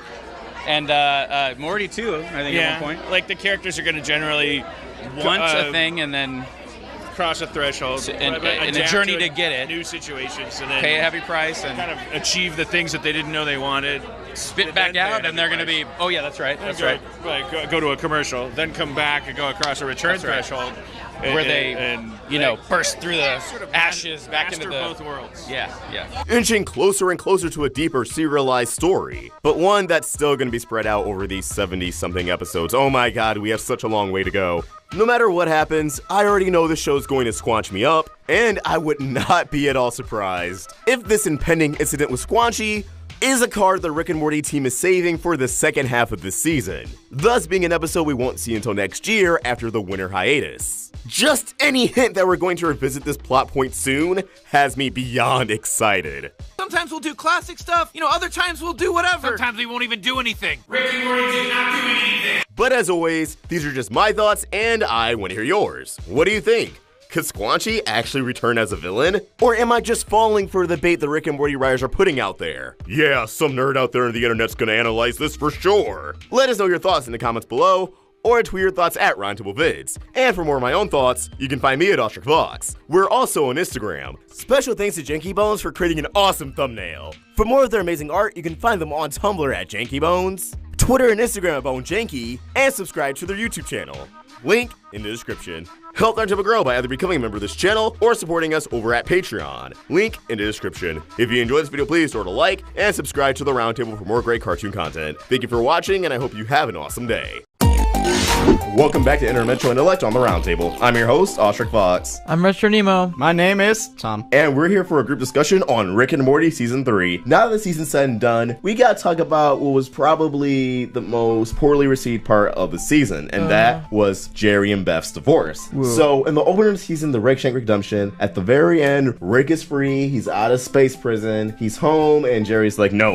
It's either me or him, and Beth chooses Rick, and the two get divorced. Well, I mean, was it paper-wise divorced? Did they ever explain that? Yeah, because they had to go to court and get custody and everything. Oh, that's true. Yeah. And then in the ABCs of Beth, they're like, oh, it's Dad's weekend. I know a lot of people that don't do it on paper until the kids are 18. They'll figure out custody on its own. But I don't know. That's not even important. Ooh-wee. Well, this came up a lot this season. Almost every episode. Isn't it funny, Kevin and Tom? How the episodes that didn't mention it were the best ones? Yeah, that's really true. I feel like the episodes that didn't deal with this were the best ones, but my biggest problem with this is that Rick and Morty finally tried like a season-wide arc. Not just kind of, because the show always had continuity, but they tried like a somewhat ongoing story and arc. I think something like a dilemma, a conflict they consistently address. Yeah. But the problem is, it never really develops. Like, it's like, oh, I want a divorce, and it's like, oh, we're getting divorced. Oh, Jerry's sad. Now we're divorced.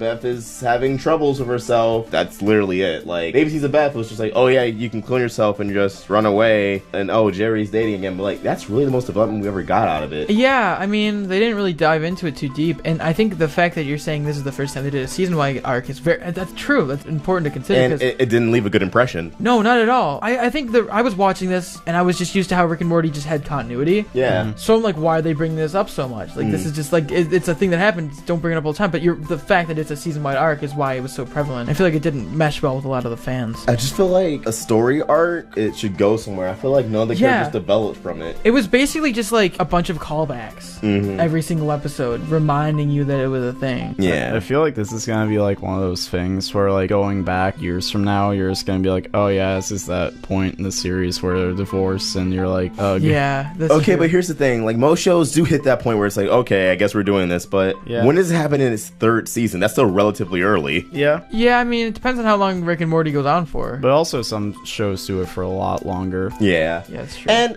I guess I'm glad the divorce was only this season, and like, oh, they didn't drag it out to season 4 and season 5. Yeah. But where did it go? Like, yeah, we got episodes like the Really Really Conspiracy where it's like Rick and Jerry bonding, sort of bonding. I guess it just kind of explained their relationship more. No, yeah, but in like the Really Really Conspiracy, you could have had the episode while they were married. That's true. Yeah. I mean, I feel like whenever they mentioned Jerry or brought in Jerry, it was like, hey, look how sad Jerry is. Yeah, and like look how pathetic he is. At the end of like episode 2, like the one going like loser. Like, yeah. That didn't, okay. Like, I guess it was a funny one-off joke, but it was also like, we didn't really see them grow as a result of the divorce. No. Like, they didn't really do anything with any of it. Yeah, like, you know, Jerry before the divorce was a pathetic, sad loser. During the divorce, he's a pathetic, sad loser. They get back together, he's a pathetic, sad loser. That's true. If they made him, like, cool at the end, or, like, a stronger man. Or, like, even like with Beth, it's like, Beth before the divorce, she's depressed and resents her job. Yeah. And after the divorce, she tries to cope with it, but she still hates her job and she's still depressed, and then she may or may not have gotten cloned, and nothing else changes as a result. Yeah, I don't know. I feel like I wanted one-off sci-fi adventures, and looking back, it's like whenever we had a one-off science adventure, it was like intertwined with the divorce. Yeah. In a way that just was dragging it down. It feels like it just did not fit in at all. No, I mean, like, and like again, the only episode where I feel like it kind of fit in was Rest and Relaxation. I feel like that kind of amplified that episode a bit, and that was like, in what sense? Did I want to mention the divorce? Well, no, but like with the context of it, like, oh, we need to get away, we need a vacation, and then like, that's true. With everything that happened, it's like, okay, with the context that they're divorced, it like almost makes sense more, everything that's happening. Yeah. And like episode 2, like it kind of follows up on the divorce. You know, Jerry's moving out, and then like Rick's like, oh yeah, my daughter's going to divorce and I'm not handling it well, and like they set up to go somewhere, and there's no payoff for it. They just get back together. It was like, what was the point of all this, dude? No, there was no point. It was kind of, it fell flat, and it was poorly executed. It makes me sad because I was really looking forward to the season. Like I said, this plot had potential. Like we could have had Beth going on adventures, even though we learned in the ABCs of Beth that like, oh, she's too dangerous. I guess she's too much of a wild card to go on adventures. But still, actually seeing her try to get more. Like Rick isn't though. Like I don't understand. Here's the thing: Beth left Jerry so Rick could stay in her life. Yet we never actually see Beth and Rick get more involved. They go on one adventure in the entire season. They went drinking that one time off screen. Yeah, and it's like none of this warrants them getting a divorce. That's true. I mean, it worked for a while in the beginning, but then like they didn't really do anything with it after. Yeah, like I said, there's setup to it. Like, but then again, like I said, we see that the characters are kind of in a weird place as a result of the divorce. Like everyone wants to play them in their own little ways, but then they just kind of drop it. Like they're like, oh, get it? Jerry's sad, ha ha ha. But then like it doesn't go anywhere. That could have been the 14 episode thing. You got to keep in mind. Maybe they had like a whole plan to flesh it out, and they just didn't have the time for but it. Then maybe I feel like that would have felt even worse, because let's say okay, there was 14 more episodes, and and it was still this bad. Not that, but it's just like then we would like last 3 or 4 episodes would have just been like, oh my god, look how the divorce is affecting them now. It's like, why are you waiting now to doing this when you had the entire season to spread it out? Yeah, that's true. I don't know, man. I feel like it would have been fine if it was like less prevalent and not the entire point of this season. And we didn't wait 2 years for this season just to hear about their divorce for 10 episodes. Because like I stand by the fact that my favorite episodes, Rest and Relaxation, you know, the Vindicators 3, like they didn't mention the divorce at all, and they were like the best episodes of the season because they were just like Rick and Morty on a funny high concept sci-fi plot that they got to like the writers got to have fun with. You know, it was like that's what works best for the show. Yeah. And then when you try to like make it more grounded and you make it like, let's take a look at this unhappy divorced couple like in a cartoon, a sci-fi cartoon, I don't know. So do you guys think they should have gotten back together? Like, considering the concept, they should have skipped this all. No, but I'm saying like, since they did do all this, do you think it was warranted when they finally got back together? No, not really. Did it feel earned in any sense? No, it didn't. And the writers aren't oblivious, they aren't dense. They are very aware of the show's fandom, and since season 1, people have been saying the Beth and Jerry Jerry plots are the weakest part of the show. Yeah. Like this has always been like a common idea in the fan base and the audience that Beth and Jerry are the weakest parts of the show. I didn't hate him before. So they decided to make season 3 when the show is it's the biggest it's ever been. They decided to make that a Beth and Jerry centric season without actually being a Beth and Jerry centric season. Yeah. It was just lame. It fell flat. It's sad to say. And like for a show where they go on sci-fi adventures, nothing's off limits. And I feel like it would have been a lot more interesting if they worked the divorce into that, like they were adventures. Yeah. Like, oh, like Beth or Jerry gets like kidnapped or something, or like you know what would have been great? That would have justified them getting back together. An episode where for some reason Rick, Morty, and Summer get kidnapped, and Beth and Jerry have to team up to save them. Oh yeah, that would have been like really good to like tie in with both the sci-fi aspect and the real like like an actual like Jerry and Beth adventure. Have we ever? No, we've seen that obviously.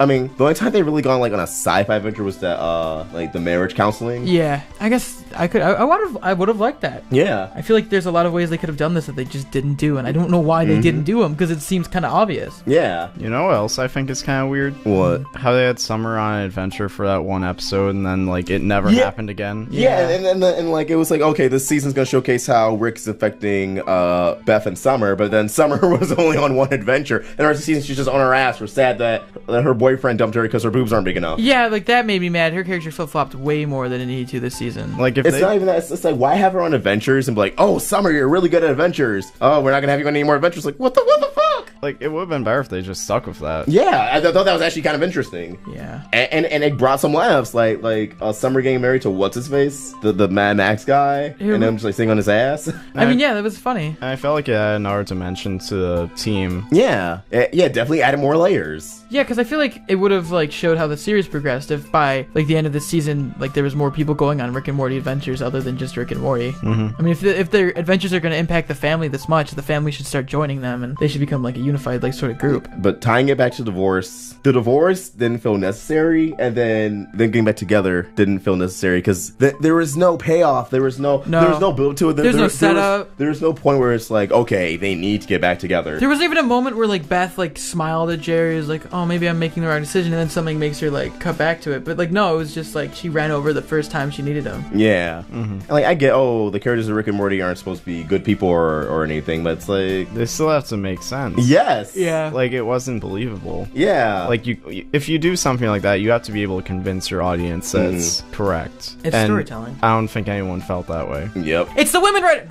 Of course, it's Dan Harmon writing about his divorce again. Divorces, actually, maybe. I don't know. Like I said, the beginning of the season with, again, Mad Max episode, I don't want to repeat myself too much, but then like Pickle Rick, he's like, Rick like turned himself to a pickle to avoid counseling. Like, okay, that was interesting, that was good. And again, and it was like, it showed that Summer and Morty actually enjoyed counseling. They're like, can we go back? And then it's not that I wanted the counseling aspect to be followed up on, but they didn't build upon that. Yeah. So it's like, okay, we're gonna lay out the foundation that the family's in a weird place. They're going to counseling. And we didn't really see anything with Rick and Beth until episode 9. Yes. After that. Yeah. So it just felt like a waste. It's like, why are you doing this plot? I mean, and it's not like anyone liked it. I'm pretty sure it's like unanimously hated. I liked it. And again, like you could argue the 14 episode thing, but if they really want to finalify this episode, why not just tie the subplots together? Like, or not resolve it in this season and just choose to have it be open ended. Yeah. Resolve something else, like that was hanging out, like another loose end. And I just hope afterwards, because I know they said about status quo, I don't want to see Beth and Jerry fighting again. I don't care if they're back to status quo. Yeah. It's at that point it'll just be like slap in the face. I'll start like fast forwarding through episodes to get to the other parts. I don't know. Where does Sleepy Jerry? I wonder how they're gonna redeem this one. Where does Sleepy Gary play in this entire dynamic? He doesn't. He's dead. Oh no! I skipped the 4th episode of season 2. I don't know what you guys are talking about. What? Edit point. Okay. Any other thoughts, guys? Nope. Well, you screwed up, Harmon.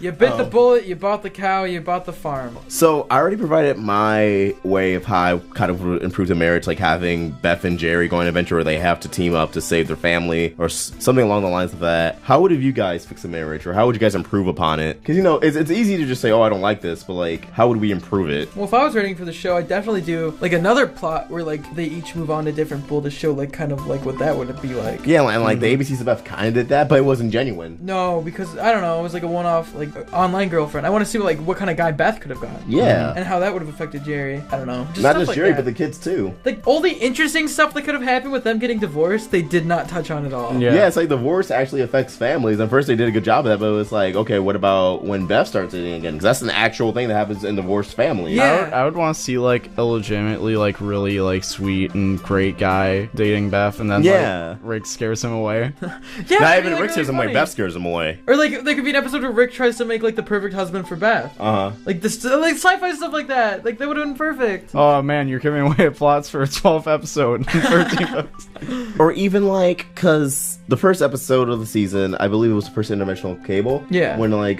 Beth and Jerry saw into like their future, or like, I mean, not their future. Beth and Jerry saw into alternate dimensions. Yeah. And it was like they got back together, and Yeah, it they showed still that they're ended up together. like meant to be. Like they could have explored that here. Like so, like Beth could start dating someone else, and like it turns out Beth was the problem with that guy. Yeah.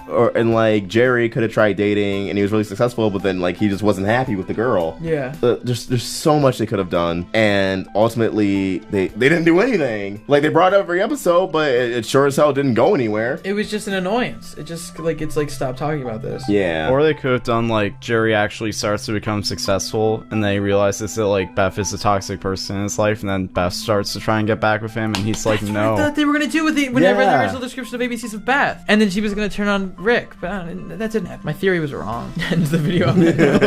My theory was wrong. If you want more roundtable videos? So yeah, any other closing thoughts? Because like I said, this is like the first actual story arc they tried, and it just did not work. And I'm really disappointed because the writers are smart. This is a smart show, but this blew. Yeah, just guys, learn from your mistakes. Make season 4 as good as the season 3 premiere. I feel like they didn't do enough with it. Like they just kind of left it there, and then didn't make what they wanted to make out of it. My sentiment exactly. And again, I think it's a case of I don't think it was supposed to come out like this. I think one of the writers needs to get a divorce so they know what it's like. Didn't Dan Harmon already do that? Yeah. Is he a writer though? I mean, he's a showrunner. But he doesn't write it. Harmon, if you're watching this, I'm sorry. He's yelling, I am watching it.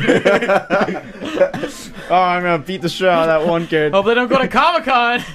No, like they're gonna tweet something like, "Oh, no, fun day at the office." There's gonna be like a selfie, then like in the background, it's gonna be like a paper. It's gonna be like, "Fuck you, Retro Nemo." Fucking, what do you think? I hope your girlfriend breaks up with you. I hope you get married, then goes to divorce. And see how you like it. Oh no. You think I based them getting back together off of nothing? But as always, these are just our thoughts, and we'd love to hear yours. So please drop them in the comments below. Yeah. I've got something to deliver. Okay, let's talk about Rick and Morty this week. Rick and Morty has only gotten crazier and crazier each week since season 4 has returned. Seriously, in terms of scale, it feels like an entirely different season from the episodes that came before, save for the premiere, and if I'm being honest, it feels like Rick and Morty finally coming into form as the show it wants to be. However, this week's installment, the Vat of Acid episode, is really the culmination of season 4 thus far, blowing up a recurring story beat from the past 7 episodes and using it to deliver one of the darkest twists yet, which ultimately comes back to Rick giving Morty the finger yet again. As always, we're going to break down this episode for all the great subversions and exactly why they kept us on the edge of our seats, alongside the statements this episode makes for the bigger picture in the future. I don't want to lose a moment. Take your time, boss. We'll stay here as long as you want. Absolutely. I got nowhere to be. Okay, the first thing I want to touch on is the story structure of this episode, because the storytelling was really unique. It basically used each act to exploit a different trope in storytelling. Act 1 riffed on the bottle episode format, in which a cast of characters are relegated to one sitting for the duration of the entire episode. Bottle episodes were originally and typically used when shows needed to save a budget.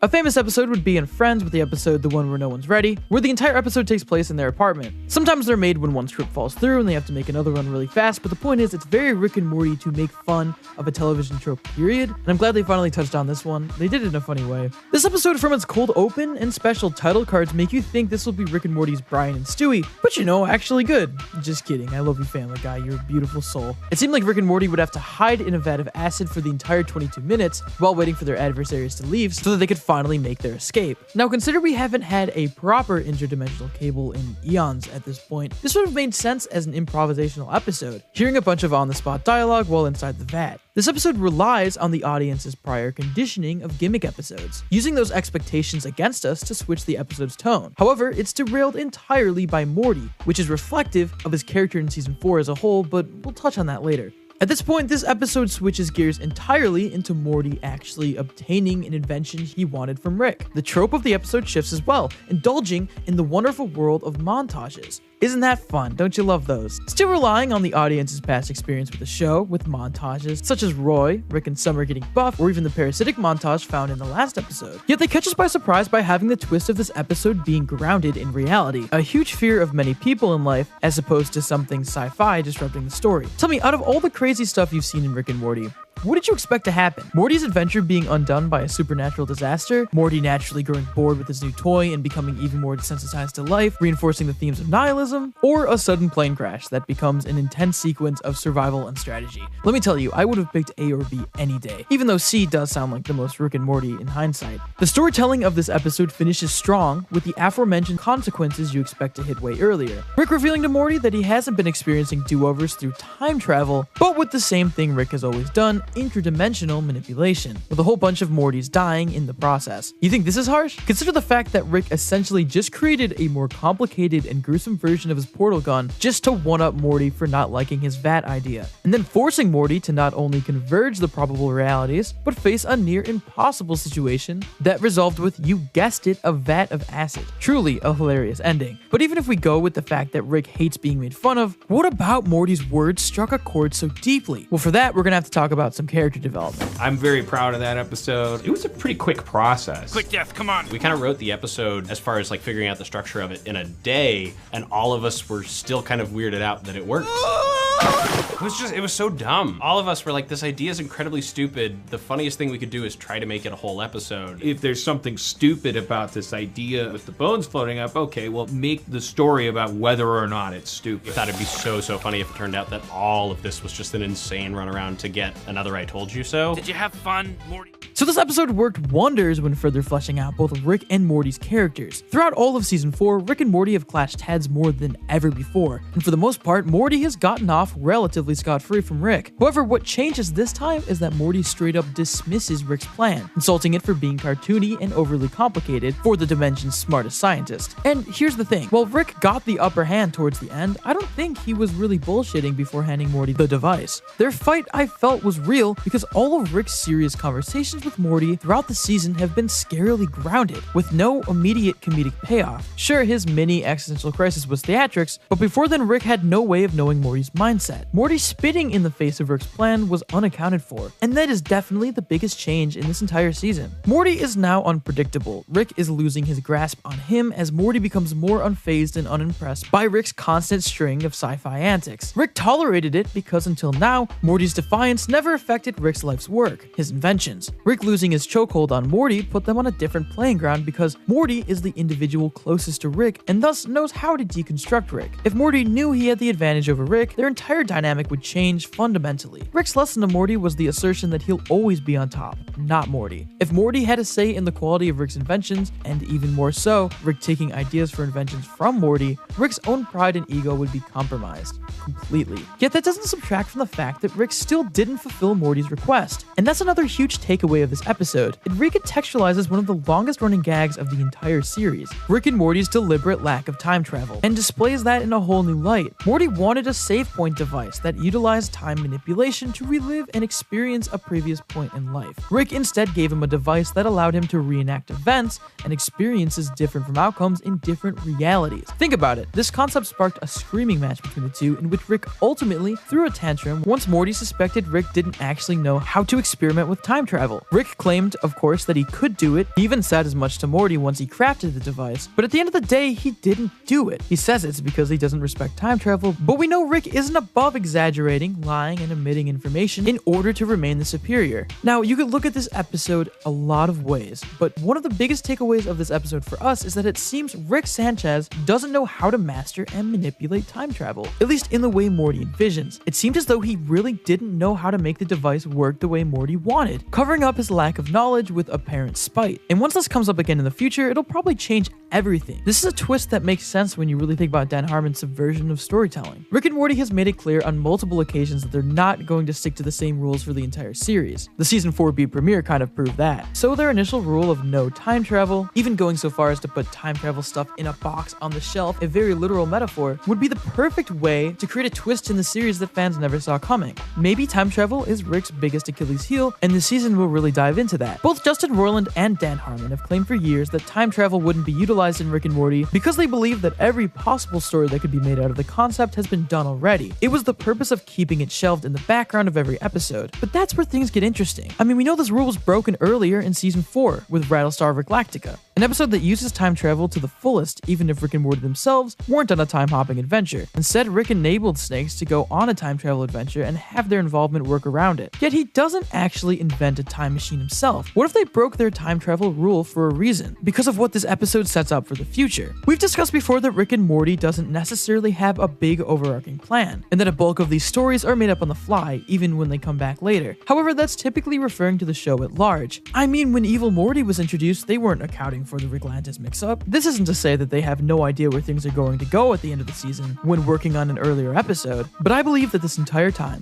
travel was shelved in the back of the garage Rick works in simply because, as the writers are now going to slowly retcon, he never figured it out completely. He was able to help Snakes time travel, but what about human beings? Or doing what Morty suggested, pausing in time? He figured out interdimensional travel, kind of jumping from side to side, but never the complementary concept, going forwards or backwards. Rick and Morty is no stranger to giving Rick a victory only to reveal things aren't as peachy for him as initially portrayed. This would be a great way for them to rehash this trope for the show on a larger scale without it coming completely out of left field. Yes, Rick loves pissing off other people and driving them up the wall out of pure spite, but because of that, if he could figure out time travel in the exact way Morty pitched, he would dangle it over Morty's head before taking it away or depriving Morty of the experience. Something's majorly off about how he did it this episode, but it seemed to be swept under the rug, under the guise that he did it to get back at Morty or to teach him a lesson. However, with the consistency of certain scenes throughout this season, I wouldn't be surprised if it all came together with an incredible payoff. Now look, obviously we are speculating here. If you watch the episode without thinking too hard, it makes perfect sense. Rick always uses interdimensional travel, why wouldn't he again? But no matter what the show wants you to think, Rick and Morty really is an onion, and there are layers here. The show can't say that there's no deeper meaning to Rick and Morty, and then continue to make these episodes about Rick and Morty. I mean, the show has, at the very least, an incredibly complicated established lore that we can look back on. I don't think it's too far-fetched to say that Rick has a secret weakness, and right now, signs could be pointing towards time travel.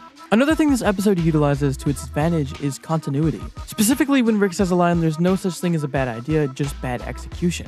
Rick actually referencing old episodes of the show, including the infamous Pickle Rick and Claw and Hoarders, despite the fact that Claw and Hoarders was already in the books but not released on television. Considering the reception of that episode, they likely anticipated the audience being taken aback, therefore using the continuity to their advantage. You're in a cape, Summer. How bad could it be? No bad story ends with a cape. You don't know anything about my story. Okay, let's be honest. Although this week's Rick and Morty won't blow as many minds or tick off as many fans as last week's mid-season premiere, Never Rick and Morty, this week's episode, Primordius, was still just as wild, breaking the mold in an entirely different way than the show has ever done before. This episode felt like a classic season 1 adventure, while still falling in line with the trend of the season, even more so with the indirect grandpa-grandson romance that I pretended not to see and ending on a poop joke. But why did it feel like such a return to form? And why did the ending of this episode feel vaguely familiar? Ladies and gentlemen, let's break it down.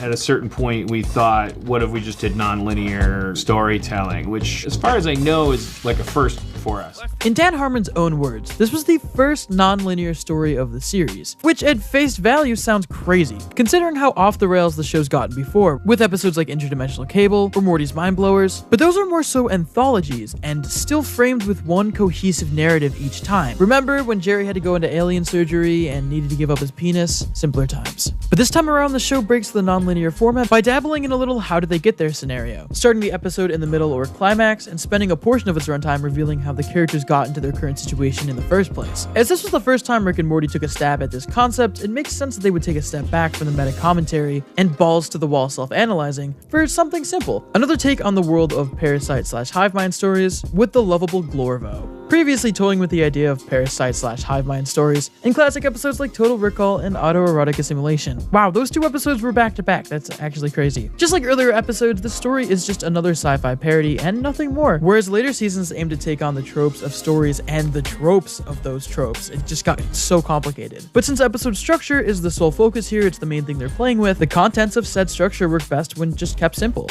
Now that's not to say this episode was by the numbers, actually far from it. What catches us off guard is that instead of presenting us a story of how Rick and Morty plunge themselves into chaos, we're led to believe the episode drops the gimmick halfway through, as it does some kind of unprecedented revisiting of a one-off alien planet after its purpose is served, only for the twist that this entire time, Summer was more or less saving the day, depending on how you look at it. And that is the biggest twist of the episode. For once, she was at an advantage instead of Rick and Morty. Summer's often regarded as the butt of the joke, or just the overreactive character that makes things worse, but Rick and Morty would have been doomed from the start if it wasn't for her and that stupid toothpick. Yeah, a slip-up eventually allows them to come to their senses and remove their parasites, but if Summer didn't throw the shitting and egg roll out the window, Rick and Morty would have died as collateral damage. This move shows that the Rick and Morty team isn't afraid to make a positive change in a character for the sake of comedy. It's a cynical, nihilistic show about how nothing matters, yet for once, one of the punching bags mattered more than anyone or anything. The other punching bag, Jerry, also kind of gets a dub this episode. One of Summer's friends actually wants to sleep with him.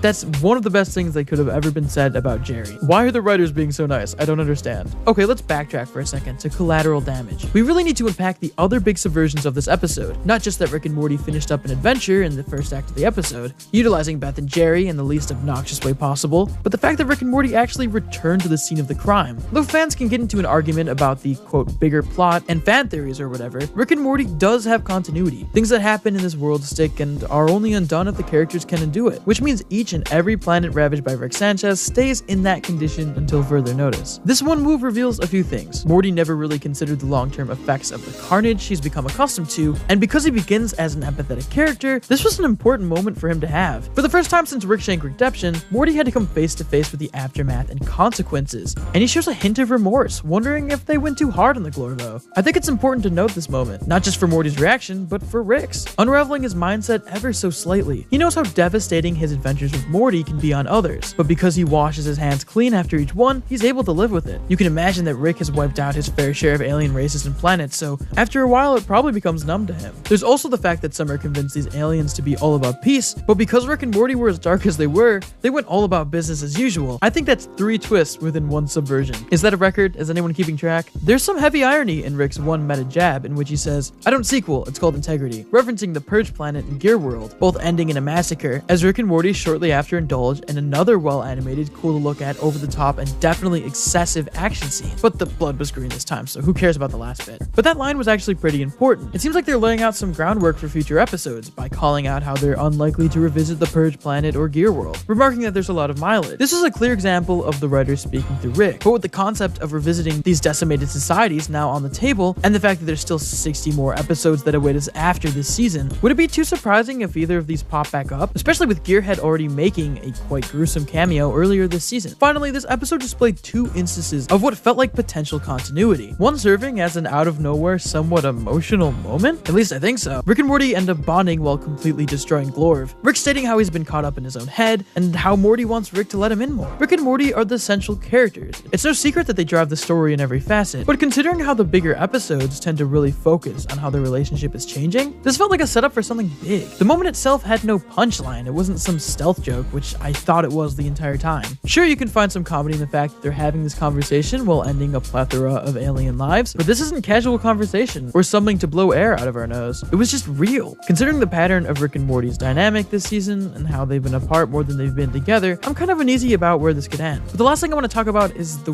weird ending. The ending of this episode was oddly similar to not just the previous episode, but also the season premiere, all featuring the aftermath of an adventure, Rick and Morty discussing how things are going to be more chill and episodic, followed by a joke or twist that derails it. Edge of Tomorty, Rick Die, Rick Pete had Rick and Morty discuss how sometimes they'll do old school season 1 stuff and sometimes they'll do whatever they want, immediately shifting gears with another Summer Sucks gag. The last episode had Rick disregard the quote meta-canon shit, aka the overarching story, and how he and Morty can be themselves, only to reveal the Rick that said that was a part of a corporate product, as our assumed Rick went on a whole tangent about capitalism. Now here, Morty talks about how they need to relax and chill in a very meta tone, only to be derailed by a callback to the first episode with a poop joke that honestly kind of fell flat. Listen, I know a lot of fans walked away from the last episode thinking Rick and Morty may never follow up on larger plot points, but 3 identical endings in the same season is unprecedented, especially when there's only 3 episodes left. That's almost half the season with a similar ending, and I don't think that's laziness or them accidentally repeating themselves. This blunt effort to double down on episodic episodes and reject metacanon leaves me to believe that maybe, just maybe, season 4 will end with a plot hook, the show itself punishing Rick and Morty out of spite, although it's what we the fans wanted all along. But please, belittle our low IQs in the comments below, because we'd love to hear from you guys. But that's really all we got for this episode of Rick and Morty.